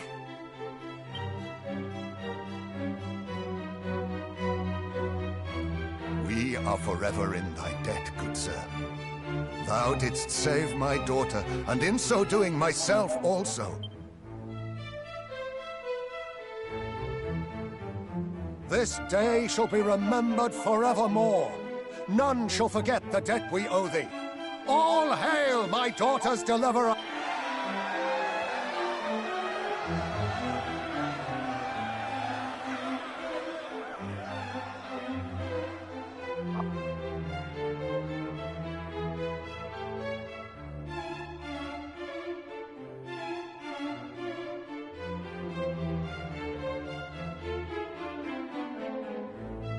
Come, daughter.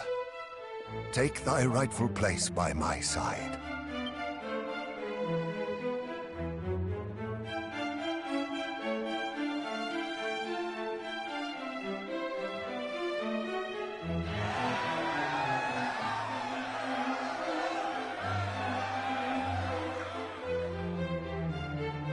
Majesty, will we not... We will not. For though I am glad beyond words, our world is still in peril. The Dragon Lord yet reigneth over that accursed isle. Indeed. And his fiendish underlings torment the people. Besides, a great many lives were lost in the search for myself and the sphere of light. It would...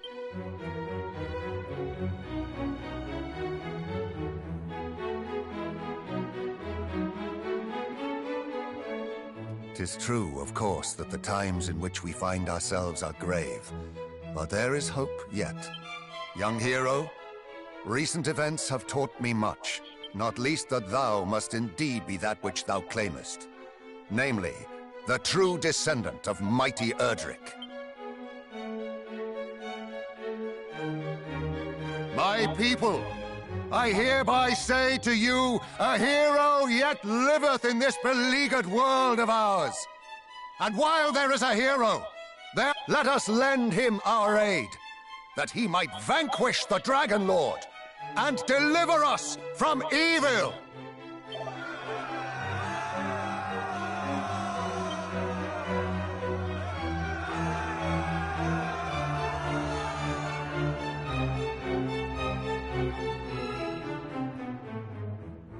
All hail our savior! Thou art mighty indeed, good sir. Aye, mightier than 100 knights, 1,000 even. With such a warrior on our side, we shall surely prevail.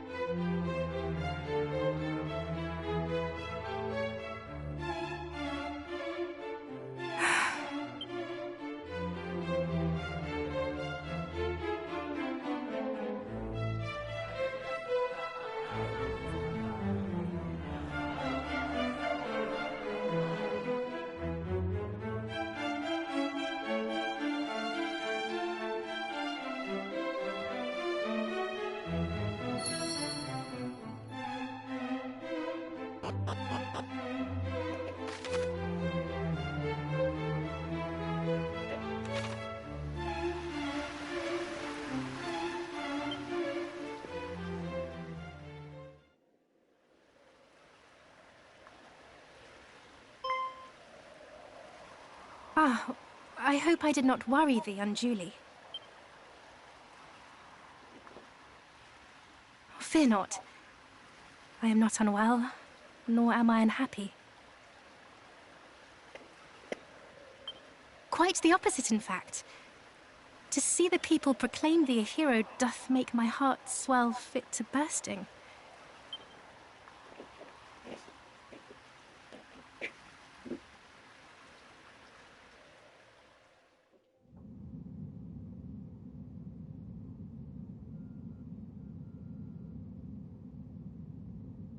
The sphere of light is yet in the Dragon Lord's possession.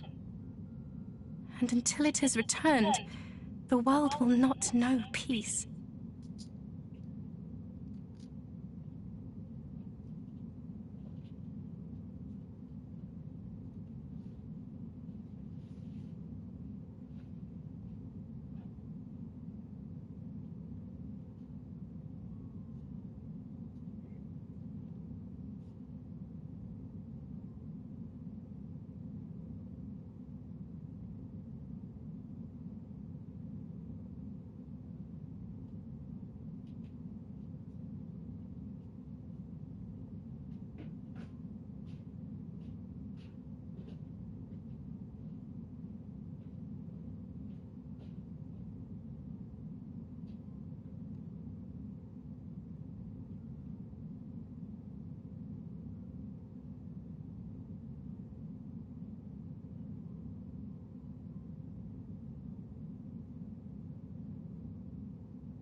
Thou meanest to return it, dost thou not?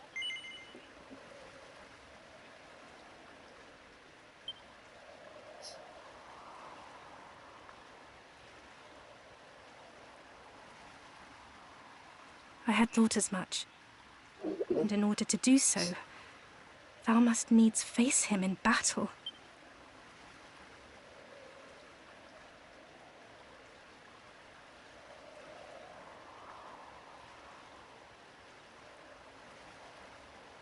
His power is nigh fathomless.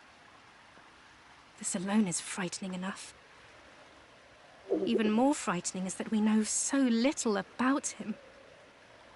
His true origin, his true nature. When he declared the sphere to be his by right, what if he spoke true? Please, thou must take me with thee when thou venturest forth to face him. I cannot simply wait here while thou riskest thy life for all our sakes. If something were to happen to thee, I would... I know full well that I would be little more than a hindrance. Yet nonetheless, I would be by thy side.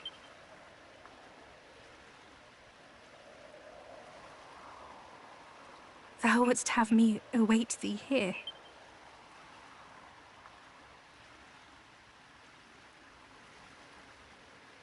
Very well then.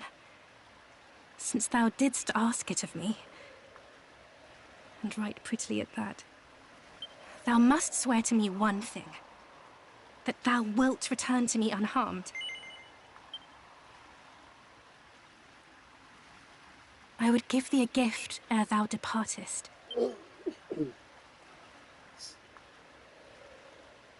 'Tis a token of my love for thee.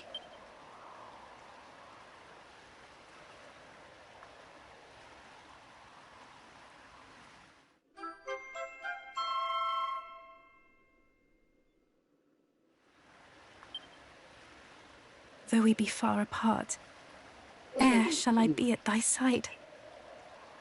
This is my pledge to thee.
Thou shalt not escape! Oh!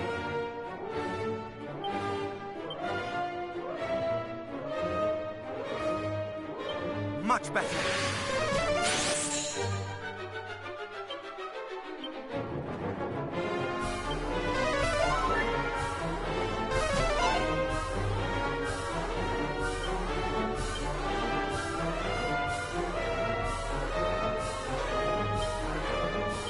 Re-heal!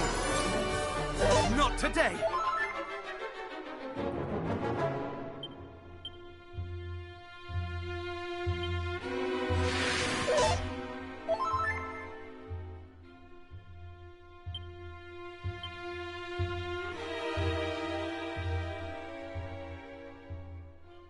No mercy!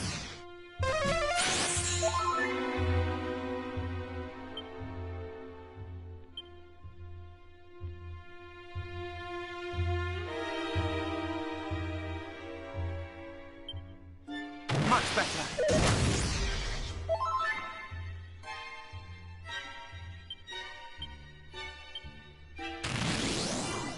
Much better. Oh!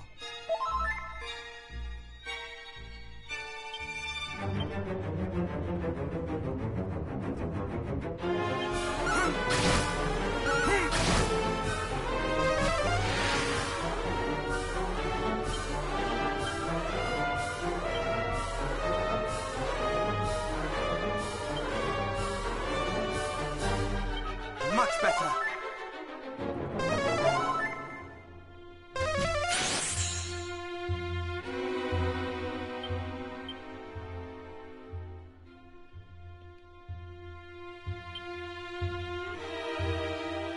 Ha! Ha! Oh!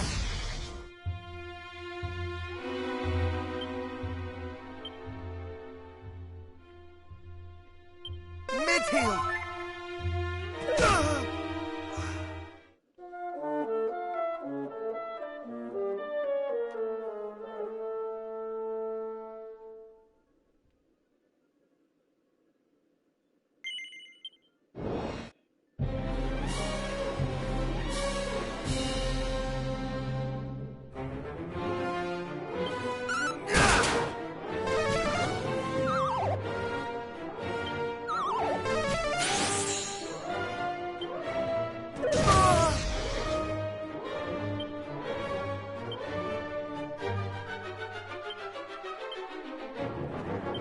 Much better.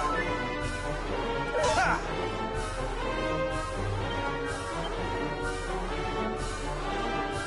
Thou shalt not escape!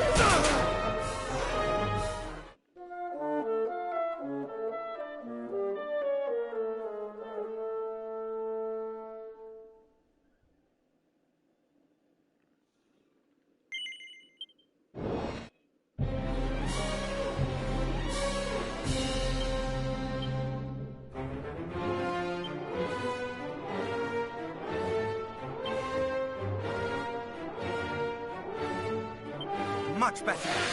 Oh! No mercy.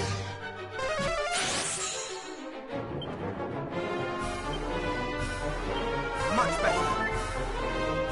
Oh!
today.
today!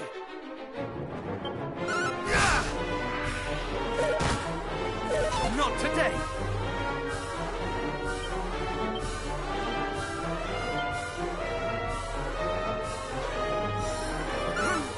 I shall not fall! No.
There thou art.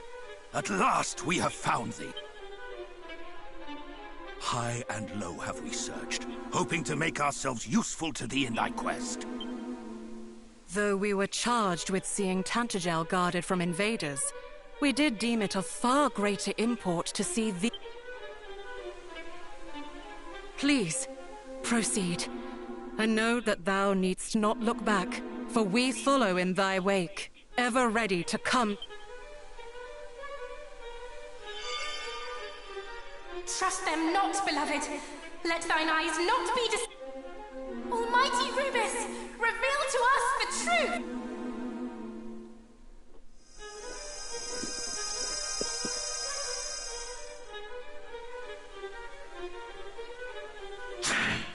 Again we fail to fool her.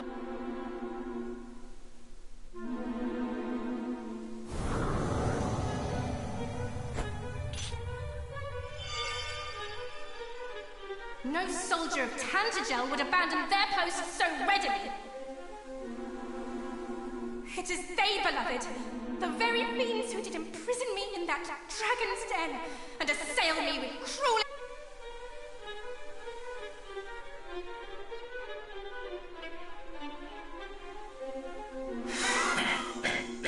We meet again.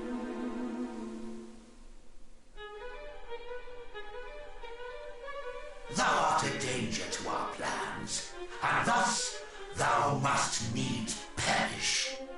Our master will but suffer thee to live.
Re-heal!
Not today!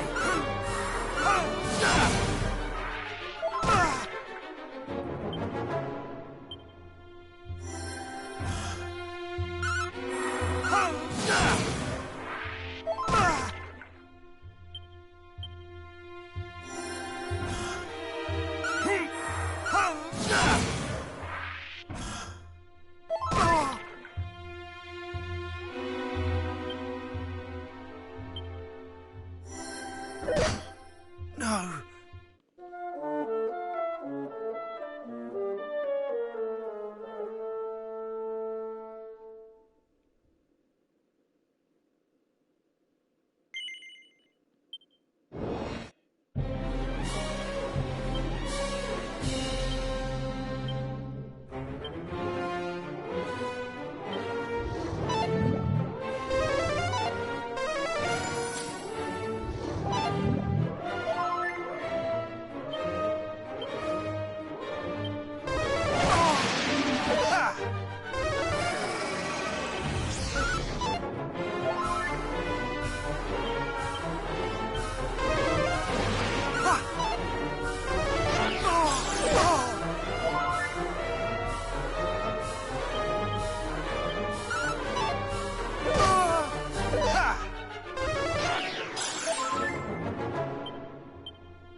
Thou shalt not escape!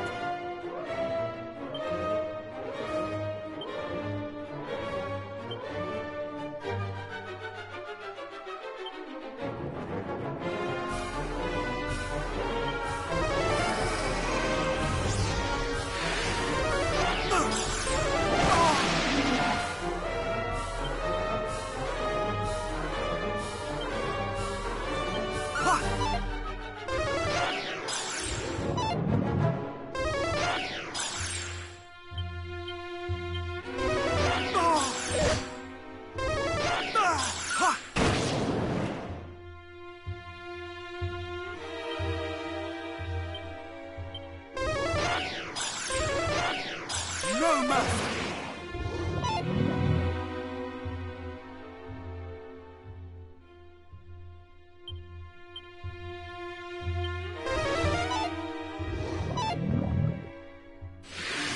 Not today!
Prepare thyself!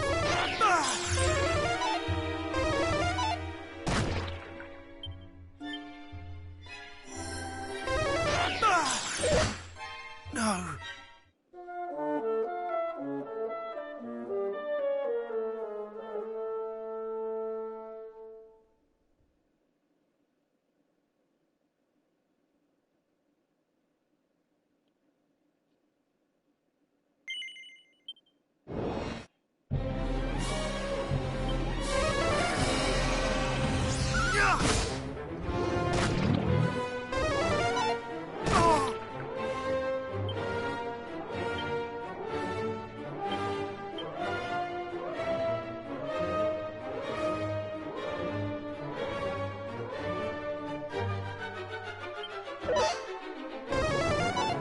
Thou shalt not escape!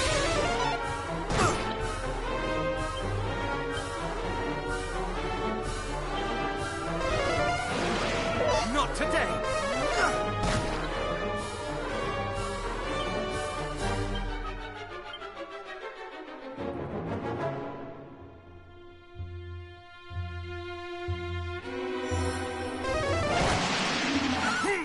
I shall not fall!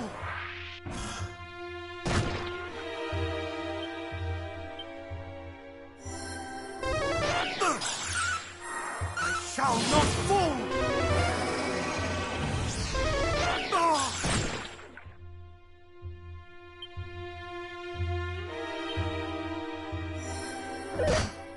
No.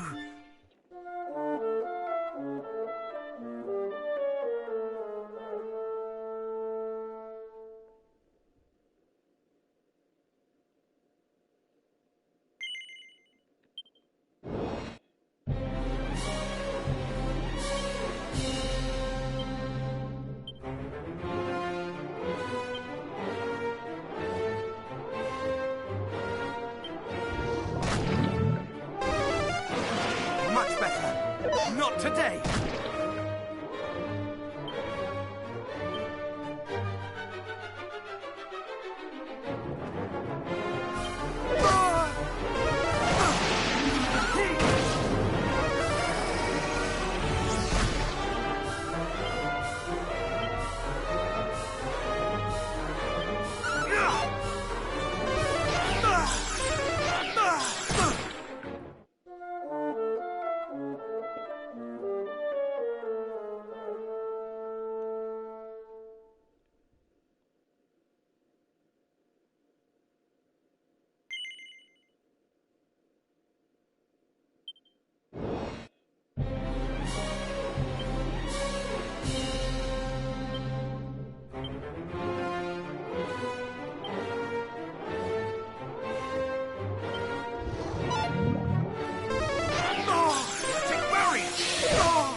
shall not fall!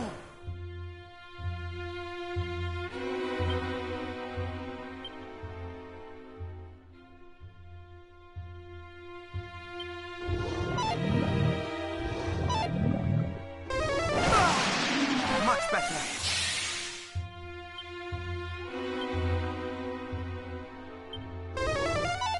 Much better.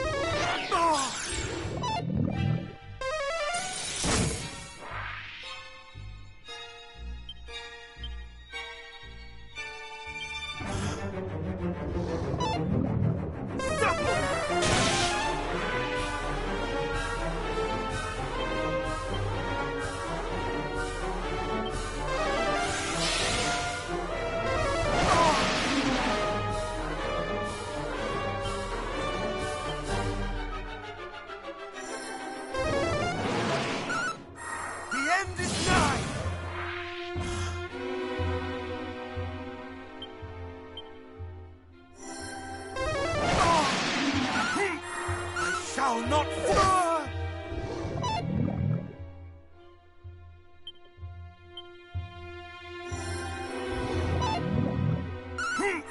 I shall not fall!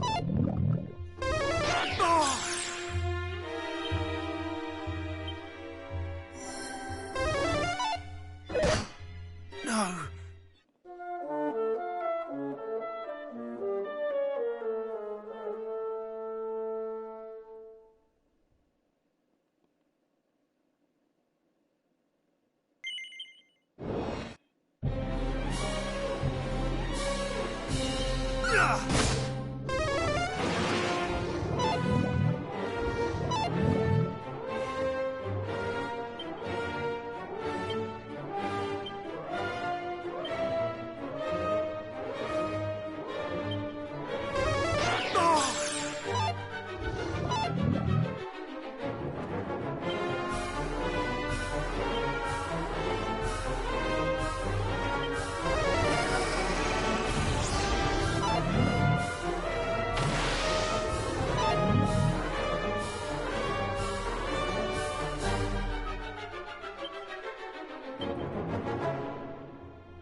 Thou shalt not escape!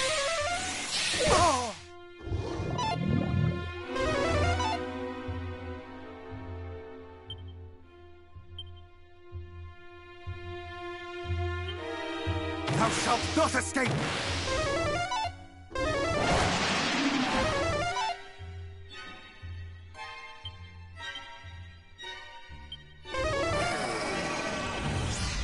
Much better.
shalt not escape!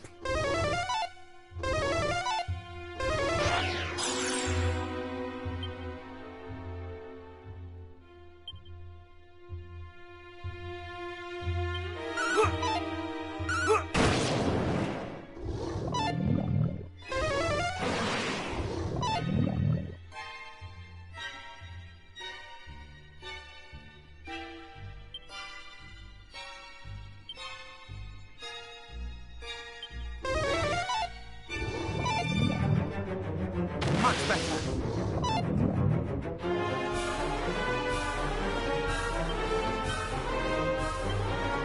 Much better. Thou shalt not escape!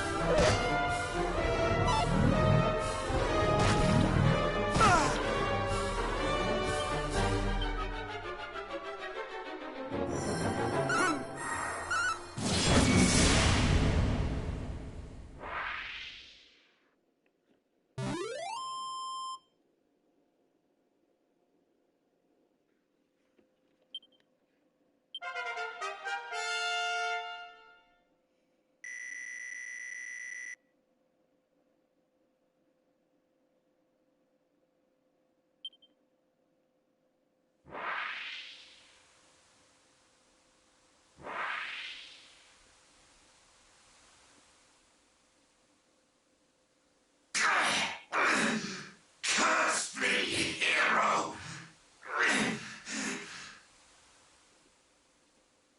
But thou shalt proceed no further in thy quest that of capturing her power of darkness.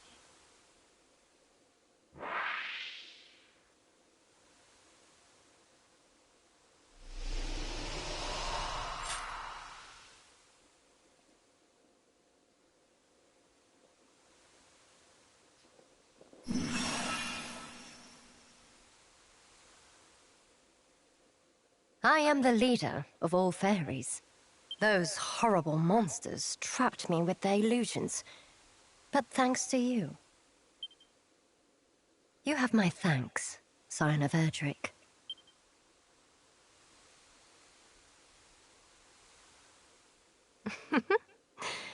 Do you recognize me now? That's right. I'm the one who's been talking to you in your dreams. 'Tis an honor to speak with thee, Queen among the fairies. I am Gwaelin, Princess of Tantagel. Almighty Rubis spoke of one who knew how the power of the land might be restored, and her blessings regained. Was it to thyself that she alluded? It was indeed. But I won't be able to do it on my own.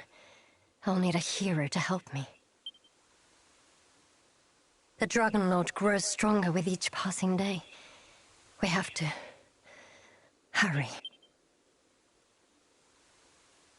Sorry, I don't think those illusions did me much good. Thou hast plainly suffered much. Thou must needs see her to safety, beloved. Please, escort her to the village of the fairies.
Not today!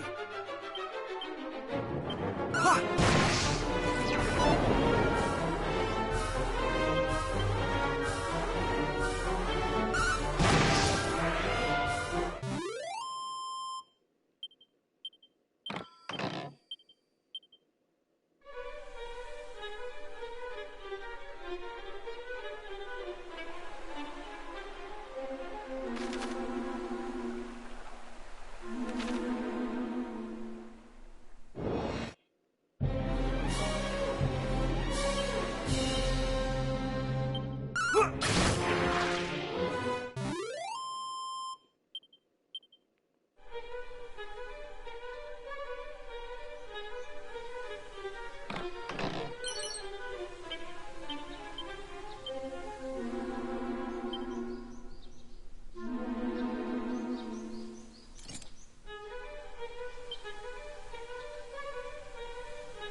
no mercy!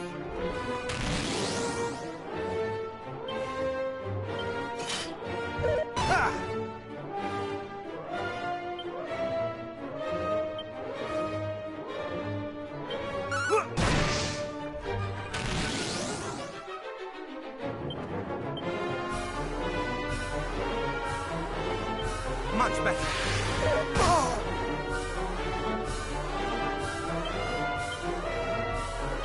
Re-heal.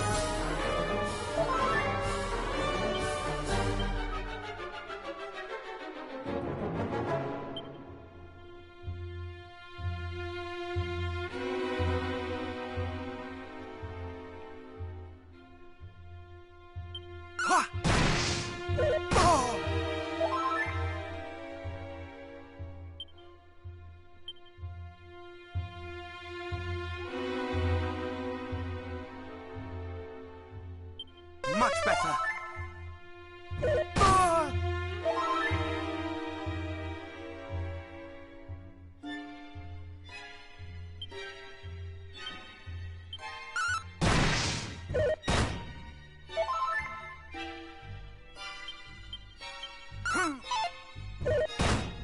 No.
Thou shalt not escape!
Mithiel!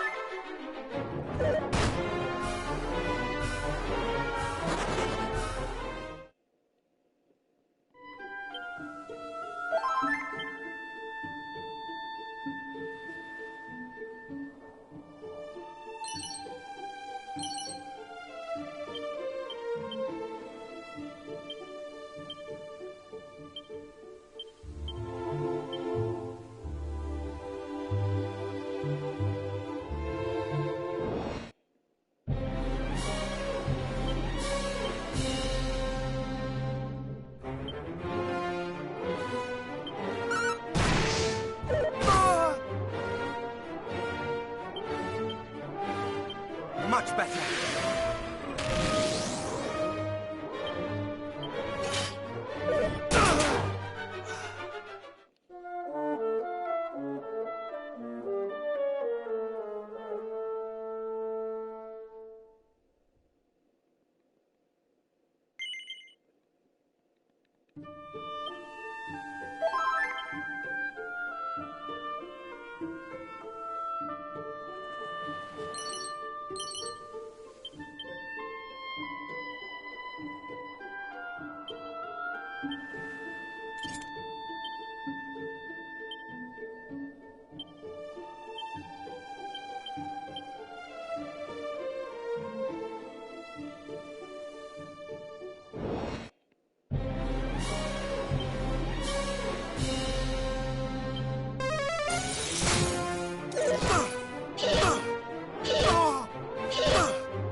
Much better.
Much better.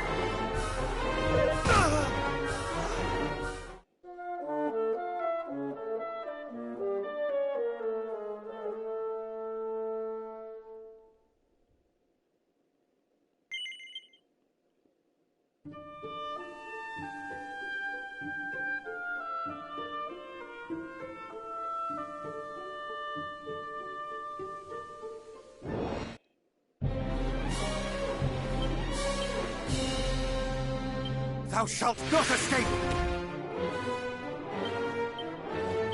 No mercy!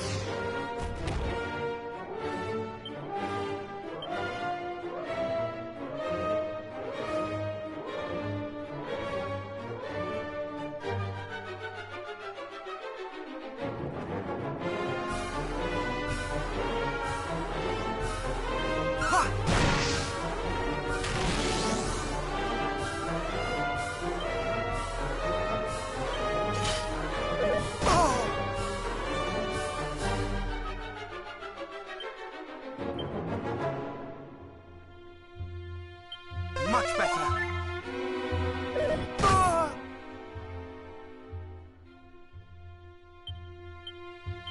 Mid-heal!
Not today!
No mercy!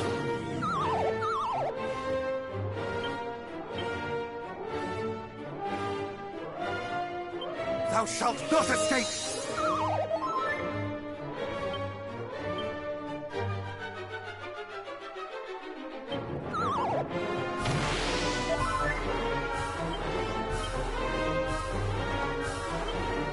Thou shalt not escape!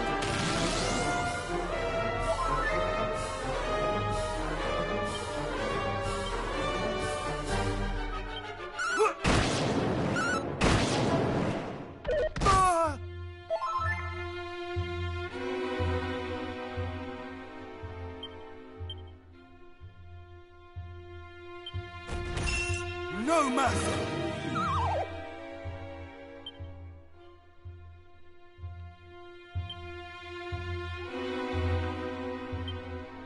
Thou shalt not escape!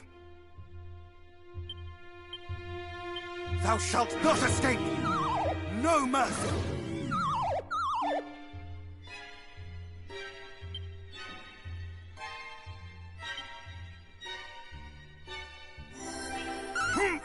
I shall not fall! I shall not fall!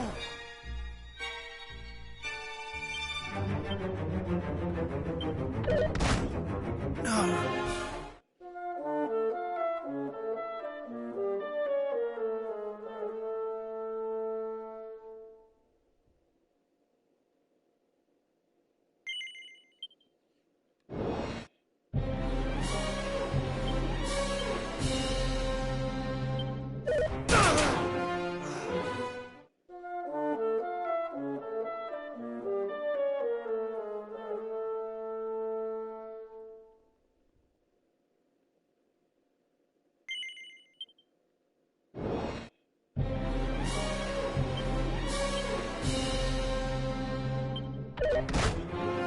No mercy!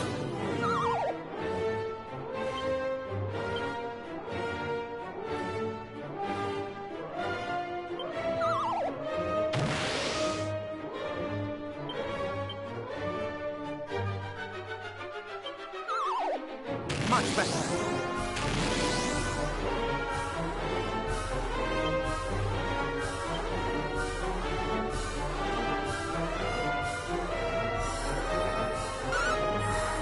Shall not fall!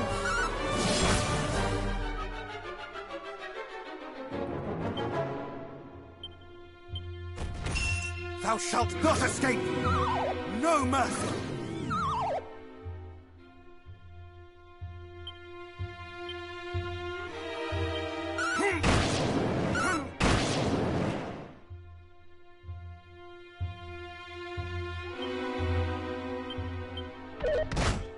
No!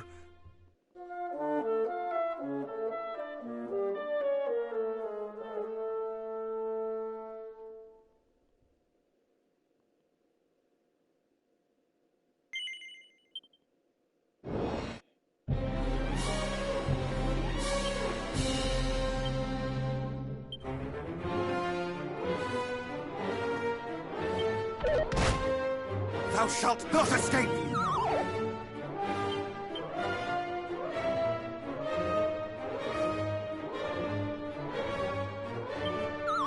No mercy!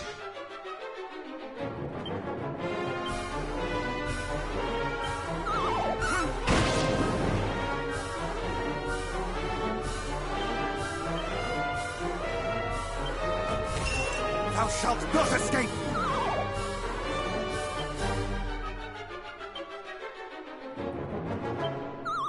Mid-heel!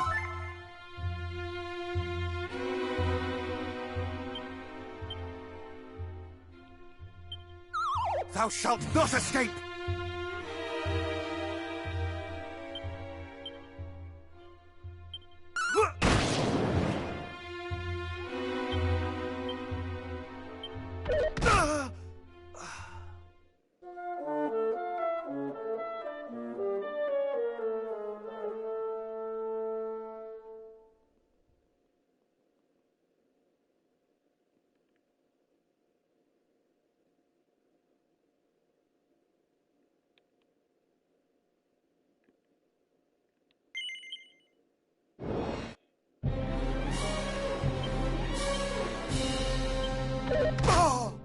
Thou shalt not escape!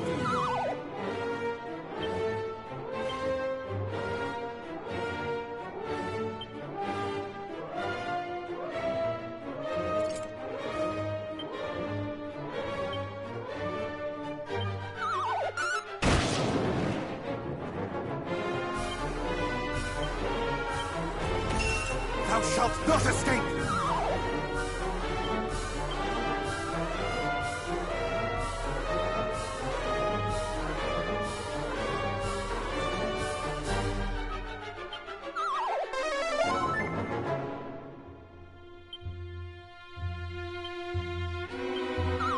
Re-heal!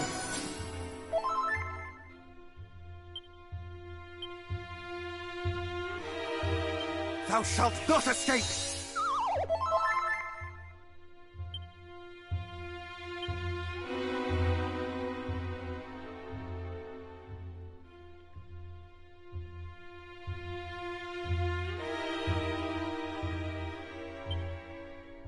Thou shalt not escape!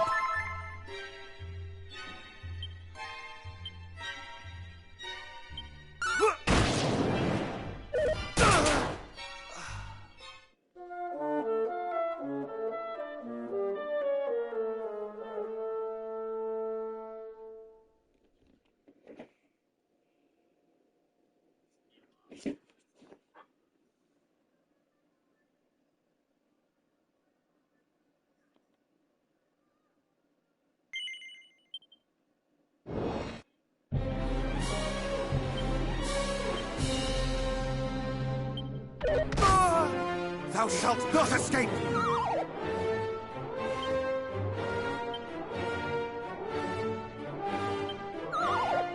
Much better.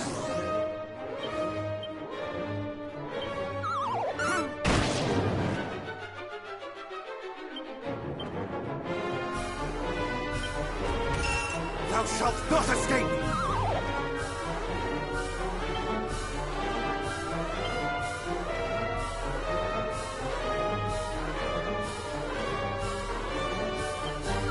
Thou shalt not escape!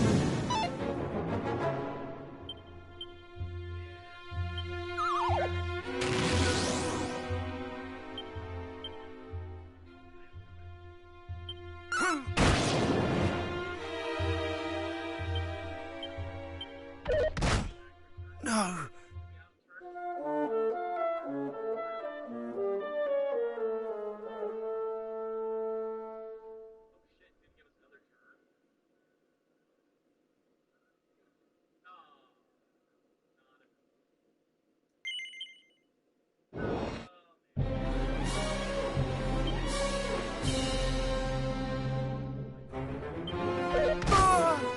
No mercy!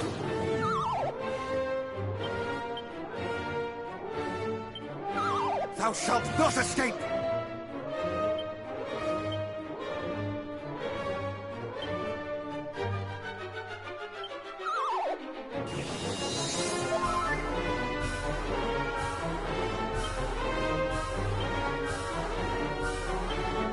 Thou shalt not escape!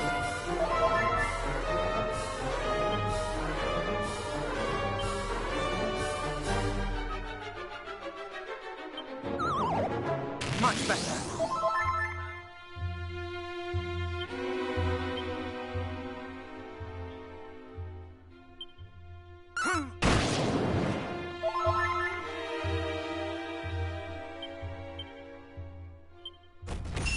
No mercy!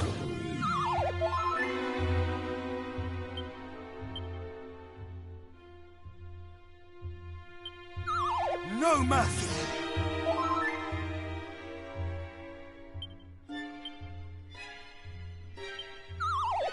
Thou shalt not escape! Ha!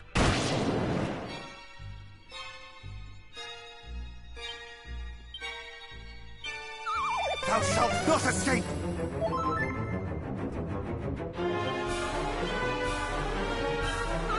Thou shalt not escape!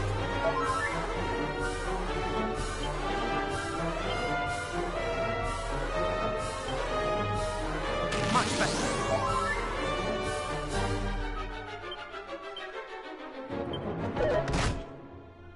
mercy!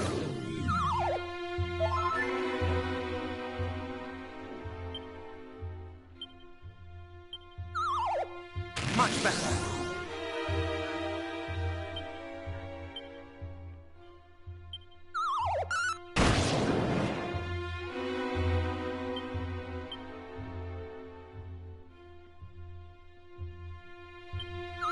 Thou shalt not escape!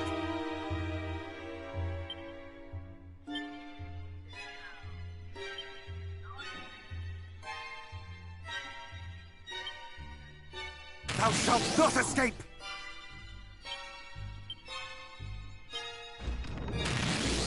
No mercy!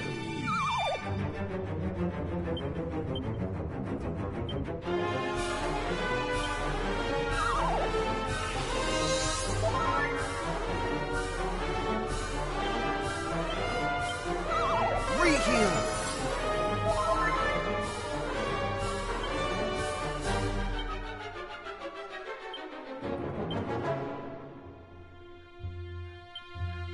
No mercy!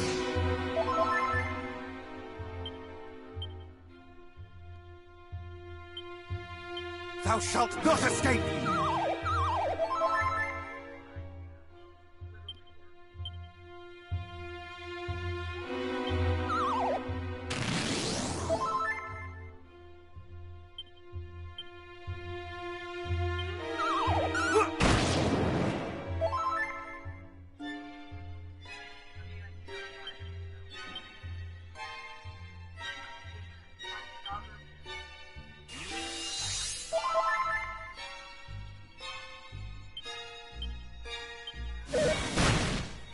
No mercy!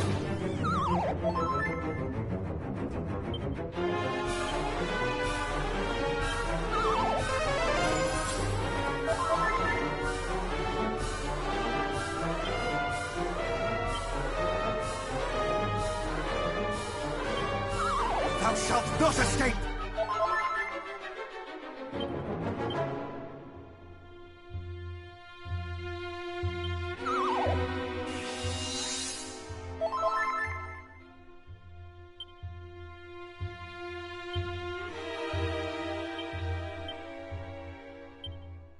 Much better.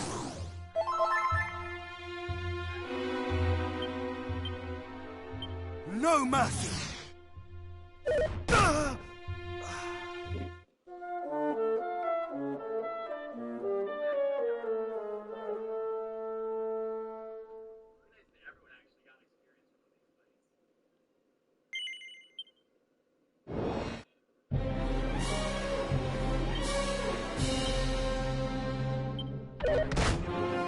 No mercy.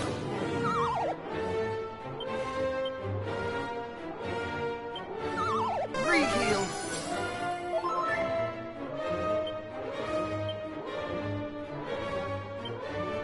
Much better.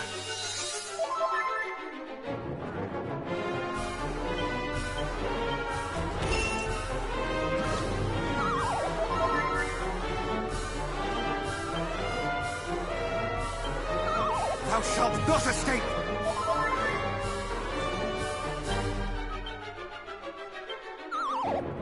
Much better.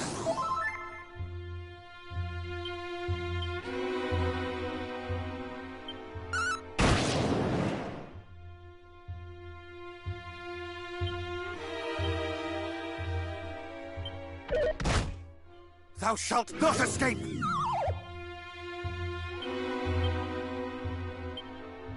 Mid-heal!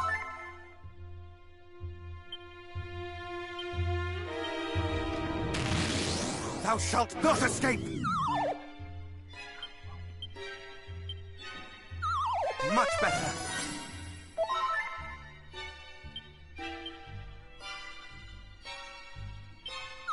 No mercy!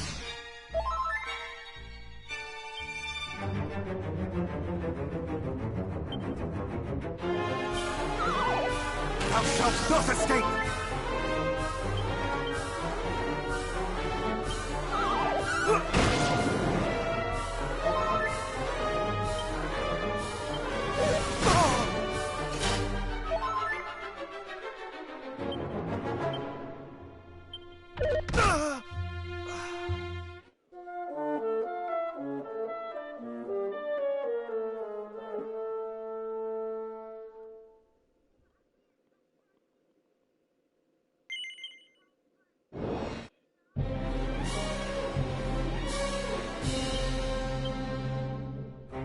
Thou shalt not escape!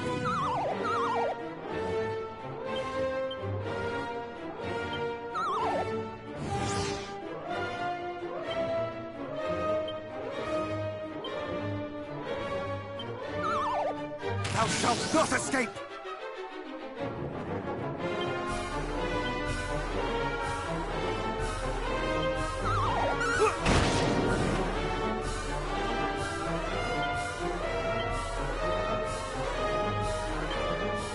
Reheal!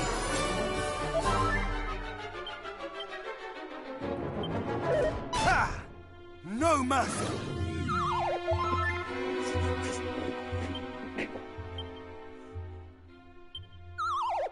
Thou shalt not escape!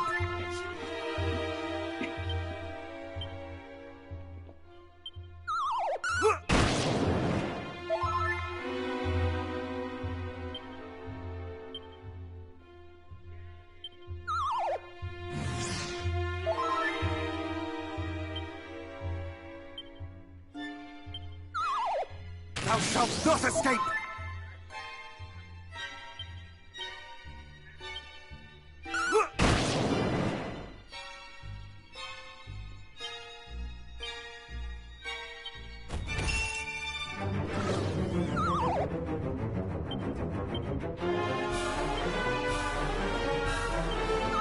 Thou shalt not escape!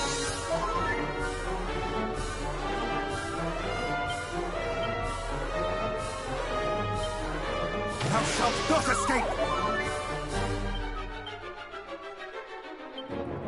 Much better! Thou shalt not escape!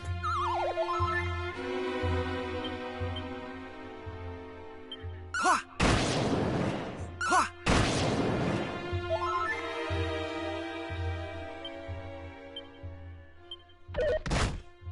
Thou shalt not escape!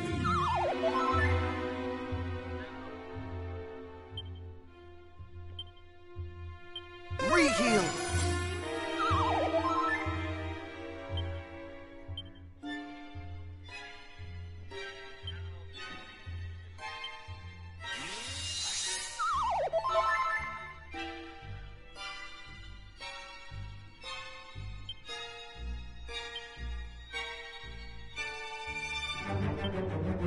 No mercy!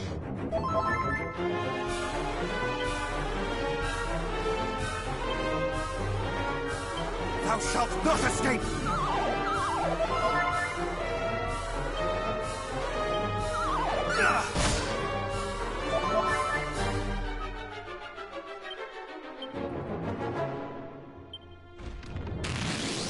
No mercy!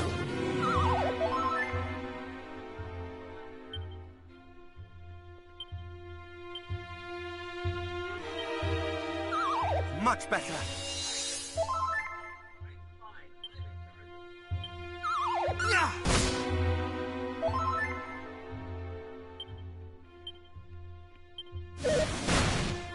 No mercy!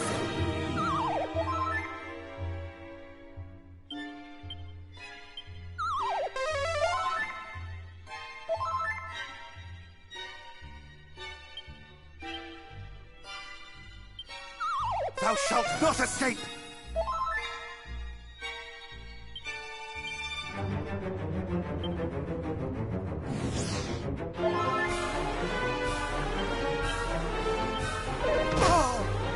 No mercy!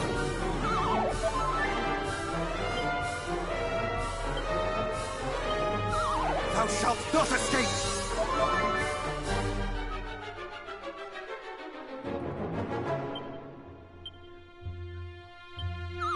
Reheal!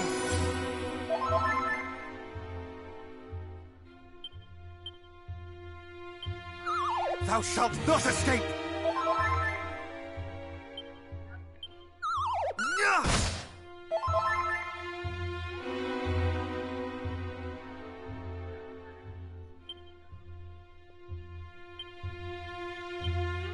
Thou shalt not escape!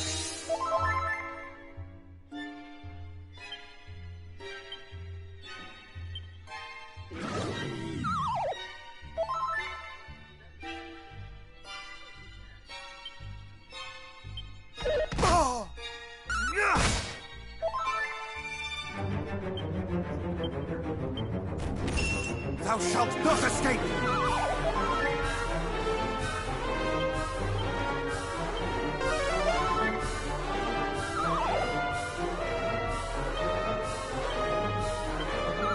Much better.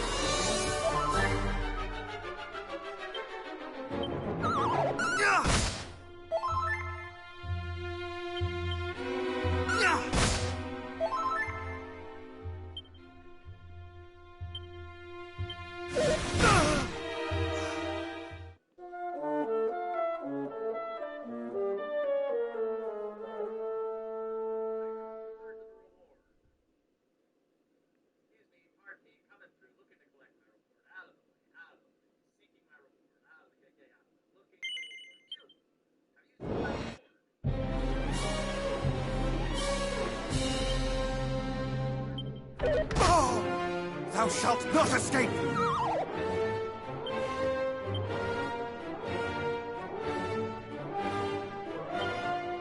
Re-heal!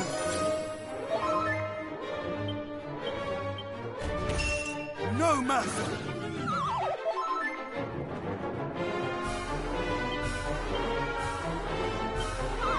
Much better.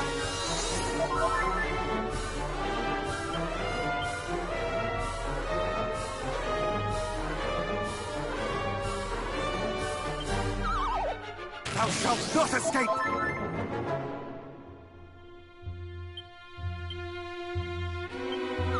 Ha!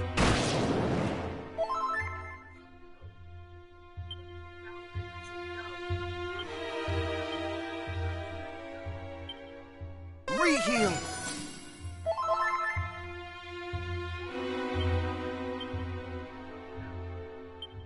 Oh! No mercy!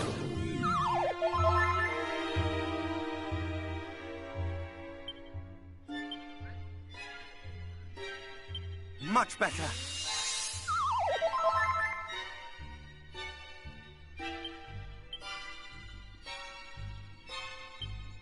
Thou shalt not escape!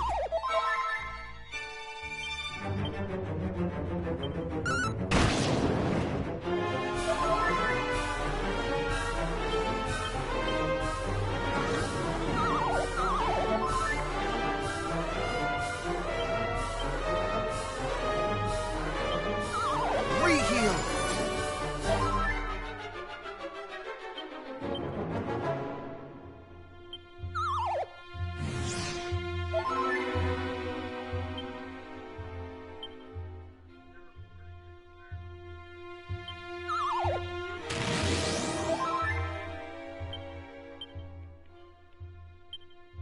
Ha!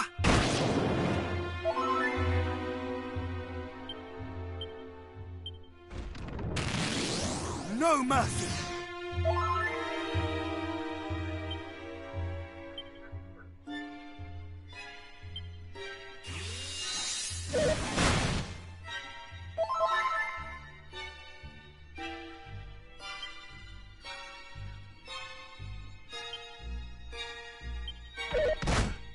No.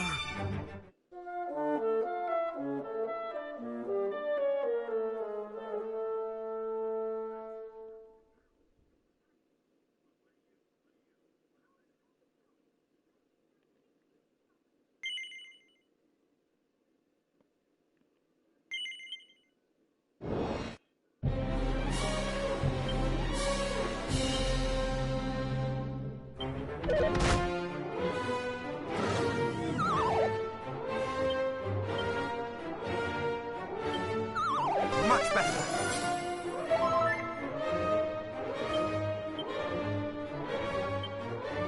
No mercy.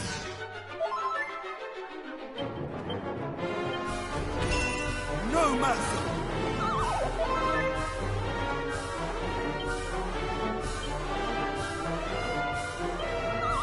No mercy.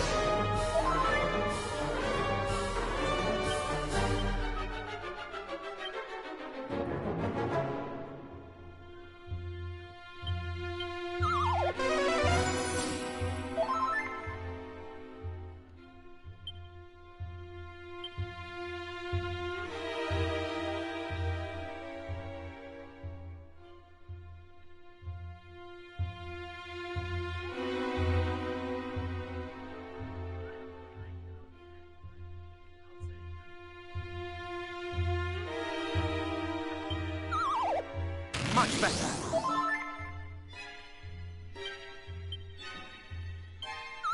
Ha!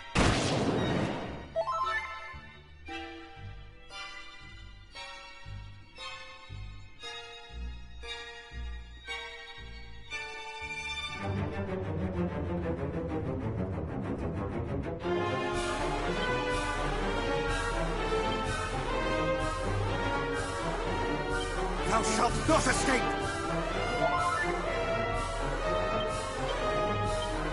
Oh!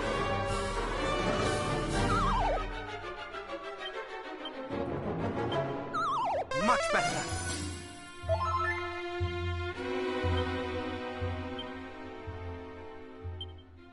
Much better.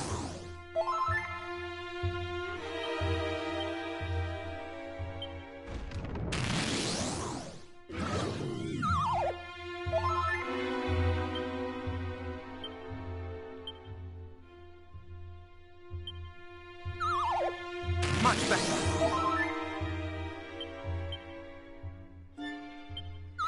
Ha!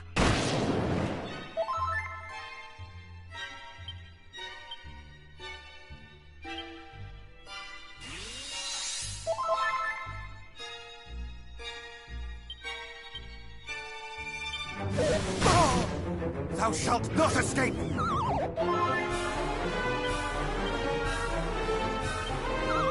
Much better.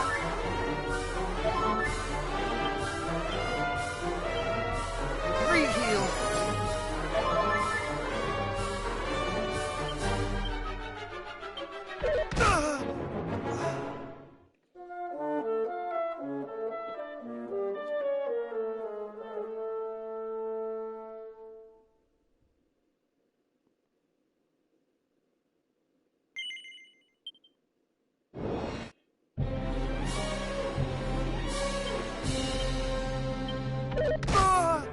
Thou shalt not escape!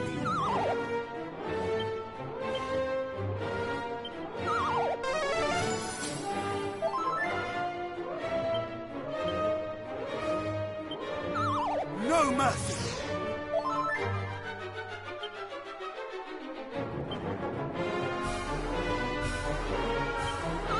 Thou shalt not escape!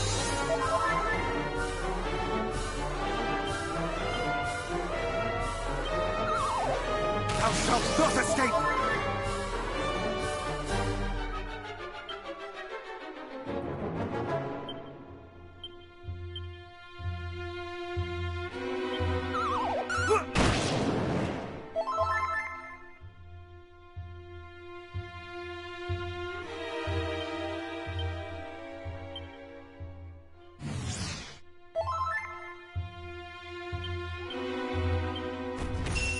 No mercy!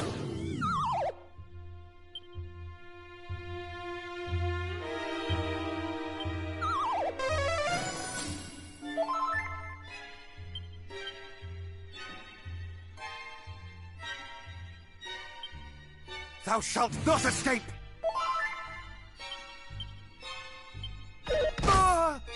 No mercy!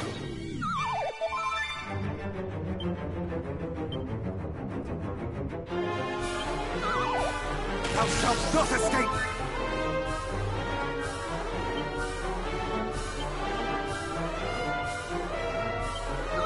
Ha!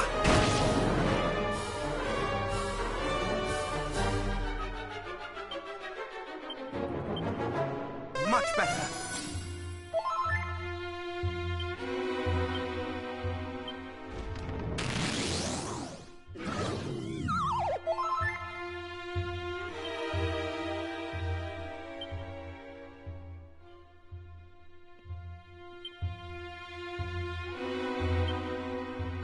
Thou shalt not escape!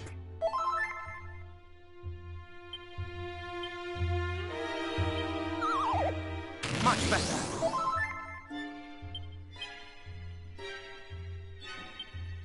Ha!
Much better.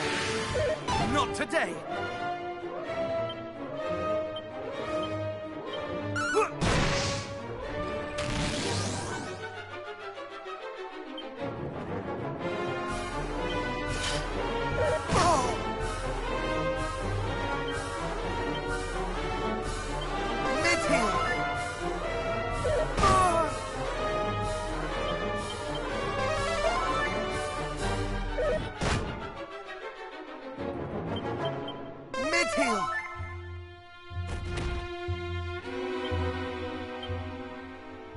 Thou shalt not escape! Ah!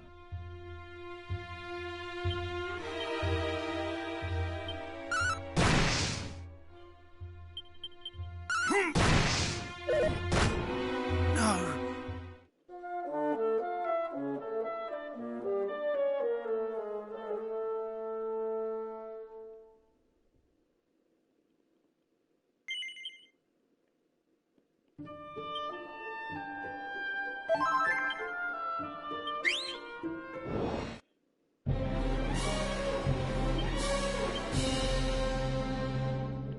Ha! Ah!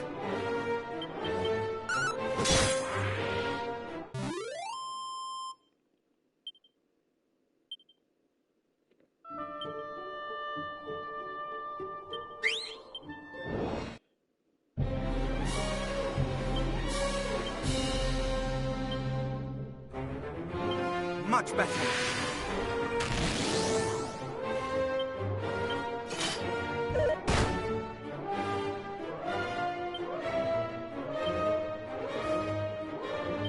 No mercy!